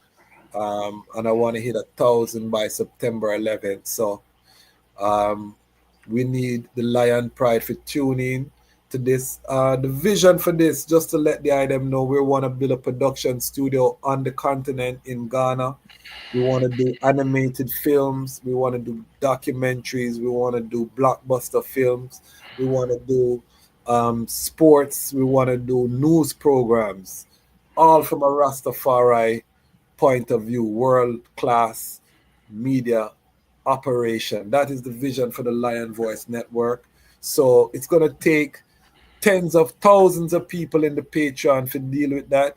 But we have to start somewhere, And we're starting by getting 100 strong. So if you see the vision, if you believe that we value and that we're worth as Rastafari people having a world-class, instead of BBC, we have the Lion Voice Network. Instead of CNN, we have the Lion Voice Network. We want to be able to hire correspondents all over the world to capture the Rastafari works and have a proper news program with some young people sit down on an anchor desk and talk about what's happening globally. This is the vision that we have. We want to see the Battle of Adwa animated film. We want to see Haile Selassie's Ethiopia, my book, into an animated film about the birth of His Majesty. These are the projects that we want to do for the network, but it's going to cost, and I can't do it without the item buying into the vision and supporting. We want to be able to hire our young people as interns and as full-time staff for the network. So these are the things. Also, we are opening the platform for Rastafari youths who have products. We're offering free commercial space. So if you have a young person, we have Ras Ibi Lion daughter, Sister Satota, Princess Satota. She's going to be our first. She's going to create a video commercial for her samosa products, and we're going to have that. But I'm opening it to young entrepreneurs. It's going to be under 20. You have to be under 20. So if you're under 20, you have a product or service, you can get free space on the Lion Voice Network. If you have a business and you want to advertise, link us. We have competitive rates. We're building family. This is unapologetic Rastafari platform. And I want to thank all of my guests tonight for taking your time, for staying with I. We almost did, I think, 5 hours tonight, So give thanks to the whole Lion Pride globally, to everyone who watches this. Know that we're just getting started. We're not going anywhere. Why? Because the time has come for the Lions to tell our own story. And this is Lion's Voice. Ilai. Selassie. Yes, Japiro, this is Michael Shemai representing. I will say, Hail the Lion Voice, saying it's time for the lions and the lionesses to tell their own story. King David killed Goliath with a stone, we original dread. The fittest of the fittest shall survive. My people, open your eyes. Wake up. Blessed love, this is Queen Omega representing for all lions and lionesses. With the Lion's Voice, we come to tell our story. Rastafari, live it. Hey, the Lion's Voice, Rastafari. Greetings, this is Warrior King, and the time has come for the lions and the lionesses to tell their own story. This is the Lion's Voice. Give thanks and praise for the wonderful blessing that's been poured on me. Give thanks and praise. Jah use yet an instrument to set the people free. Jah give her the powers to chant. Jah give her the powers to chant. Rastafari, the Lion's Voice. Amina, the time has come for the lioness to tell our own story. No surrender, no retreat, we are Jaja soldier. Rougher than the streets, tougher than a boulder. Bigging up Lion's Voice. Now put it, I Jalifa said that. This is Sang Davis. It's time for the lion to Ica. For unity is strength. Let us come together, my brethren and sisters, and forward to the motherland. Enough love. This is the Lion's Voice. Jah Rastafari. Debbie, and I'm speaking to you straight from the Kweku Adesanya Studios, Asasi Radio. I'm a producer, and you know what time it is? It is time for the lion to tell a story. Tune in and don't go anywhere. Beautiful. Was it okay? I'm Nana Farika. The time has come for the lioness to tell her story from her viewpoint and tell the world who Queen Omega is. This is the Lion's Voice.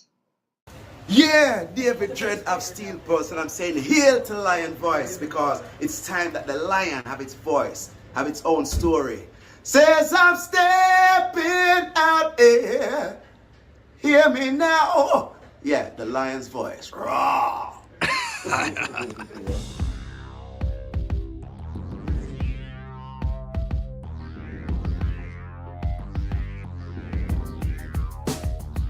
Well, Lion Voice, tell them that's the people first choice. Lion Voice, make the lioness them feel nice. Lion Voice, for the lion cubs we sacrifice. Lion Voice, got to show the people them the life. Lion Voice.